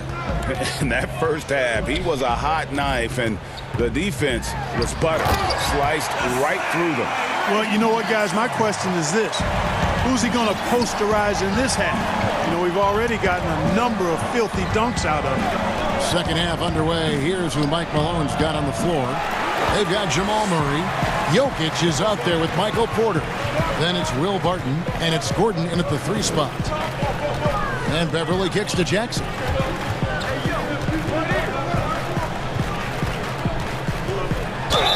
And he could not get that one to go. A lot of contact, and he'll go to the line for 2. It's going to go on Will Barton. And Jackson certainly doesn't lack confidence. A speedy guard who can fill it up in no time. Jackson hits both of them. Greg, I know you've played for some great coaches in your day. What is it that separates the truly elite coaches, in your opinion, from just coaches that are pretty good? I think the one attribute that's most important for a great coach is consistency. And I've said this, you can coach a lot of different ways, you can win a lot of different ways, but you've got to be sincere and true to your principles and your philosophy. And those are the coaches, and I've had them that have done it different ways, but they've been the most successful. And listen, you've also at the professional level, you've got to have a presence about you. You got to have some charisma out there as well to get these men to buy in. They're finding lanes to the hoop now with consistency. 5 buckets in a row from the paint. And on the flip side, the defenders have to show more fight on the interior. They've got to offer more resistance here. Denver calls timeout. And the lack of rim protection, top of the list. Yeah, you know, just look at the numbers, guys. I mean, they are being taken to the woodshed in the paint. The Nuggets trail by 11. Murray right side. And the shot goes down. Murray's got 4 points now in the quarter. And the confidence oozing from Murray. Just so efficient from the interior. Boy, I tell you what, we've all heard the stories of Jamal Murray's training routine growing up in Canada, like something out of a movie. Push-ups in the snow, dribbling on ice, deep knee bends with a cup of hot tea on his thigh. A little bit unconventional, but hey, it certainly got him to where he is now, so I would say it worked. Just rubbing it in their faces with that move. He is never going to take his foot off the pedal. And that's terribly demoralizing for a defense, guys. I mean, they know he's going to keep coming and coming and coming, and that they may not have an answer for it.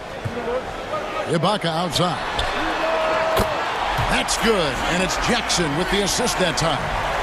Ibaka's got the lead up to 12 now for Los Angeles.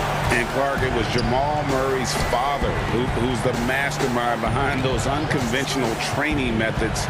His son, though, never begged off, never wavered in his commitment.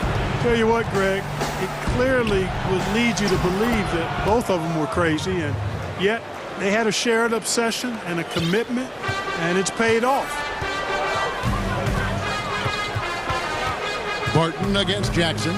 Pass to Ibaka. Outside for Jackson. Back to Ibaka. Here's the three. Barton with the rebound. The Nuggets trail by 10. 1:49 left in the third. Here's Murray. There's Porter with the three, and the three ball is good. Porter's got 5 points now in the quarter. You know, I think this is a shot Porter Jr. has to continue to knock down, because after all, he's out there to stretch the floor, so he's got to cash in from there. Everly with the ball.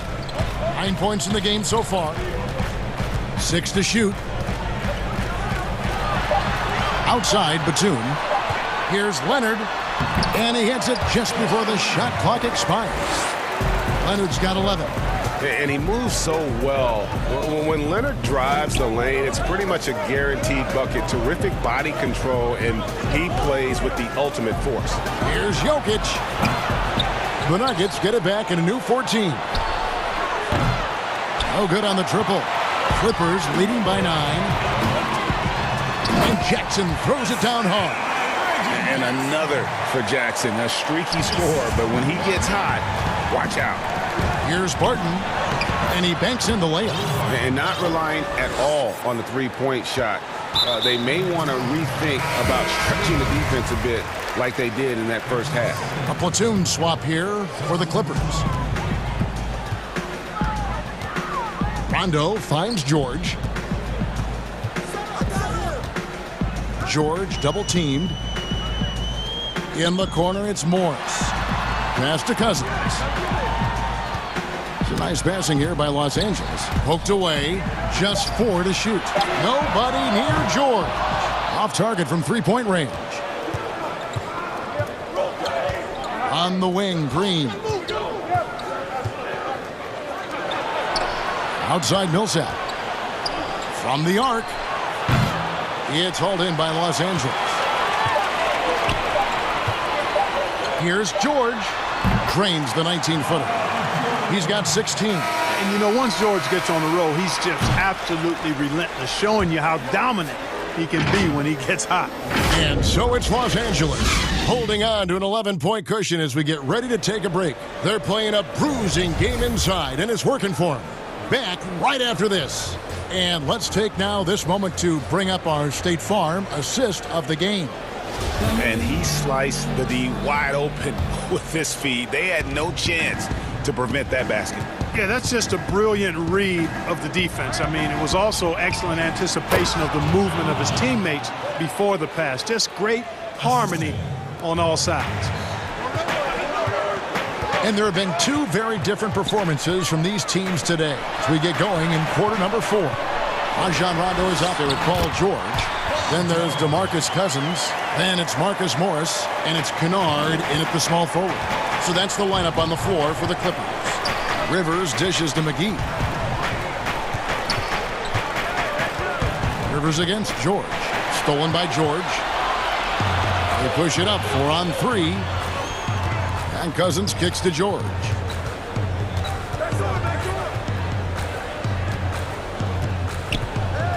On the wing, Morris.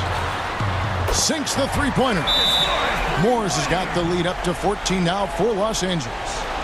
All right, well, look at how the hustle game has been going for the Clippers. Boy, their hounding, harassing effort at the defensive end, very impressive. And they forced quite a few turnovers as a result. And the other thing they've done since the beginning of this game is score points off turnovers and in bunches. Without question, George is displaying his skills today. Boy, he's been killing them all night, and the defense looks like it's practically packed it in. Denver with a platoon swap here on the floor. Let's go now to the sideline and catch up with David Aldridge. Hey, guys, I was able to catch what Mike Malone said to his team. His emphasis was for more effort on the defensive end. He said we have to do a better job of communicating and helping each other out. They're getting too many easy looks. Let's make it hard on them. Kevin, they're going to have to if they're going to slow down the hot shooting of their opponent. Will it go? And he gets the whistle. 2 free throws coming up. It's on DeMarcus Cousins. Well, we know, Greg, that Jokic is such a unique talent at that center position. Young player, already top 10 in career triple-doubles. How about the most triple-doubles ever by a foreign player? You think of the great skilled European big man. Jokic, arguably the most skilled of them all. And it's a completely new group for Los Angeles. And the Clippers call time here. Paul Millsap is checked in for Michael Porter. Adjustments are a part of the game, and the coach sees something he doesn't like here. And you know what? We'll see what changes he makes coming out of this timeout.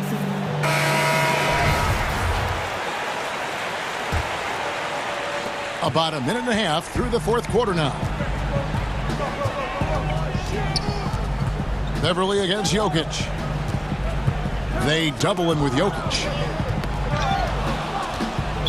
Not watching the line there. That'll be a backcourt violation. He went a decent amount of time before his first turnover there. It's really been a good, safe stretch of basketball from him to this point. Barton drives in. And easy 2 points on the layup. The speed and athleticism of Barton, superb. So venomous on these drives to the rim. Take that, fellas. Beverly, the pass to Leonard. Murray against Beverly. And Ibaka kicks to Beverly. And the foul on Jamal Murray. That's foul number 2 for him. Here's Beverly. He dishes it to Ibaka. And the layup's good off the glass. And the Clippers lead by 14. How many times have we seen a possession like that from them today? Ending with a basket, coming off a pretty pass. Well, when you look at the assist totals, heck, they've been clearly the better team. How can you forget about him? I mean, he's not going to miss that open of a look. Jackson against Barton. Beverly finds Ibaka. And again, Los Angeles with the triple. Love the unselfishness of Beverly. I mean, when he sees his teammate wide open, he quickly gets him the ball. For 3, Murray. And again, Denver with the triple.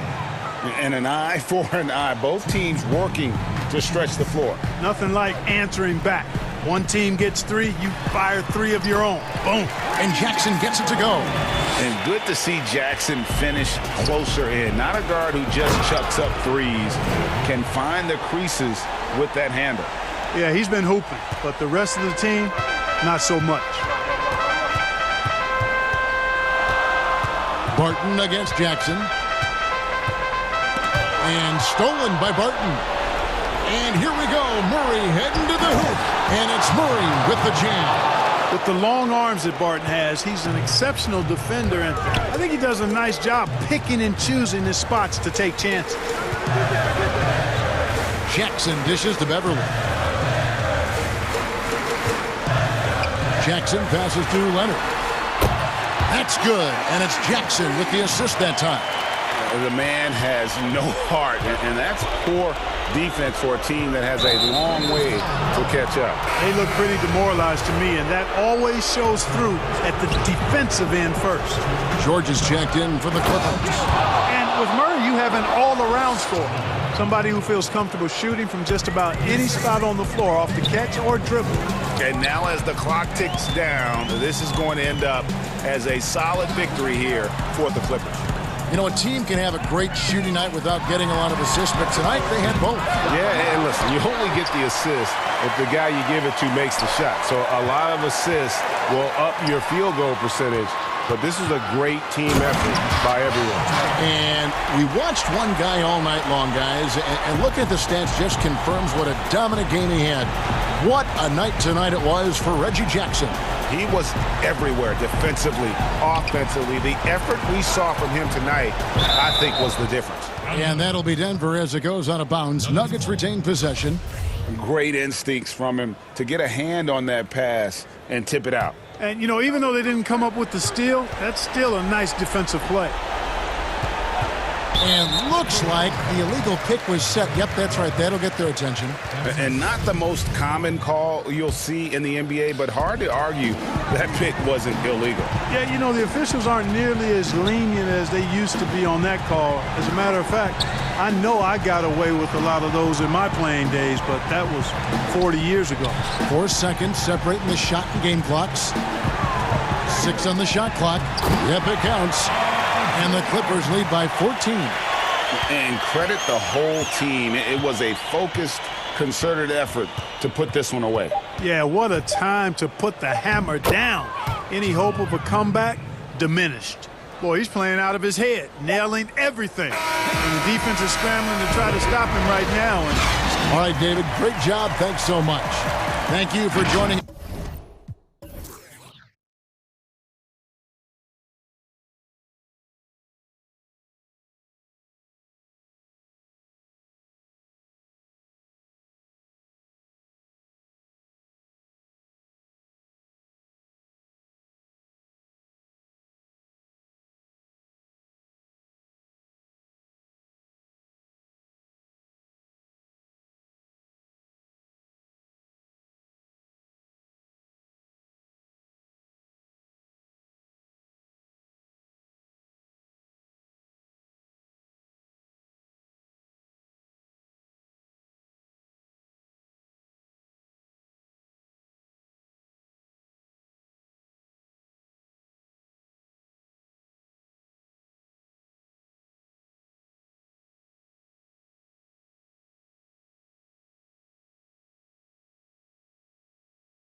Well, and as things get...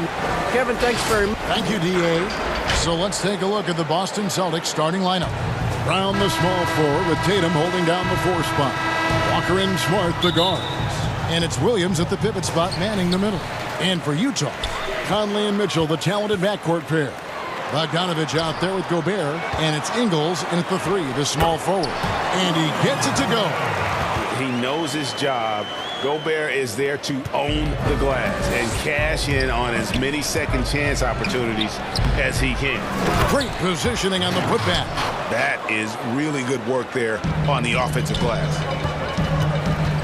Conley, the pass to Mitchell. Kicks it out to Bogdanovich. Pass to Ingles. Back to Bogdanovich. Jazz passing it around. Passes it to Gobert. Clock at 6.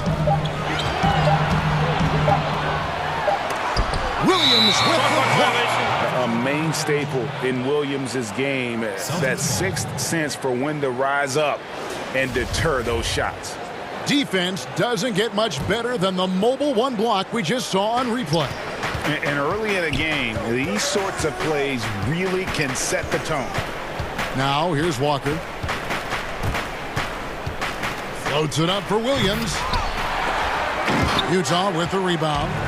Yeah, and that was lining up to be a huge alley-oop, but they just couldn't quite connect. Oh, I'm always surprised when it doesn't happen. I'm sure these two will have a good laugh about it later.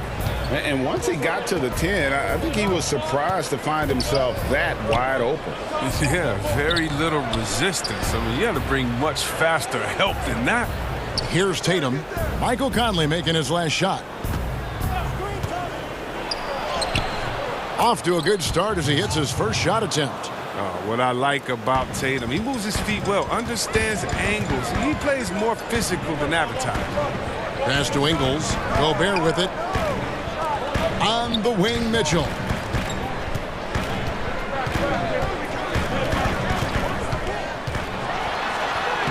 Makes it off the glass. And man, does Mitchell get buckets. And from everywhere on the floor. A versatile offensive threat. Williams finds Tatum. It's stolen by Gobert. And they're running. Here's Mitchell. And good, as it just snugs right down through the net. Boy, he is looking confident. Love how they're using him so far. Yeah, that's because he's getting his number called early. I mean, he's doing his part to help carry the offensive load. And stolen by Tatum. Here's Williams, and it's Williams throwing it down. Oh, nice look there from Smart, finding the open man. And it's Conley with the ball for the jam. And it's Mitchell with the jam. He just powered that one down. One of the game's top dunkers. Walker against Mitchell. Outside, Smart. Now here's Brown. Tight defense on him. And out of bounds as Utah gains possession. No doubt, Greg, you were known being a gritty, in-your-face defender. And when you think of the most hard-nosed point guards in the NBA today, who comes to mind? For me, I think Chris Paul.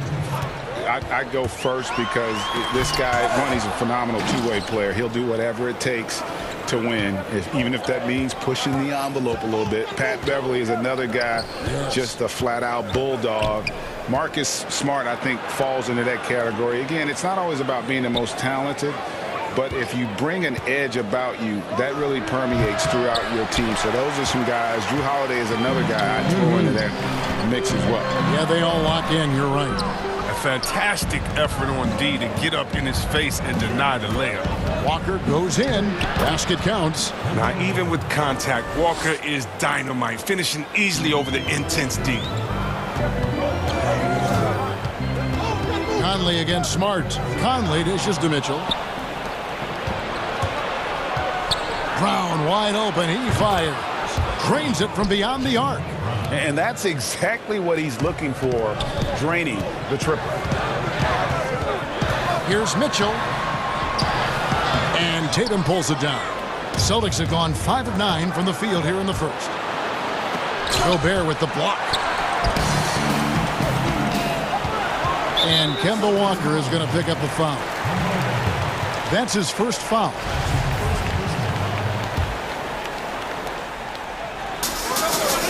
Mitchell outside. There's 38 seconds left here in the first quarter. And there's another turnover by the Jazz. And that's a gift if I've ever seen one. They've got to communicate much better out there. The Celtics with the lead.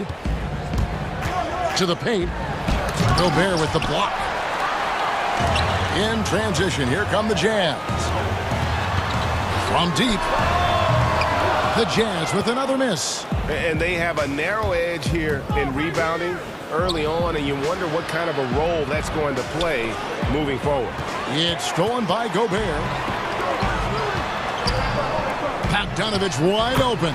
Makes no mistake on the open jump shot. Yeah, Bogdanovich, a high percentage scorer, an efficient shooter, and he loves that mid-range area. Here's Smart, and that's going to do it. Some good defense down the stretch to end the quarter. So at the end of one quarter of play. Venom. And if you're just tuning in, it's been a pretty even game through the first quarter. What do you guys think about the Jazz here in this one?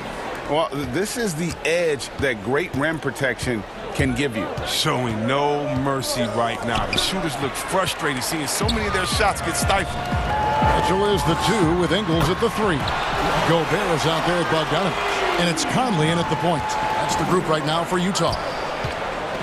Outside, Smart. Left side, Walker. And there's the pass to Williams. Nice ball movement by Boston. Here's Tatum. Shooting foul as the whistle blows. He'll shoot 2 free throws. But if you think back to Tatum's rookie year, he was the go-to guy in the 2018 Eastern Conference Finals. I mean, what invaluable experience he gained that season. Oh, you can get spoiled watching him at the line. I mean, you just expect him to make every one, every time. Conley scanning the floor. Smart against Mitchell. To the middle. Gobert the pass to Mitchell. And it's Mitchell with the jam. Love the pass there from Gobert. Always nice when your big man feeds his teammates. Tatum against Bogdanovich. Tatum drives in. His shot is good, making him a perfect 2 for 2 from the floor. I tell you what, it's almost like stealing to watch how he plays the game from this seat. To the inside. Here's Ingles. Some solid defense from Brown. That's a shot they're always happy to get, even when he blows the finish. And the basket is good. Tatum's got the lead up to 1 now for the Celtics. Oh, well, I'll say this. Tatum gives you options in the open court because he can score from anywhere. Conley, fouled in the act of shooting, gets the bucket anyway, so a 3-point play chance for him. Just impressed with the teamwork out there, setting the table for one another. Utah shooting their first free throw of the contest. And at the line last season, about 78% as a team. Pretty solid numbers. And last season, at least at first, it was a challenge for Ingles to mesh with Mike Conley. Yeah, I mean, Conley came in to run the offense, which kind of took the ball out of Ingles' hands a little bit. But then Conley goes out with the hamstring, and that allowed Ingles to get back into rhythm, and he's been able to handle that load many times for this group. For Utah, they have gone 1 for 1, making their previous attempt at the line. And how fearless is Donovan Mitchell? I mean, as a rookie, in his first playoff series, he went off for 38 in a closeout game against none other than Russell Westbrook. Now here's Smart. Still looking for his first bucket in this one. Oh, good interior offense. Those passes have to be right on target. And on our sideline, our reporter, David Aldridge. Kevin, thanks. For the Utah Jazz last season, there was a lot of fallout from the COVID crisis. But Rudy Gobert was able to patch up things with his teammates and specifically guard Donovan Mitchell after Gobert realized his mistake. For a team with so much maturity and potential to win, it was good to see them finally be able to turn the page. Guys? Good to see things back on track. Thanks, David. And Gobert kicks to Bogdanovich. Mitchell dishes to Gobert. Good, and it's Mitchell picking up the assist. And the Jazz lead by 3. right through the contact. Gobert's added so much strength since being drafted back in 2013. It's helped all facets of his game. Oh, and he went for the two-hander on the slam using some muscle. Some urgency from him there. Sure. Gets the three-pointer to fall.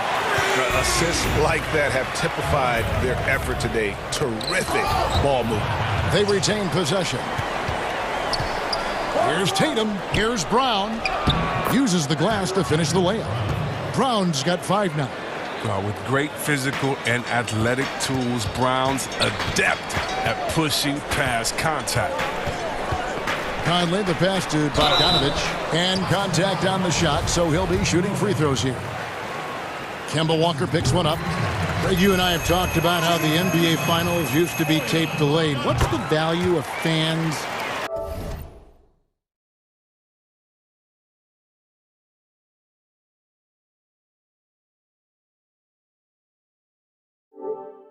getting to see the broadcast live now as opposed to tape delayed as it was back in the 70s? Isn't that weird to even think that that's the case? I know it. You know, I think, Kev, that the fans, they just feel more connected to their favorite teams, the end players. A dynamic leaper with an impressive wingspan. Mitchell usually has some flashy dunks up his sleeve. And then Mitchell at the dunk.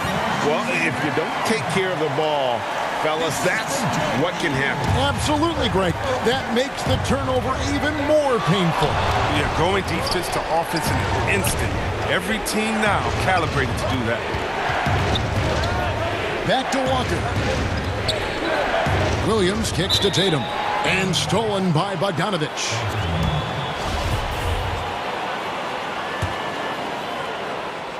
Celtics trail by 6. Tatum looking around. The kick out to Williams. There's 31 seconds left here in the second. Tatum passes to Williams. Clock is at 3. Walker's shot is off. Now look, even if he had other places to go with the ball, that's a good shot. You can't blame him for letting that one fly. That's number 2 on him already. A third foul before the half, and he may be grabbing some time. The Jazz shooting their 5th and 6th free throws of the game. Good on both. Yeah, nice job of drawing the contact and creating opportunities at the line.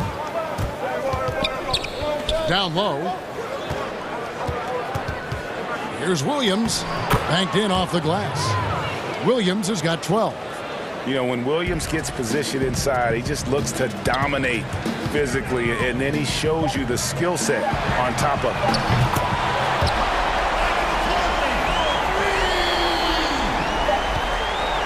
Donovan Mitchell firing on all cylinders for Utah. Thank you, David. And we'll be back for the third quarter of action following halftime. The 2K Sports Halftime Show. Welcome back to 2K Sports, everybody. Ernie Johnson. Donovan Mitchell was on fire in the first half. He ended up with 17 points, 3 assists, and 1 steal. He was on the fringes in their last game tonight. And that should do it.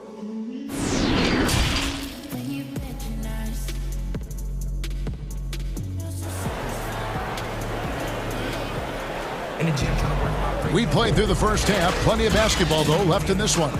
It's been one outstanding game from Donovan Mitchell.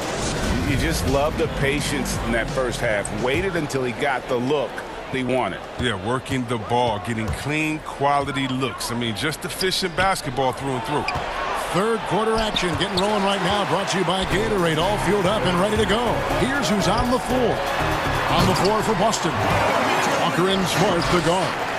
Brown the small forward with Tatum holding down the 4 spot. And it's Williams at the 5 down low. To the paint. Here's Smart. The rebound by the Jazz. Gobert's got his 7th rebound here tonight. Mitchell. That one doesn't drop. Nice D from Williams.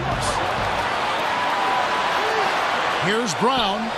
The shot's good on the assist by Walker. 7 points in the game. And Brown is a reliable threat from mid-range. I mean, effortlessly rising up to the nice-looking jet. On the wing, Mitchell. Guarded by Smart. A three from Bogdanovich. And Utah, another three. He'll do some damage if they give him that shot. Don't give him a clean look. Get out there on him. Might take him a little while to find their stride here in the second half. Only 1 for 4 so far. They need to calm down, play their game. Yeah, they're relying on their three-point shooting and getting pretty good results. And so it's Walker with it, who brings it up for the Celtics. Down by 15. The tray. Here's Tatum. Goes to the reverse layup and drops it in. Tatum's got 12 points in the game.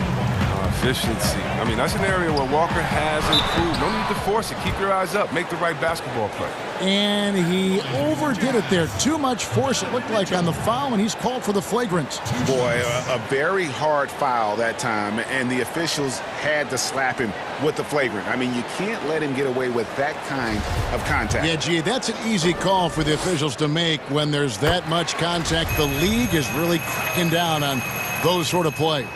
And Mitchell drops them both.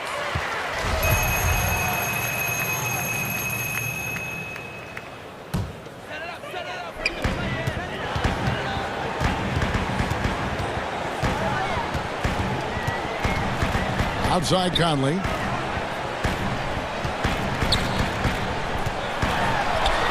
And finally they hit one. Well, that makes him 4 for 5. I mean, I think that's pretty good numbers. I mean, they've got to be pleased with how things are playing off so far. And we've got an update here, so let's check in with David Aldridge reporting from the sideline. Hey, Kevin. Well, Mike Conley is a 3-time Sportsmanship Award winner. He's also won the Teammate Award. And he's never been assessed a technical foul at any level of basketball. Now, some ask if going easy on the refs costs him calls down the road. But Coach Quinn Snyder said, it's hard to imagine that handling yourself with poise and respect can ever be a negative. Guys? Well said. Thanks, David. Not the guy you expect to be missing a bunny. Smart dishes to Walker. He's looking for Ingles and finds him.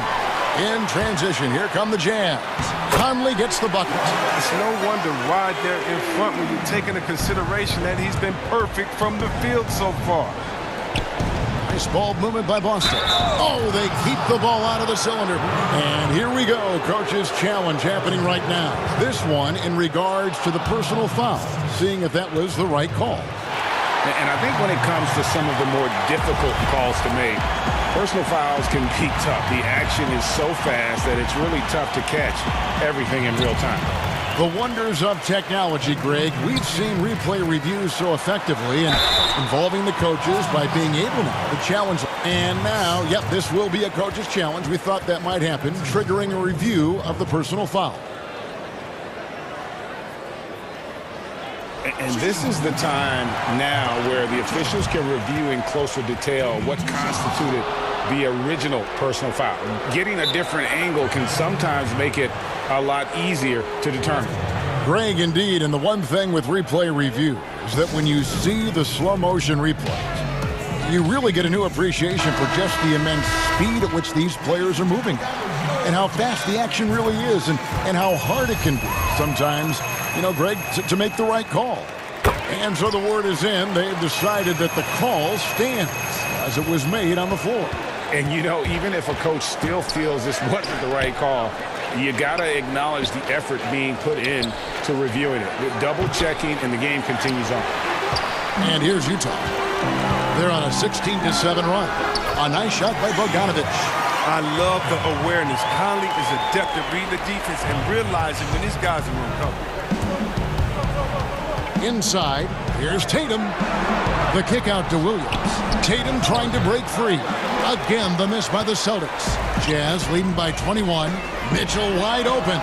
And Utah another three. It's been this way since halftime. Tremendous production from beyond the arc. Yeah, and they aren't just chucking up anything. I mean, they're doing a great job of creating quality looks. No matter what looks they get, they just can't convert to stop this run. No, doing anything they can to stop the bleeding, but so far they've had no answers. There's Brown with the three. Bogdanovich grabs the miss. Utah's gone 6 of 8 on three-pointers in the game, an outstanding 75% mark. No clue where that pass was going. That is a brutal turnover. A tremendous mobile one block that we had to see again. Great send back. And read the play perfectly. Gets himself in the air at the right moment. Terrific denial.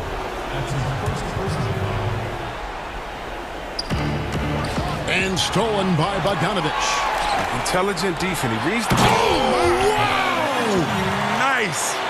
I love Bogdanovich's ability to put the team first. When he sees one of his guys open, he's a willing ball mover.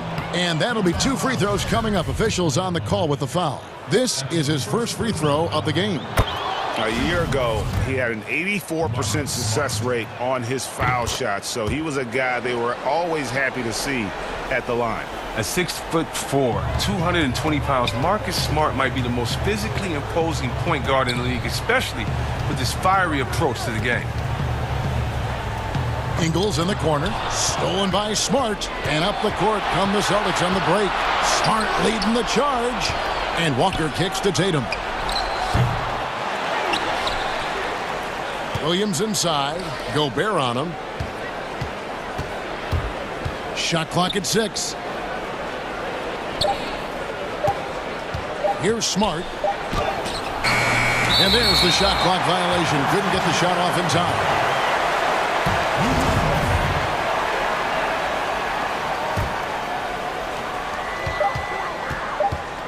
Here's Mitchell. Can't connect. Donovan Mitchell firing on all cylinders for Utah. He totaled 14 points in the quarter. He's given them all the offense they need. And how about a look now at our assist of the game? Brought to you by State Farm. Yeah, an easy choice tonight. Look at the precision on this pass. Put it on a platter for him. Yeah, he put it on the platter, and it was served cold. Now, I love the poise, the decisiveness. This is how you run an offense.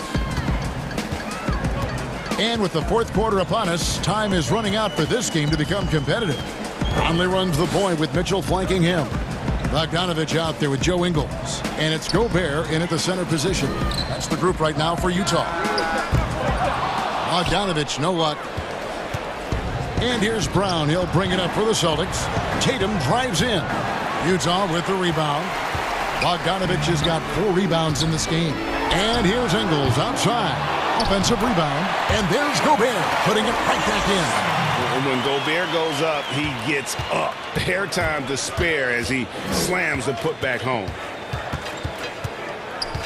Here's Walker. Rudy Gobert with the rebound. Gobert's got 11 rebounds in the game. And finished off by Brown. Oh, the breathtaking athleticism of Brown. I mean, just incredible at rising up and packing a punch on these dunks. And there's the foul. It's on Jaylen Brown. That's his first foul. Timeout. Yeah, clearly a foul of frustration right there. Now a timeout called by Boston. And he could tell his guys were dragging a little bit, calling timeout to kind of let them catch their breath. Just over a minute played here in the fourth. And now it's Brown running. He can go all the way and finished off by Brown. Look to run. Brown can beat you down the floor, then finish the play. Here's Mitchell. A shot's good on the assist by Ingles. Ingles has got 5 assists in the game. The Celtics have gone 2 of 4 from the field since we started the final quarter of play. That's size winning out. I mean, he needed every single inch to hold in that one. And the whistle blows. It's going to be on Robert Williams. That is his first foul of the game. Here's Conley. Beyond the arc. Well, Walker's stature is a disadvantage, but credit him for competing at the defensive end. Big miscommunication on defense. He recognizes it and quickly takes advantage. Yeah, they're pouring it on right here, trying to give the opposition no light at the end of the tunnel. Conley, the pass to Ingles. No good on the three. He's done a lot of the little things to help put them in front. I mean, but his offense has not been there for him tonight. Walker with a clean look. No good off the back of the rim. He gets the playground jumper and can't make good on it. You don't get many chances either. And he gets the bucket. Mitchell's got 18 points now here in the second half. And the coaching staff loves this. Mitchell being assertive on offense and just imposing his will. He gets it in there. Who knows what this score would look like if he wasn't on his game tonight. Here's Mitchell. And he finishes nicely on the layup. Mitchell's got 37. And there's an edge to Mitchell's game. He wants to be the guy in charge. And if that means he's got to get physical, he'll do it. Oh! Nice. Wow. We are going to remember that one for a while. I know I will, Greg. That was special. That was really special.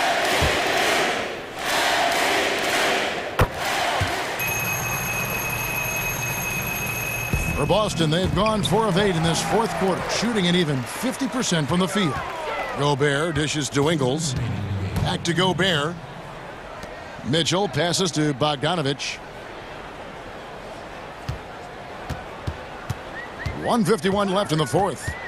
Out to the right wing. Conley for 3. Not going to go that time. Now the Celtics take it the other way. Brown outside. Good, and Smart gets the assist. Oh, you love to see Brown knock down the 3 ball, showing great strides in improving his range. Conley kicks to Mitchell. 2 points. That one goes. Mitchell's got 42 in the game. Unwilling to let up, even for a moment. That's his killer instinct, just fanning the flame. Oh, yeah, and that's what you love about him. He shows no mercy, even with a comfortable lead. And so it's going to end up in the record books as a blowout, a dominating performance for Utah. It was a standout performance across the board. I mean, it was like watching a cat play with a mouse. They were able to do more or less whatever they wanted. And one of the key components to this victory, if not the biggest, was the incredible performance for Donovan Mitchell. He hung a big number on the scoreboard, and it wasn't just because he was hot. He did it with movement and tenacity. And Walker, the definition of a creative finisher. No foul, no problem. Conley left side. Mitchell in the corner. Off the mark there with the three-point shot. And it's Williams with the ball for the Celtics. And there's the bucket from Tatum.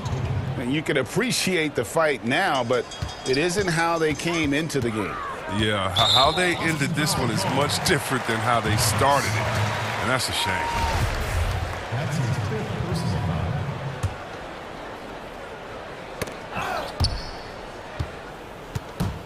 Stolen by Walker. Oh, a really good defensive position in the paint right there, and it pays off with the steal. Don't you love the passion Walker plays with? An incredible athlete who somehow muscles in tough shots. They made the most of their opportunities, looking comfortable and locked in throughout the night. That's why they're in the driver's seat right now, looking to put this one away. To the inside, it's stolen by Gobert. A clear look for Mitchell. And there's another one for the Jazz.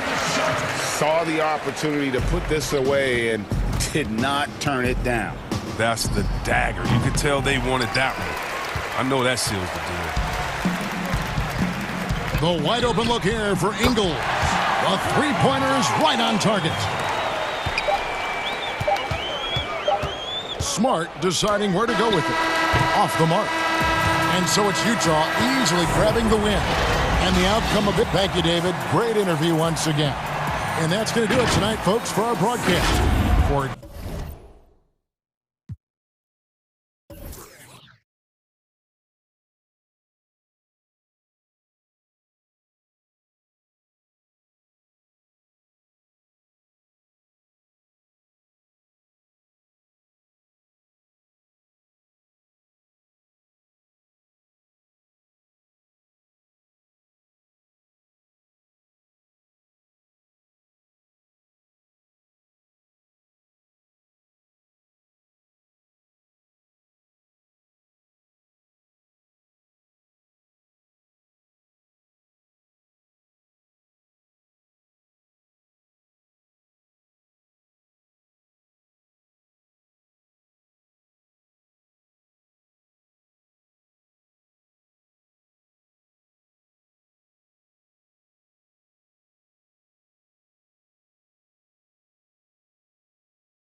Chris Paul is out there with Devin Booker.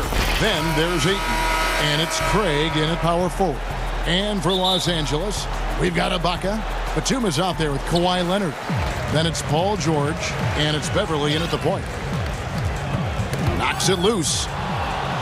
Fast break. Here come the Suns. On the wing, Booker, defended by Batum. And there's the foul. It's on Nicholas Batum. That's his first foul. And above the rim play, always captivating, Steve. We should see a lot of that tonight. And Kevin, I'm so excited. You know, I played under the rim, so to get a chance to watch guys play well above, I am getting my popcorn ready. And really, Booker is as lethal as they come from deep. Can't allow him to get into a groove. And Beverly kicks to Ibaka. Dishes to Leonard. It's a nice passing here by Los Angeles. The Clippers again turning it over.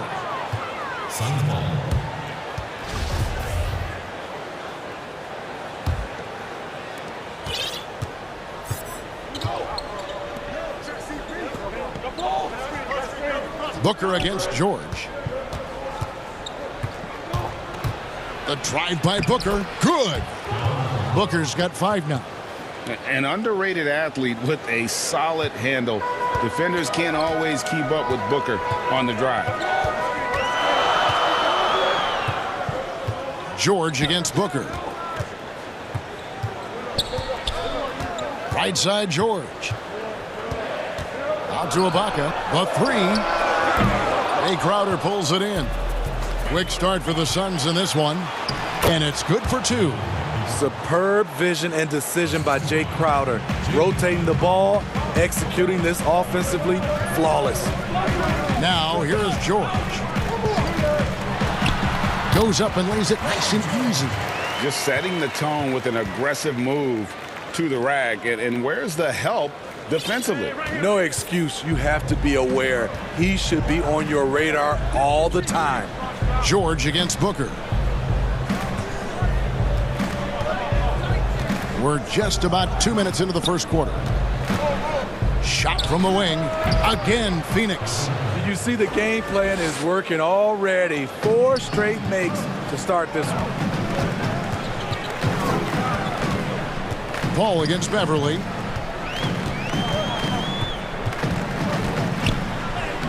It's good. He makes his first shot of the game. I love this about Patrick Beverly. He's just a fighter. He's never going to back down. For Phoenix, they've gone 4 of 4 to start, so a nice offensive rhythm to start here. Just over 2.5 minutes played here so far in the first quarter. Craig passes to Ayton. Fires the 3. Shot clock at 3. It's hauled in by the Clippers. He goes up strong, but he is met with resistance. I think that surprised him a little bit. And here we go. Fast break. Paul's got it. And Ayton throws it down. And that's going to happen. Paul recognizes the imbalance in the defense. Delivers a perfect pass. Passes it to Beverly. Ibaka dishes to George. There's 1:40 left to play in the first quarter. A wide open look here for Ibaka. Finds himself wide open and drills it. And from that mid-range area, Serge gotten pretty reliable. Paul passes to Booker. He kicks it to Crowder. Ayton with it. Paul finds Ayton. Good, and Paul gets the assist. Ayton's got 6. And their offense already in a flow. Some stellar shooting to jump out to this lead. And Chris Paul picks up the foul. That's his first foul. And the Suns with a completely new group on the floor. To the middle. Here's Ibaka. Count the basket. Ibaka's got his second bucket of the game to go. Kawhi has all the physical gifts, and the one thing I love, he really can pass. Now Payne.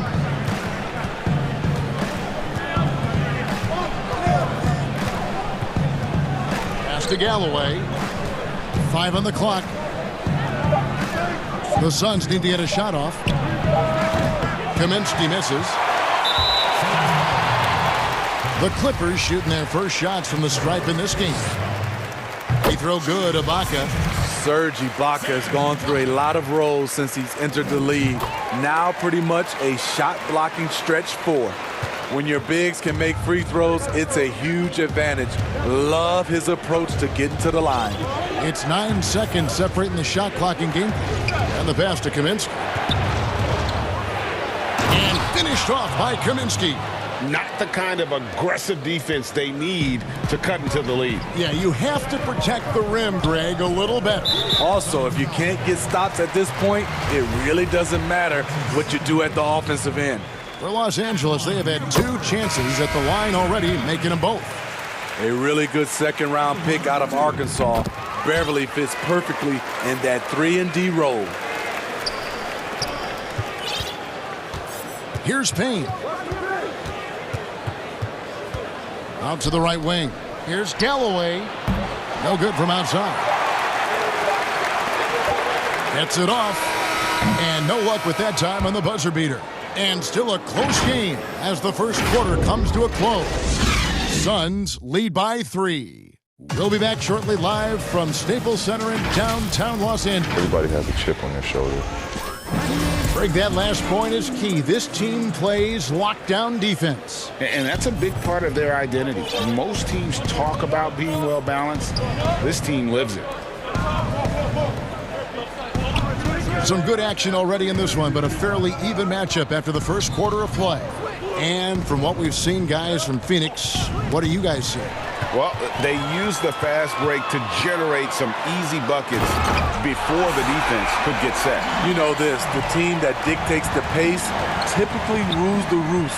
We see that here early on. On the court right now, second quarter starting for the Suns. Kaminsky out there with Johnson. Then it's Bridges. Then it's Payne. And it's Galloway in at the 2-guard spot. Here we go, one-on-one.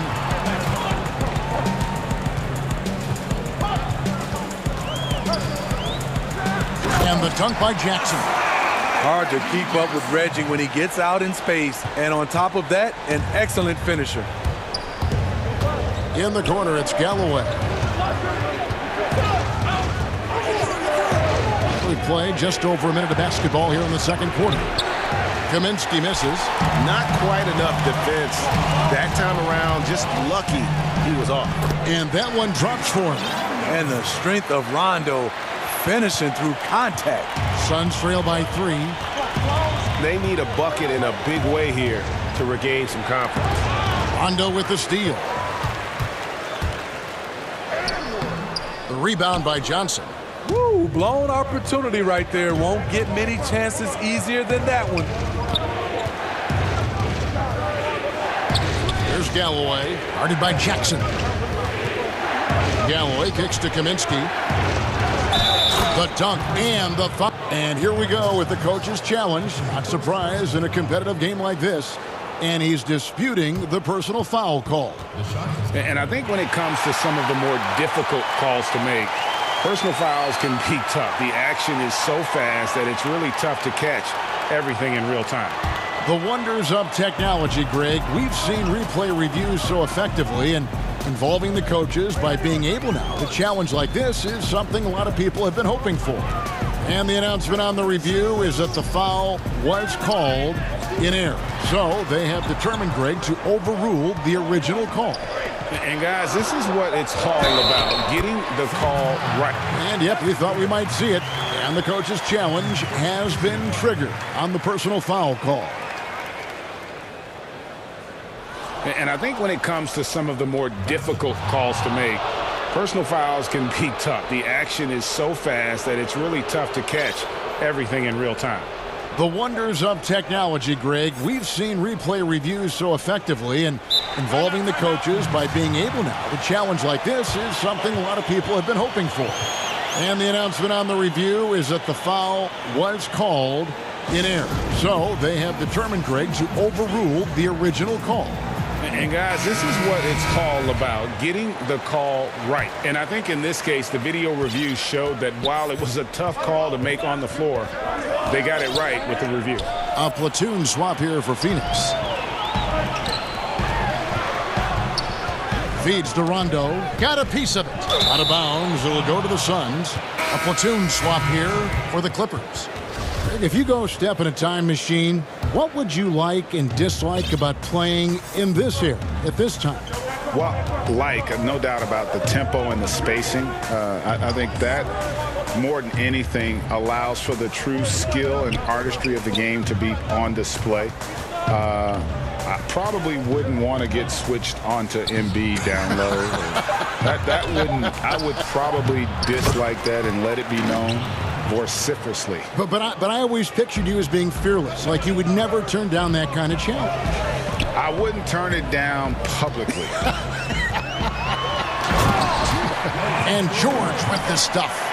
I mean, he is explosive with his leaping ability. Paul George is well-versed in finishing above the rim. A nice shot by Booker.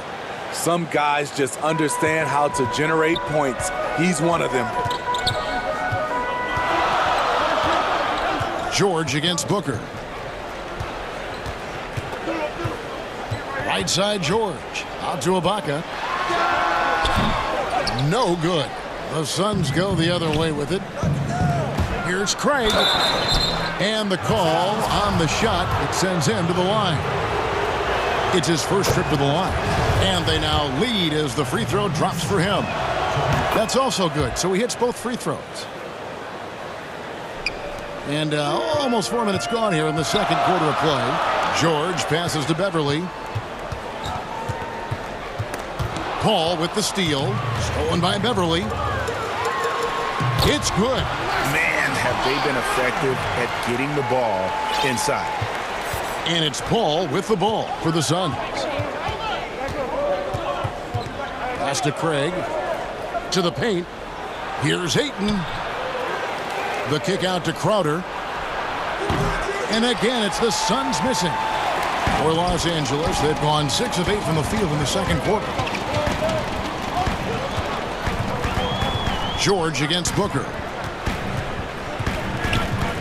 Pass to Beverly. Outside for George. Just 5 to shoot. Back to Beverly. Launches a 3. And it's Phoenix with the rebound. And Phoenix pushing it up now. And Ayton throws it down. He just looks so fluid in the open floor. I love how Ayton runs to the right spot in these situations. Here's George, and the rejection by Ayton.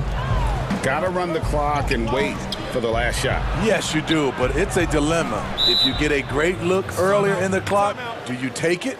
And the Suns call time.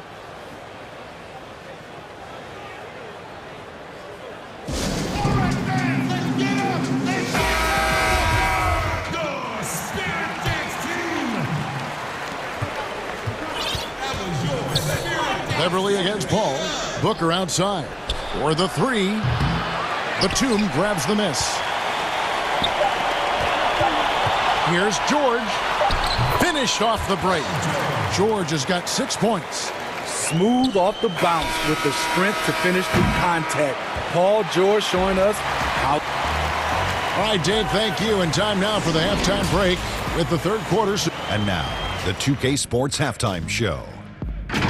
And we hope a pretty close game for the Clippers throughout the first quarter. They were in a 7-point hole at one stage. And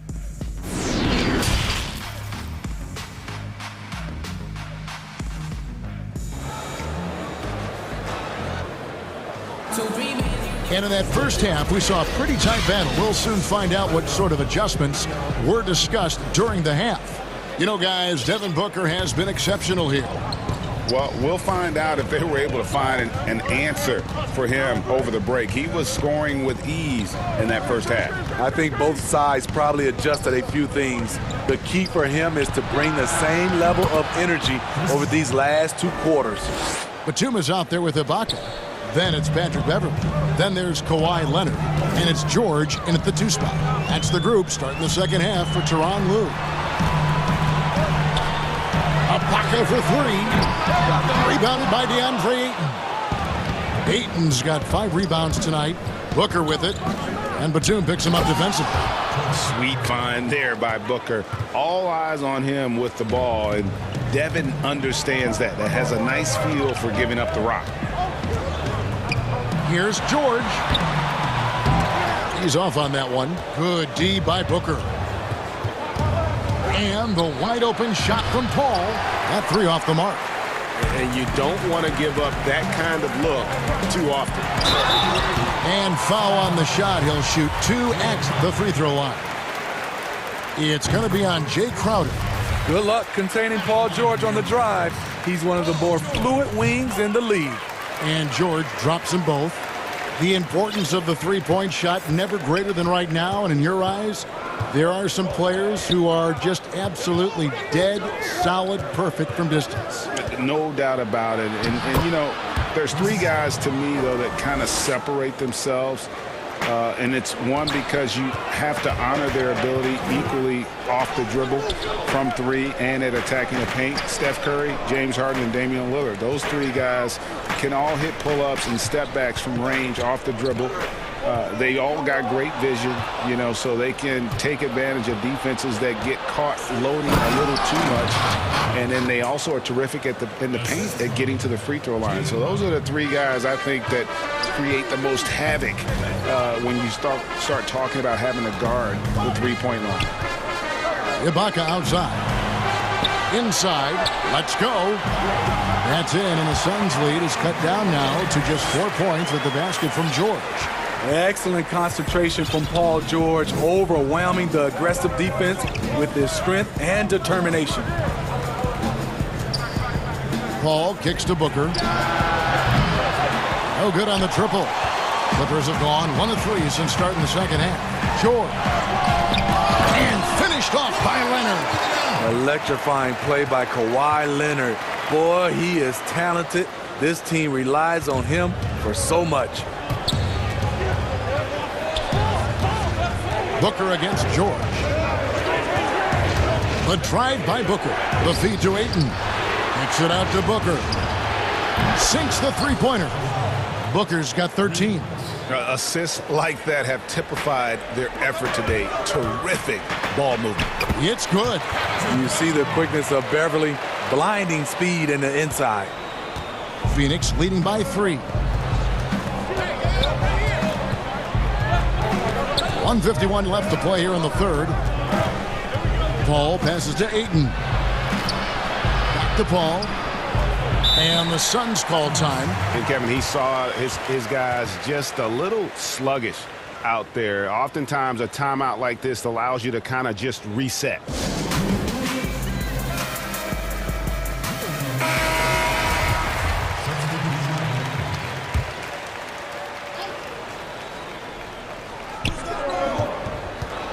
Shot clock at 5. Here's Kaminsky. Chalk up 2 there.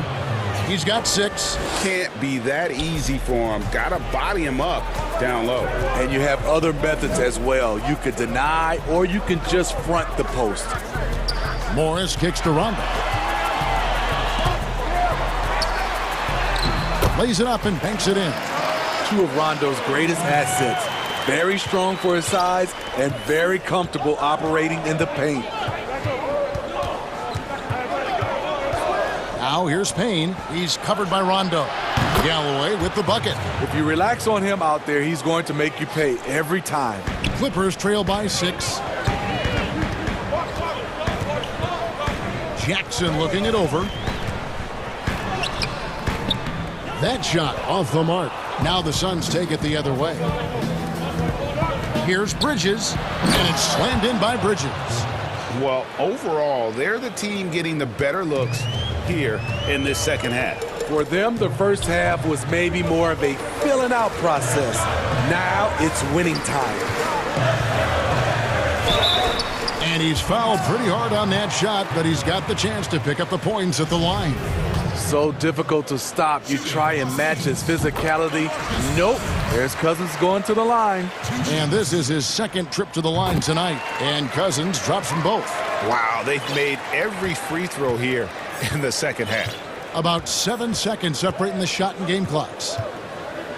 Pass to Galloway.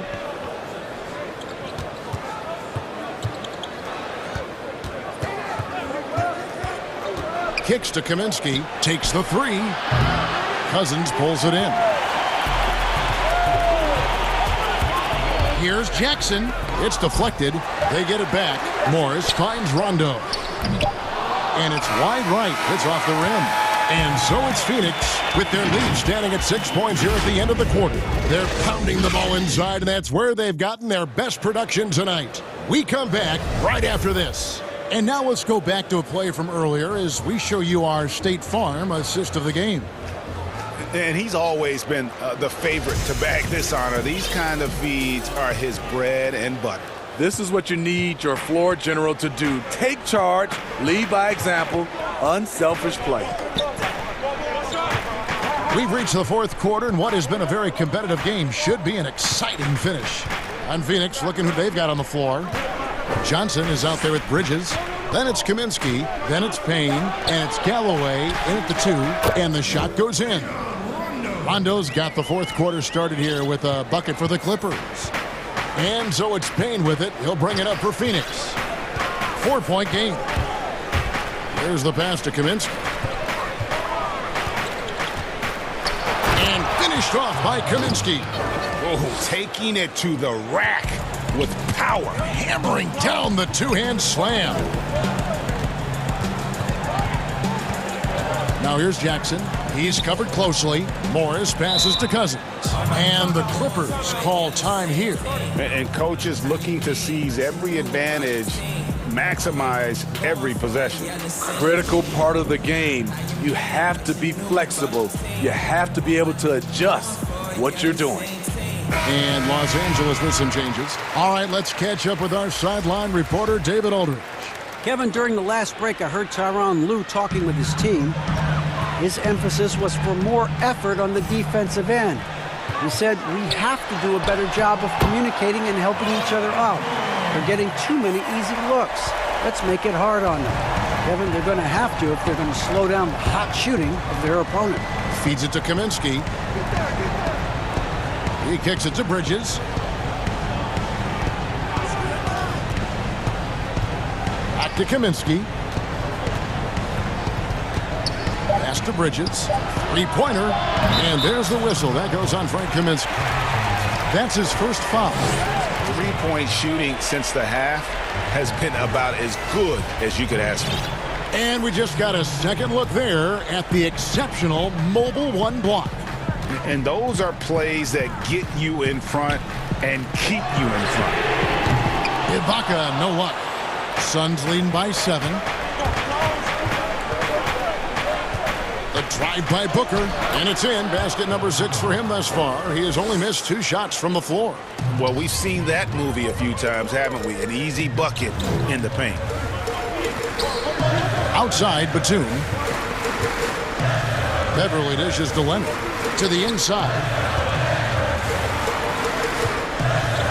On the wing, Jordan. Defended by Booker. But they get it back. Los Angeles with another miss. Up the floor. And Ayton throws it down. And it's the way Ayton uses his body inside. It's what allows him to get so close to the basket. A nice shot by Booker. Guys, his consistency in terms of shooting has really helped them seize control. Clippers trail by 13. A 3 from Leonard. And the 3 ball is good. A multi-talented scorer with range. You want to get Leonard as many touches as possible. Paul kicks to Booker. And just about 3 minutes through the fourth quarter here.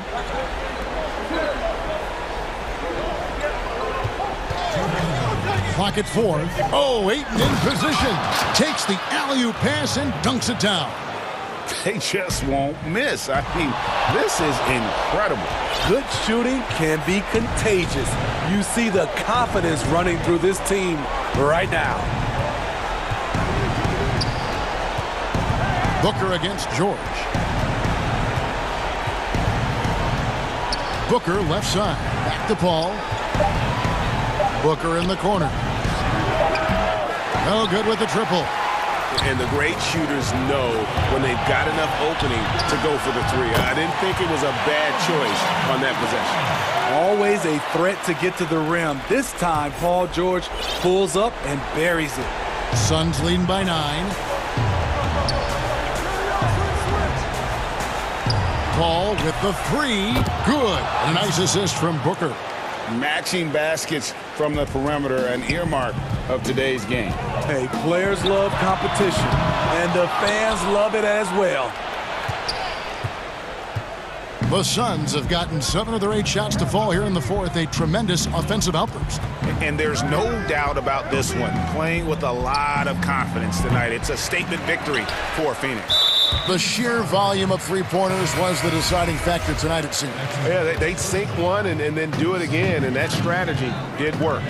And, you know, looking back at all the contributions tonight, it was a really phenomenal all-around game for DeAndre Ayton. No, there's a few ways to control a game, right? You can do it with pace, you can do it with patience and efficiency. Tonight, he did it by owning the boards. And it's the Suns with the ball. Booker finds Crowder. Back to Booker. Good ball movement here by the Suns.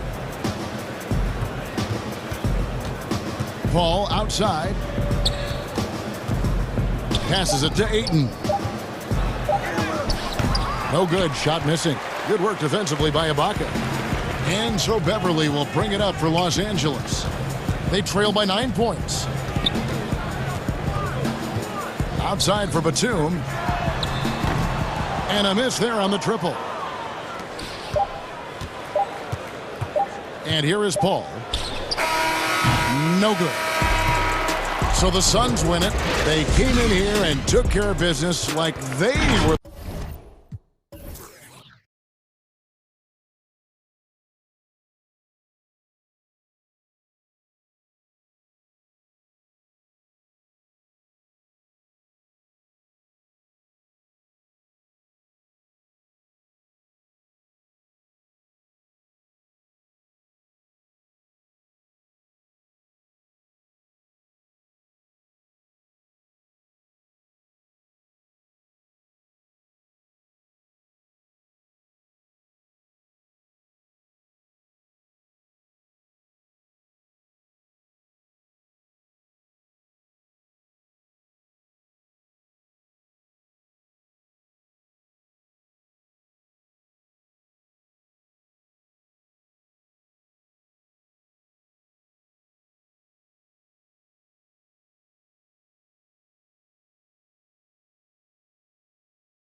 Like Memphis, willing to grind. Thanks, D.A. Now let's take a look at the Nuggets opening lineup. Jamal Murray is out there with Will Barton. Then it's Aaron Gordon. Then it's Michael Porter. And it's Jokic in at the center filling out the middle. And for Utah, Mitchell is the 2 with Ingles at the 3. Bogdanovich out there with Gobert. And it's Conley in at the point.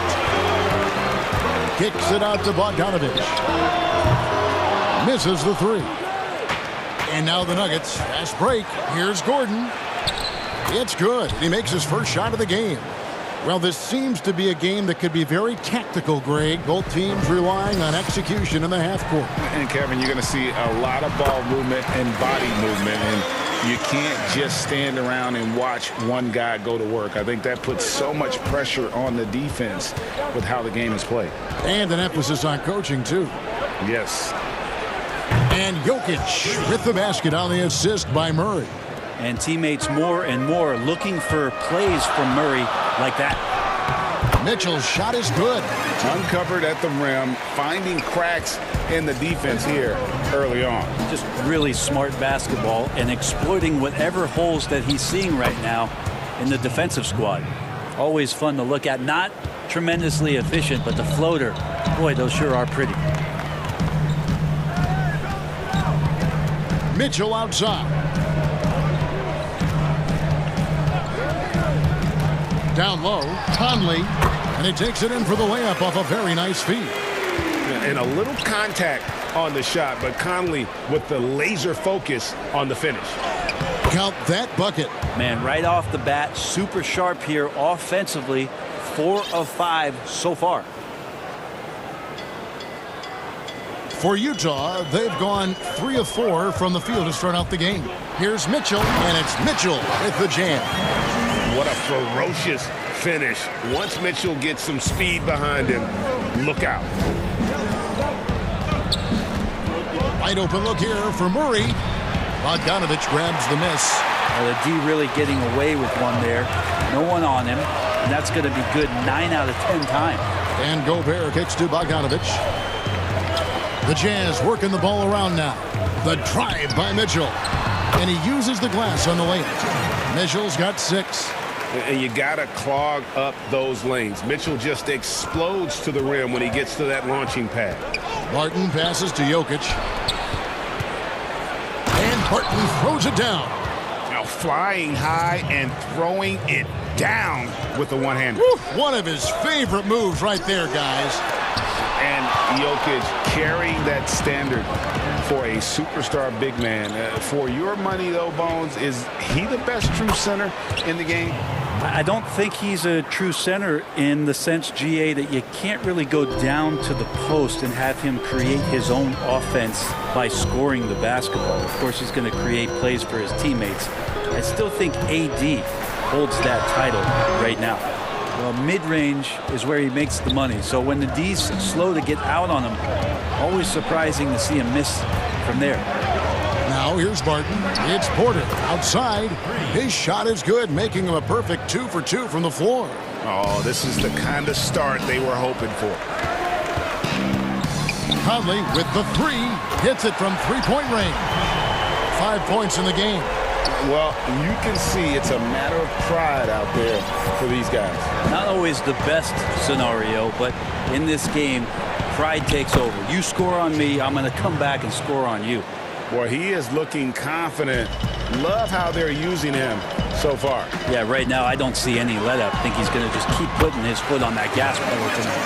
And he is really in a zone right now, playing and scoring with confidence. Denver leading by 3. To the inside. Outside for Murray. That's in, coming off the assist from Jokic. Making the easy shots and the tough shots. He's on top of his game. Mitchell looking it over. That one, no good. Now Denver takes it the other way. Outside Gordon. Floats it up for Jokic. Oh, just a picture-perfect alley-oop. You gotta love that one, Kevin. A little surprised, Greg. He didn't go for the big slam, but it works just the same. Mitchell, no stopping him there. Jams it in as he's fouled. Chance now for a 3-point play. It's going to go on Will Barton. And there's an edge to Mitchell's game. He wants to be the guy in charge, and if that means he's got to get physical, he'll do it. Denver's gone 2 of 4 from beyond the arc to start the game. About 3 seconds between shot and game clock. Murray against Mitchell. Murray, good. That's a tricky little move there as Murray found a little bit of space and then got that floater off. The drive by Mitchell. Jokic with the steal. Outside Gordon. Throws it up high, and it's good, but hold on. The officials may want to look at that one on the replay monitor. And it looks like they are going to review the play. The question, did he get the basket off in time? And to me... And so it's Denver in the driver's seat, up 8 points at the end of the quarter. They've dictated the pace, pushed the ball at every chance, and it's paying off for them. We'll return shortly.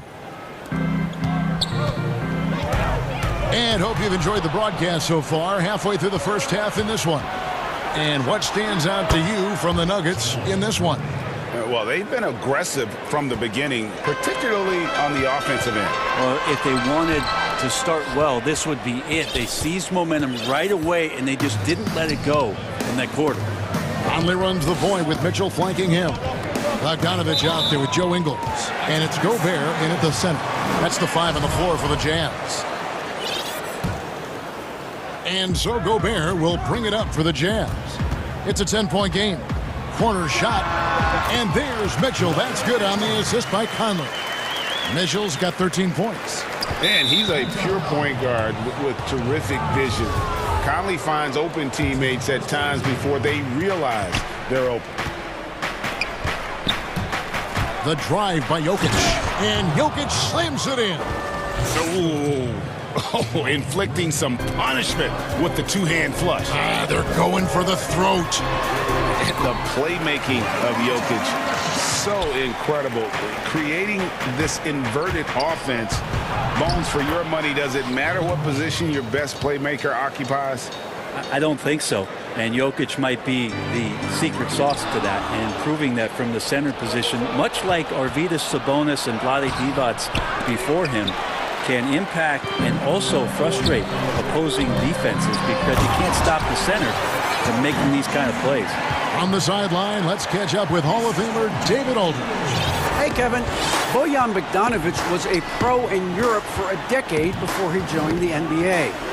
The Croatian sharpshooter says, a lot of players who are happy over there, but I wanted to have another challenge, to play against the best in the world. That was the only thing that was important to me.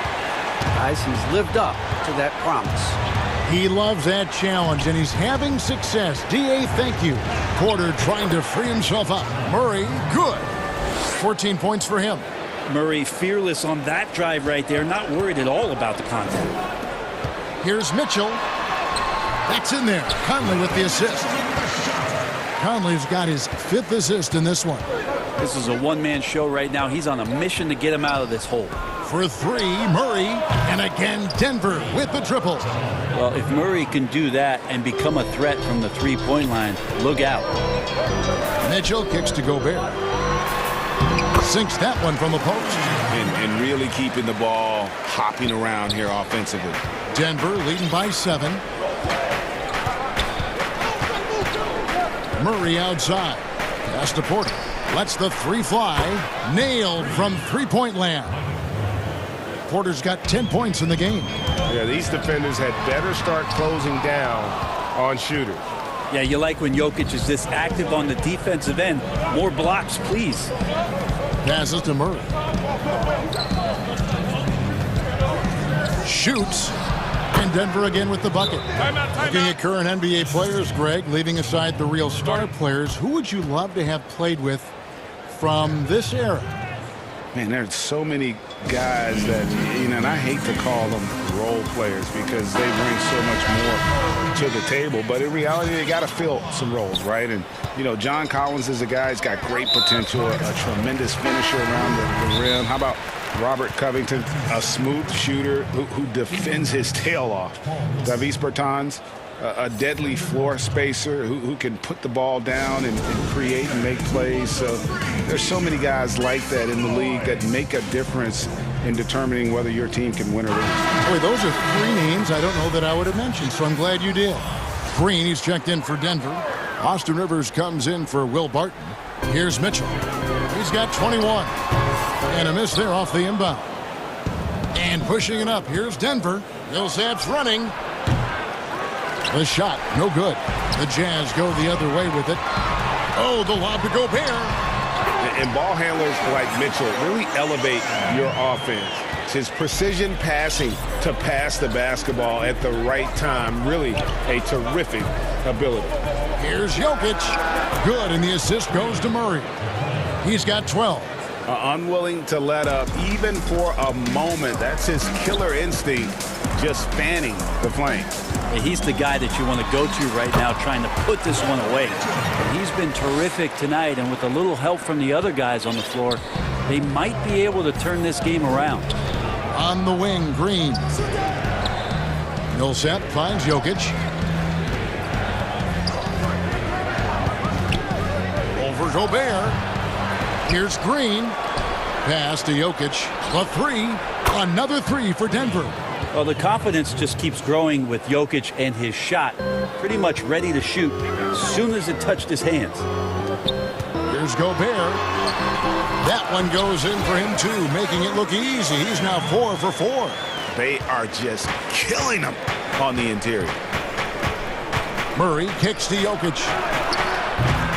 Another miss by Jokic. And even without that 3-ball dropping for him, the defense should have done more on that last play. And slam dunk by Gobert. And sometimes it's as simple as this. Throw it up anywhere near Gobert, and he's going to finish it. And Jokic throws it down. I love the unselfishness, and you know coaches do as well. Well, not just coach, but you can see it in the teammates, the way that they look at him. They appreciate it when he shares the ball like that. Out to Conley. Got it. Good job in the low post. Conley's got 7 points. Yeah, draw the D in, kick it out for the open shot. That's taking a page straight out of your textbook. Well done. And so it's Denver going into the break with a 10-point lead. Thanks so much, Dave, for the great interview. Don't go away, folks. We'll be back for the second. It's the 2K Sports Halftime Show. Hey, welcome back to the... Jamal Murray had a huge first quarter. He ended up with 17 points, 7 assists, and that's going to do it for us.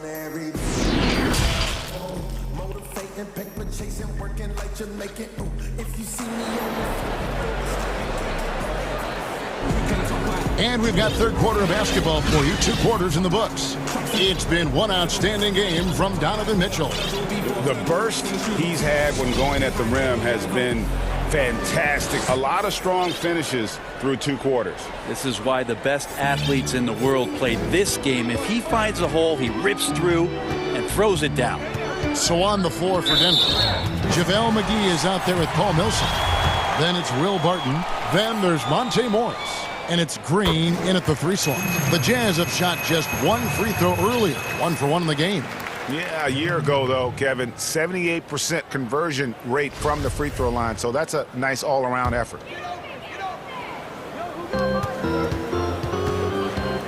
Morris against Conley. Inside, Ingles kicks to Gobert. 5 to shoot, and he makes that one.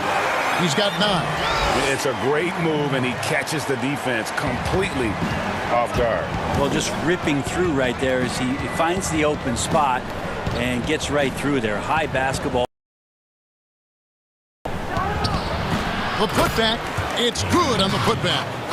And the Nuggets lead by 9. And battling hard on the glass, they hold the advantage here so far. Conley gets the bucket. They should continue to get the ball inside. The defense struggling to contain them. Barton against Mitchell. It's tipped. Back to Barton. Kicks it to Morris. Outside Porter. Oh, yes, he did. 5 up and 5 down for him so far. And Porter's height and length around the basket is going to help him create opportunities to score. On the wing, Ingles shoots the 3. Good, and it's Mitchell picking up the assist. Ingles has got himself going with the triple, his first basket of the game. Barton against Mitchell. He lobs it up. Rudy Gobert with the rebound.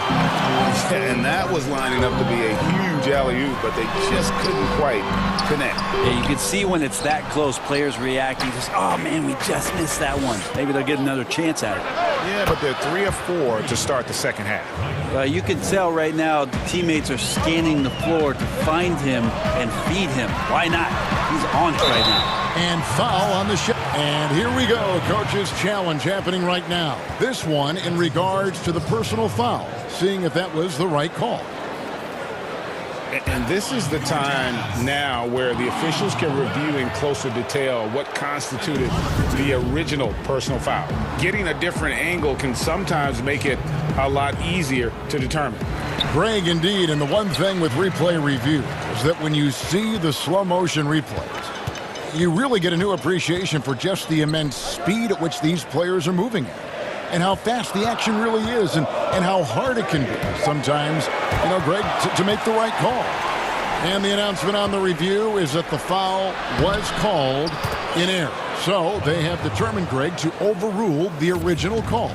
And guys, this is what it's all about, getting the call right. And I think in this case, the video review showed that while it was a tough call to make on the floor, they got it right with the review. Oh, a nice tip in to salvage the points from that missed shot. Yeah, and those second chance points can add up. Morris passes to Barton. They get a hand on it, and it's going to be out of bounds. The Nuggets will retain possession. Big group substitution here for Denver. Jokic has checked in for JaVale McGee. Millsap comes in for Porter. Harrison's checked in for Barton. And Murray's subbed in for Monte Morris. Jazz trail by 9, and it's Conley penetrating. Bogdanovich dishes to Conley. Back to Bogdanovich. Utah calls timeout. And he could tell his guys were dragging a little bit, calling timeout to kind of let them catch their breath.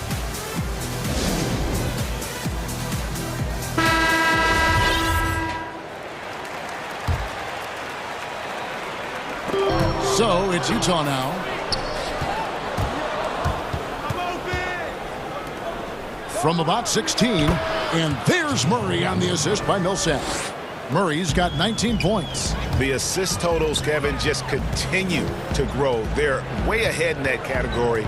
Ball movement has been flawless. And it's Mitchell missing. That is some tough defense there against one of the better finishers in our game. And Millsap hits from deep. Millsap's got the lead up to 14 now for Denver. And that kind of shot is falling for Millsap. It has to be concerning for the opposition. And yes, it's good. He's got 25. Playing from behind right here. Not easy, but he is answering the bell. Yeah, doing anything he can right now to get his team to cut into this lead and give them a chance. Here's Murray. Basket is good. He'll get a chance for one more at the line. Great focus from Murray. Really sticking it to the D right there with the tough and one. The Nuggets shooting their first foul shot of the game. And at the line last season, about 78% as a team. Pretty solid numbers. And so Gobert will bring it up for the Jazz. They trail by 14. Mitchell's shot is good. And man, does Mitchell get buckets. And from everywhere on the floor. A versatile offensive threat. Gordon goes in, and it's Gordon with the finish. He's going to put that one in his scrapbook. Insane dunk. And now they're starting to rub it in, build up a lead, and here we go, baby. It is showtime. Harrison kicks to Jokic. Ball's knocked loose. 23 seconds left in the third. Falls right in. He is 8 for 11 with that shot. Jokic feeling it. Not much the D can do right now. He's in a great rhythm and is exploding offensively. Oh, that's a major league throwdown. Keeps a tight grip on that rim, too, after the finish. Murray for three.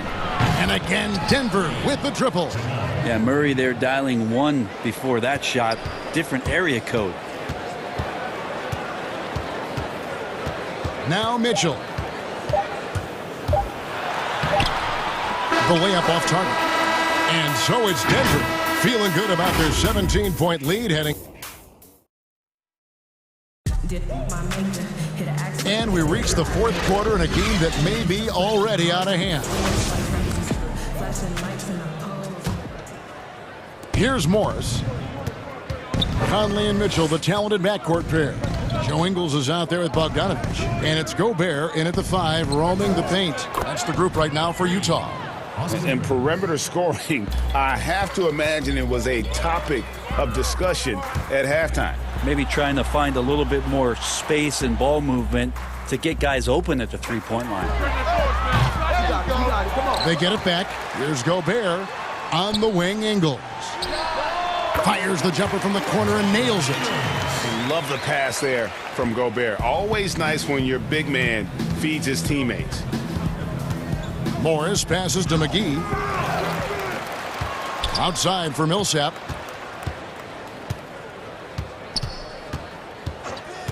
Down to 5 on the shot clock. The Nuggets with a new 14. Yes, that goes in.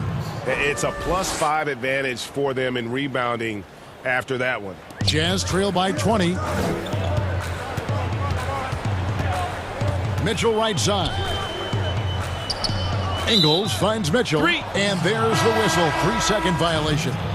And to make that mistake at this time is tough to come back from. Well, not making things easier on themselves right now, that's for sure. The Jazz making a switch here. Clarkson's checked in. McGee the pass to Morris. There's the lob to the hoop. And it's going to be a goaltending call here, so they'll count the bucket.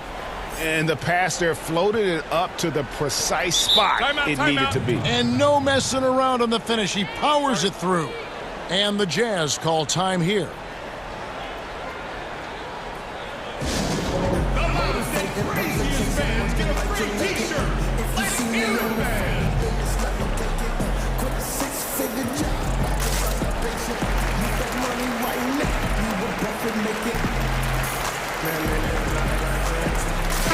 He's checked in for Bogdanovich. Utah shooting a scorching 68% in the game. No one near Conley as he lets it go. Drains the three-pointer. It's Conley's ability to hit the long ball that makes him such an asset. Stretches the floor and creates space. For three, Murray. The rebound by the Jazz. Gobert's got his 6th rebound on the night, and it goes out of bounds. Last touch by Murray. Better to be lucky than good. That pass was just deflected and not stolen. Dodged a bullet there. Conley's shot is off. Denver leading by 19 points. And we're about 2 minutes into the fourth quarter now. Porter passes to Jokic. Clarkson on the wing. To the paint. And Ilyasova kicks to Gobert. Ingles in the corner.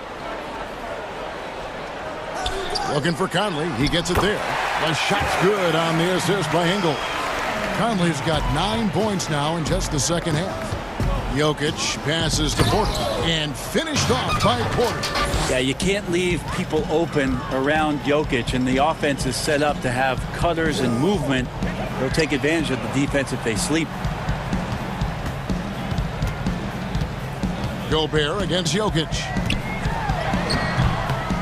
Gobert can't hit. For him, it's harder to miss that shot than it is to make that shot. I think he was anticipating a bit of a bump there. And that one's good by Porter. Bottom line, you need shooters on your team who can space the floor. Oh, there's no doubt he's a legitimate threat from downtown, and he's demonstrating that in this game. Fouling like that isn't how you get back in the game. Here's Barton. Outside, Porter takes a three. Offensive rebound. Jokic kicks to Gordon. To the middle. Jokic passes to Porter. 6 on the shot clock. The Nuggets need to get a shot off here. Got to play defense for more than the first pass. That time Clarkson stays with the possession. That helps out big time. Time now for an injury report. Let's get an update on Donovan Mitchell. What's the status there, David? Hey guys, Utah's head athletic trainer gave me an update. He said he turned his ankle, and it is definitely starting to swell up. Good information, David. He's certainly been on our minds. Now, at least, Greg, we have a little more clarity. Yeah, now they have the information they need to take the best course of action. Everybody wishing the best for him. We all know how badly he wants to be out there playing alongside his teammates and competing. And as we head to the final buzzer here, a crushing blowout, big-time dominance, and this will go in the record books as a gaudy win for Denver. This was a team performing to its fullest capability. A hugely satisfying win, a game that not many will soon forget, and on the other side, one that I think most will try to forget. And you know, when you look at the huge impact he had, just a monster game for Jamal Murray. So sharp on the passing tonight. You know, guys can get into a rhythm that way too.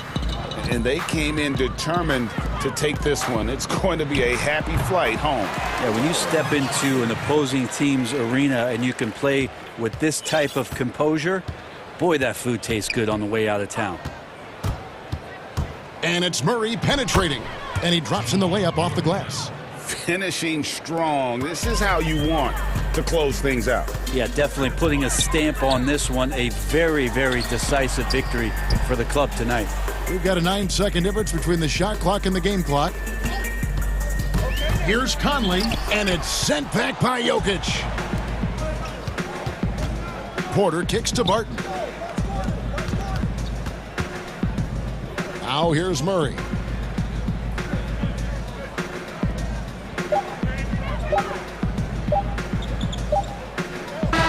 And so it's Denver taking care of business in this one. A resounding victory for them.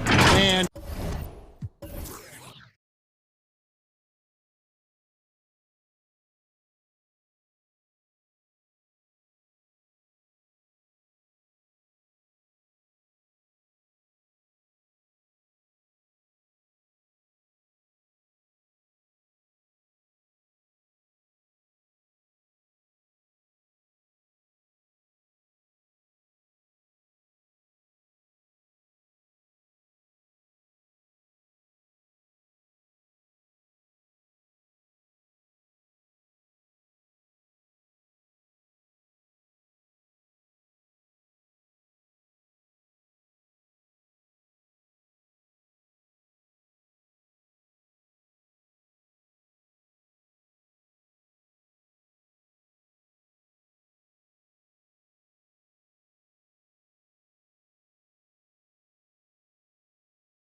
So Phoenix will get the first possession.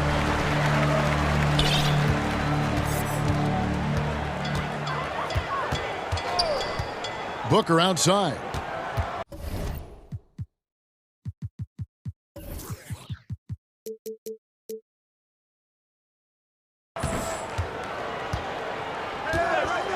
From past the arc.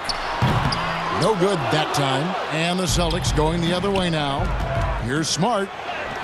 Drops in the layup for two. Now that's about amazing quickness. How about Marcus Smart's ability to beat everybody up the floor with that burst? And it's Paul with the ball for the Suns. Now the pass to Booker. Taken away by Williams. And Walker with a clear path to the hoop. Here's Smart. It's rebounded by Paul. And it's Jason Tatum with the foul. That is his first foul of the game. Here's the Suns with the ball.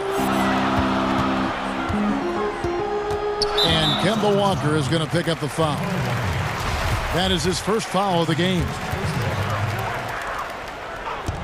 Boston on D. Booker with it. He's picked up by Walker. Here's Ayton. And the defensive prowess of Williams, just effective at altering shots and almost getting into the heads of shooters. Boy, in that close, he's almost automatic. Boy, that's pretty good defense. Wow. And Crowder slams it in. Want easy looks? Don't allow the defense to set up.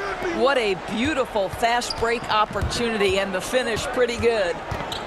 Here's Walker. Buries it down low. Well, do not underestimate, because of where he's finishing, that Kemba Walker's size is going to be a problem. This guy knows how to make the necessary adjustments. And good that time. This guy reads situations so well, and he knows how to execute. Smart goes in. The shot's good on the assist by Walker. Just setting the tone with an aggressive move to the rack. And where's the help defensively? To me, that's a complete lack of communication on that side of the ball. These guys need to be talking to each other. Near the three-point line, it's Booker. They get the rebound, and Ayton stays with it. Well, we're talking about a big-time rebounder. DeAndre Ayton's timing, excellent. Williams passes to Smart. Williams trying to break free. Nice shot by Smart. Smart's got 7 points. Boy, it seems like every shot he puts up, it's going in. This guy is hot. Hot. Passes it to Booker. Gets that one to fall after missing his first two. 1 for 3 from the field. Court vision, intellect, basketball IQ, the masterful distributor that is Chris Paul. Back to Tatum. Off the mark there with the three-point shot. The Suns trail. There's the three. That's good from Booker on the assist by Ayton. Booker's got his second bucket. Hey, Greg, you played in a different area. We've got to get this guy in the dunk contest. Jaylen Brown taking flight with that insane athleticism. 1:53 left in the first quarter of the game. And they call an illegal screen here. And not the most common call you'll see in the NBA, but hard to argue that pick wasn't illegal. It is really difficult to get your feet completely set, to stay completely still. It's almost surprising to me that it isn't called more often. Tatum, and the rejection by Ayton. Outstanding shot blocker. DeAndre Ayton off his feet in a hurry to send it back. Boy, nobody between him and the basket on the break, and the pass was right where it needed to be. And so it's Walker with it, who brings it up for Boston. Trailing by 2. Comes up empty down low. And Kemba Walker is going to pick up the foul. That's foul number 2 for him. We've got 1:18 left here in the opening quarter. And Doris, Mikal Bridges, how about 2 national titles in the 3 seasons at Villanova? Got better each and every year. And think about, in his junior season, he becomes one of only 8 major conference players in college basketball history to average 1 block and 1.5 steals, while also shooting over 40% from three-point range. Boy, that is the perfect resume for a 3-and-D wing. Booker looking around. And he lays it straight in. Booker's got 12 in the game. Nice play, and you can see they're gathering momentum. You want to continue to build on this lead. Right now, still a little too close for comfort. And no doubt, they'd love to see him get a lot more of those opportunities. And that deficit will go away quickly. And folks, the coach's challenge has been initiated for a personal foul. Close game like this, and he thought it wasn't a good call. And I think when it comes to some of the more difficult calls to make, personal fouls can be tough. The action is so fast that it's really tough to catch everything in real time. The wonders of technology, Greg. We've seen replay reviews so effectively, and involving the coaches by being able now to challenge like this is something a lot of people have been hoping for.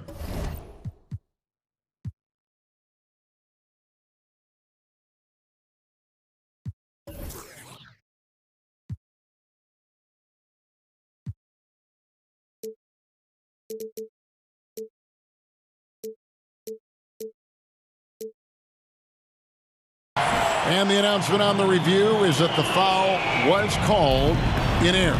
So they have determined, Greg, to overrule the original call.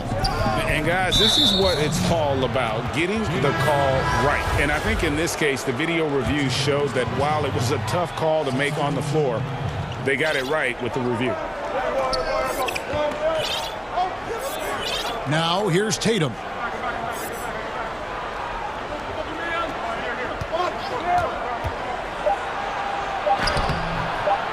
Here's Williams, and that shot was up in time but doesn't go in. And so it's the Phoenix Suns holding on to an 8-point lead heading into the...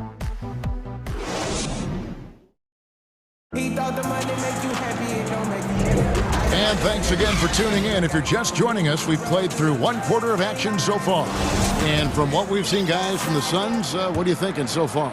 Well, they used the fast break to generate some easy buckets before the defense could get set. And we know this. Every team in the league now seems to be looking to play with pace. Frank Kaminsky is out there with Johnson. Then it's Payne, and it's Craig in at the 3 spot. So that's the Suns 5 as we get into the second quarter. Celtics trail by 8. It's tipped. There's Galloway. Drills the three-pointer. Galloway has got his first 3 points of the game.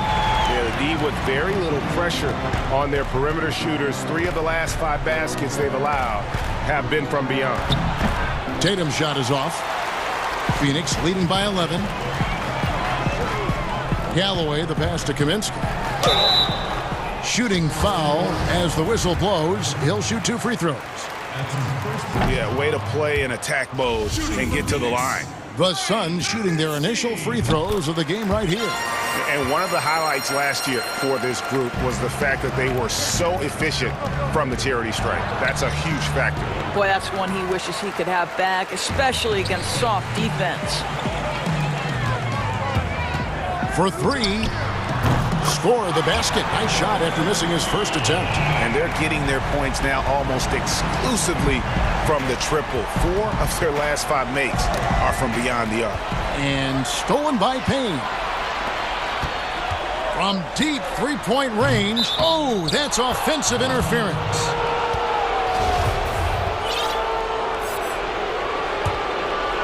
Here's Walker. A minute and a half gone here in the second quarter. To halt the run. Fires for 3. They grab their own miss. Smart finds Williams. On the wing, Brown. 6 to shoot. And Brown throws it down hard. Well, you like the poise of the young player like Jaylen Brown. He's not throwing up bad shots, just bides his time, doesn't let the clock affect him. Stolen by Smart. 3 on 3. From deep, Walker. And no good that time. Now the Suns take it the other way. I'll tell you, it feels all night like this guy's been forcing shots, rushing shots. He's really struggling on the offensive end. Here's Kaminsky. Back to Payne. Second chance shot. A putback. He hangs in there and cashes in on the second chance points. And they've got a big lead, not just on the scoreboard, but really in the rebounding numbers as well. The Celtics working the ball around now. From deep. Again, the miss by Walker. And maybe he thinks he has that type of range, but I'm not sure who'd agree with him.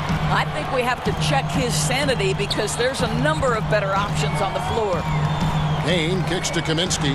Lots of room. Rebound, Kemba Walker. Celtics trail by 15. Here's Smart. That shot off. Phoenix has gone to three-point range 7 times tonight, knocked down 5 of them. Back to Johnson, releases, and it's Phoenix scoring again. Well, they've won the battle of transition buckets, and those easy points have helped them build this lead.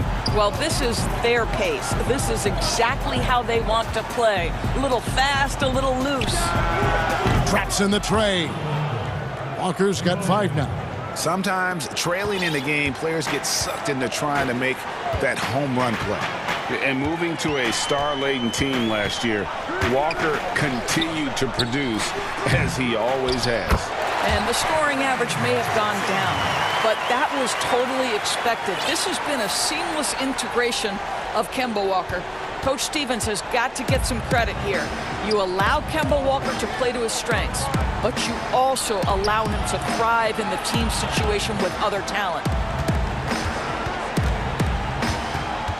Smart deciding where to go with it.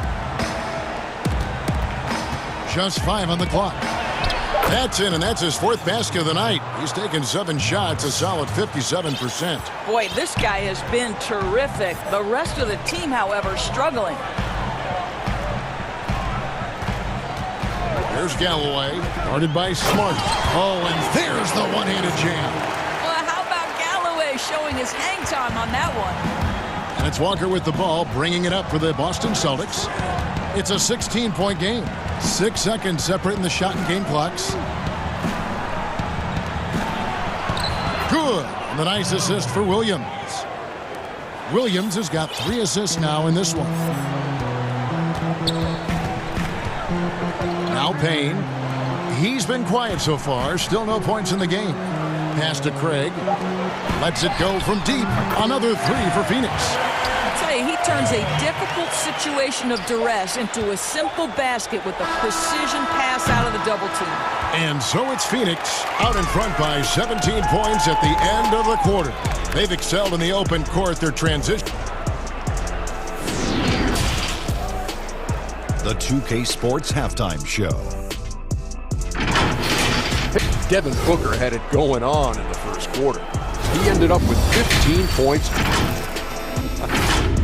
And that'll...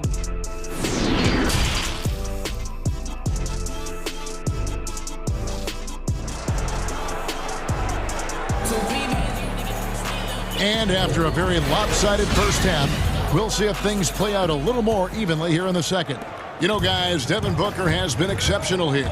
Yeah, and just look at the numbers from the first half. He has been very efficient. I think they've taken their time. They've showed incredible patience. It's a sign of a well-coached ball club.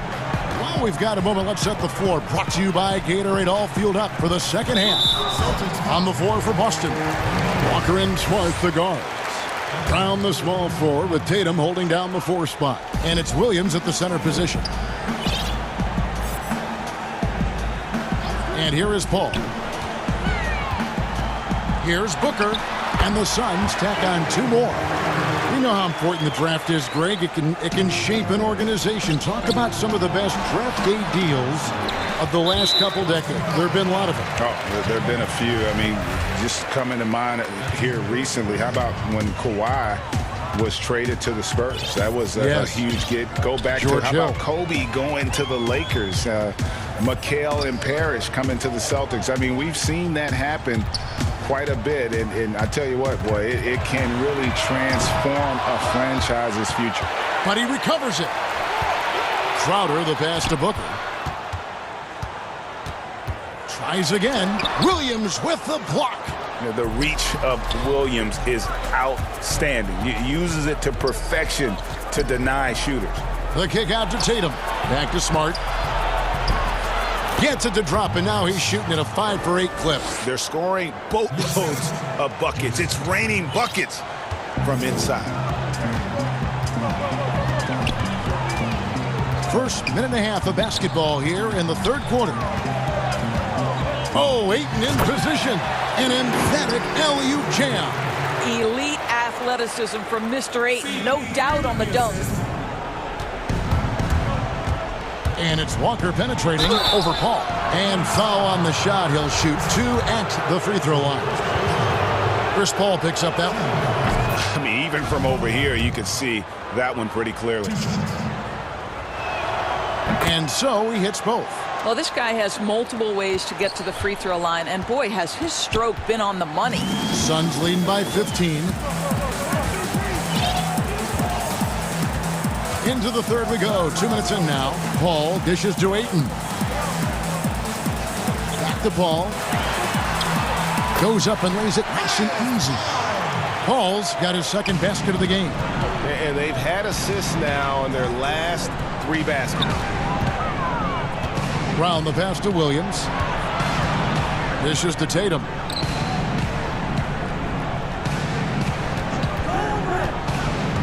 Shoots over Crowder. Shot clock at 6.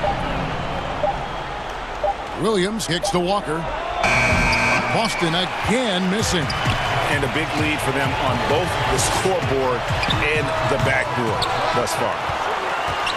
Here's Paul, and the Suns tack on 2 more. We've heard the term master of the mid-range. To Chris Paul, it's apropos. Celtics trail by 19. There's Walker with the 3. An absolute bomb from 3-point range. Walker's got 14 points for the game. Booker outside. Jacks up a 3. Score the basket. His 8th. 8 for 13 from the floor. Knocks that one down. 4 triples for the night. 3 in the first half. And Devin Booker in the 3rd year of that 5-year, $158 million contract. Coming off his first All-Star selection and his most efficient scoring season. Man, it's hard to imagine what's coming next. I think, Greg, he's desperate to make the playoffs, right? He's doing his part. He's improving on the defensive end. He's been an eye-popping scorer throughout the early part of his career. Now it's all about, can he create team success? And Phoenix pushing it up now. And Crowder with the basket on the assist by Bridges. And the Suns lead by 19. And Walker's got the ball here for the Boston Celtics. Smart goes in. Well, that's an example of the strength of Marcus Smart. He barrels into the defense in order to pick up the foul. The Celtics have had 2 chances at the line already, making them both. And as a team, excellent a season ago. About 80% when they got to the line. A platoon swap here for Phoenix. Phoenix leading by 17. Down low. Tatum against Johnson. And Boston with the rebound.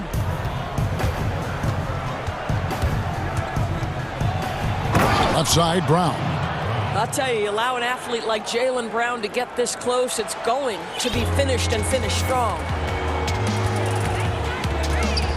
Payne passes to Johnson.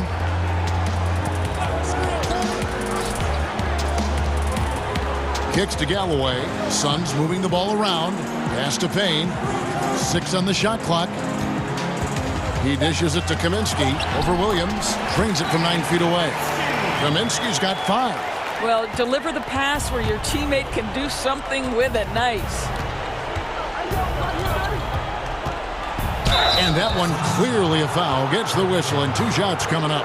Make no mistake, this is a fundamentally sound player. Jason Tatum skilled at drawing contact.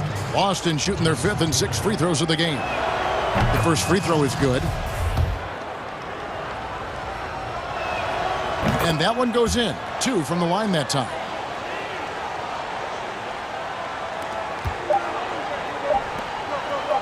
from downtown. And the last second attempt does not go in for him. Well, that's outstanding footwork from Smart on the defensive end. A superb job staying with his man. And so it's Phoenix. And while we can now, let's take a look at today's State Farm assist of the game. And I'm glad this was the pick because I love this pass. Such a great dish. That's what I call court vision. Well, making the game easy for your teammates. All about putting them in a position to score. That's pretty. And there have been two very different performances from these teams today as we get going in quarter number 4. Johnson is out there with Frank Kaminsky. Then it's Payne, and it's Galloway in at the 2 guard. That's who's out there for Phoenix. Celtics trail by 17. Walker surveying the floor. Inside, Williams. Oh, and the jam by Williams. Well, we've known for a long time Kemba Walker is gifted on the offensive end, and it's not just about his scoring. Look at that on the assist. Payne with it. He kicks to Galloway. Pulls it up. Again, Phoenix. Pretty dime there. The kind of ball movement coaches love to see. Here's Walker. Made that one as his 7th of the contest. 7 for 15 from the floor. And they found the touch from the field here in the second half. It was a struggle in that first. The pass to Galloway. This one for 3. And Tatum pulls it down. Celtics trail by 15. Here's Smart. And slam dunk by Smart. You know, this is in part what makes Marcus Smart very dangerous, right? He can slice into the defense. He's got that remarkable speed to get where he wants. Just over a minute and a half played here in the 4th. Passes to Galloway from deep three-point range. The rebound by the Celtics. And Smart with a clear path to the hoop. Finished off the break. Smart's got 4 points now in the quarter. Well, we think of Marcus Smart as a defender, but how about his willingness to look for his offense and stay aggressive? Game moves along. 2 minutes gone here in the 4th. From outside the arc. The shot comes out. Walker with some nice D. Celtics trail by 11. And he trims the lead to single digits. 20 points for Walker. The ball movement on this run has been fantastic and is a big part of why they've been able to get these good looks. And the Suns call time. And momentum going the other way. Can they find some answers? I think here you have just got to get back to what you do best and then live with the results. A platoon swap here for Phoenix. Now let's go to the sideline and catch up with our Hall of Famer, David Aldridge. Hey guys, I had a chance to listen to what Monty Williams discussed with his players. He said, I want us to play as though we're behind. We're good when we play with urgency. We're bad when we become complacent. Don't become complacent. Let's go. Guys? Thank you, David. And there's the call on DeAndre Ayton. That is his first foul of the game. On offense, here are the Celtics. They're on a 10-2 run here. And here's Walker outside. And it's Ayton with the rebound. Ayton's got his 6th rebound on the night. Ball outside. It's up a 3. Ayton controls the rebound and puts it back up and in. And the Suns lead by 11. You've got to keep Ayton off the glass. A second chance opportunity, easy. And the whistle blows on the backcourt violation. He went over and back. And that is just a deflating error on his part. Well, I think it kills your energy, and it certainly kills your momentum. Now here's Paul. On the wing, Booker. Pass to Ayton. Back to Booker. Shot clock at 5. Over Smart. And nothing but air on that one. Wow, what a rough second half for him shooting the basketball. Maybe you adopt a pass-first mentality at this point. Pre-shot preparation and catch and shoot is important. Jason Tatum on point. Paul against Walker. Pass to Ayton. Back to Paul. The pass to Crowder. Some nice ball movement here by the Suns. And now it's Brown running. He can go all the way. And slam dunk by Tatum. Wow, how about the long arms and the timing of Jason Tatum on the alley-oop? Nice. And so it's Paul bringing it up for the Suns. Earlier in the game, they had a 19-point lead. And a foul on Marcus Smart. That is his first foul of the game.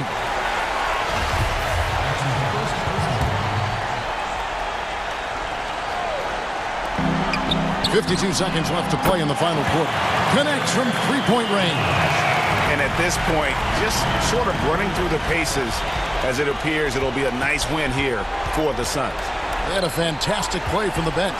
And this team has great depth, and they showed it in this game. The one player that really stands out, of course, in this one, it was a dazzling game for Devin Booker. There wasn't much they could do to slow him down as he was converting every good chance he got. Free throw good, Booker. Sometimes picking after number 10 is just fine. The 13th pick in 2016, Devin Booker, one of the brightest young guards in the NBA today. And Walker kicks to Tatum. Williams trying to break free. They've shared the load offensively. And guys, they put the defense on their heels. You can see right now they're trying to react. And that's what you want when you're in a rhythm offensively. And once they smelled blood in the water, you could see the killer instinct take over. And you want to save your best for last. Tonight, they've done that and then some. And so it's Phoenix easily grabbing this one. Some good moments throughout this one, but they have the clear advantage.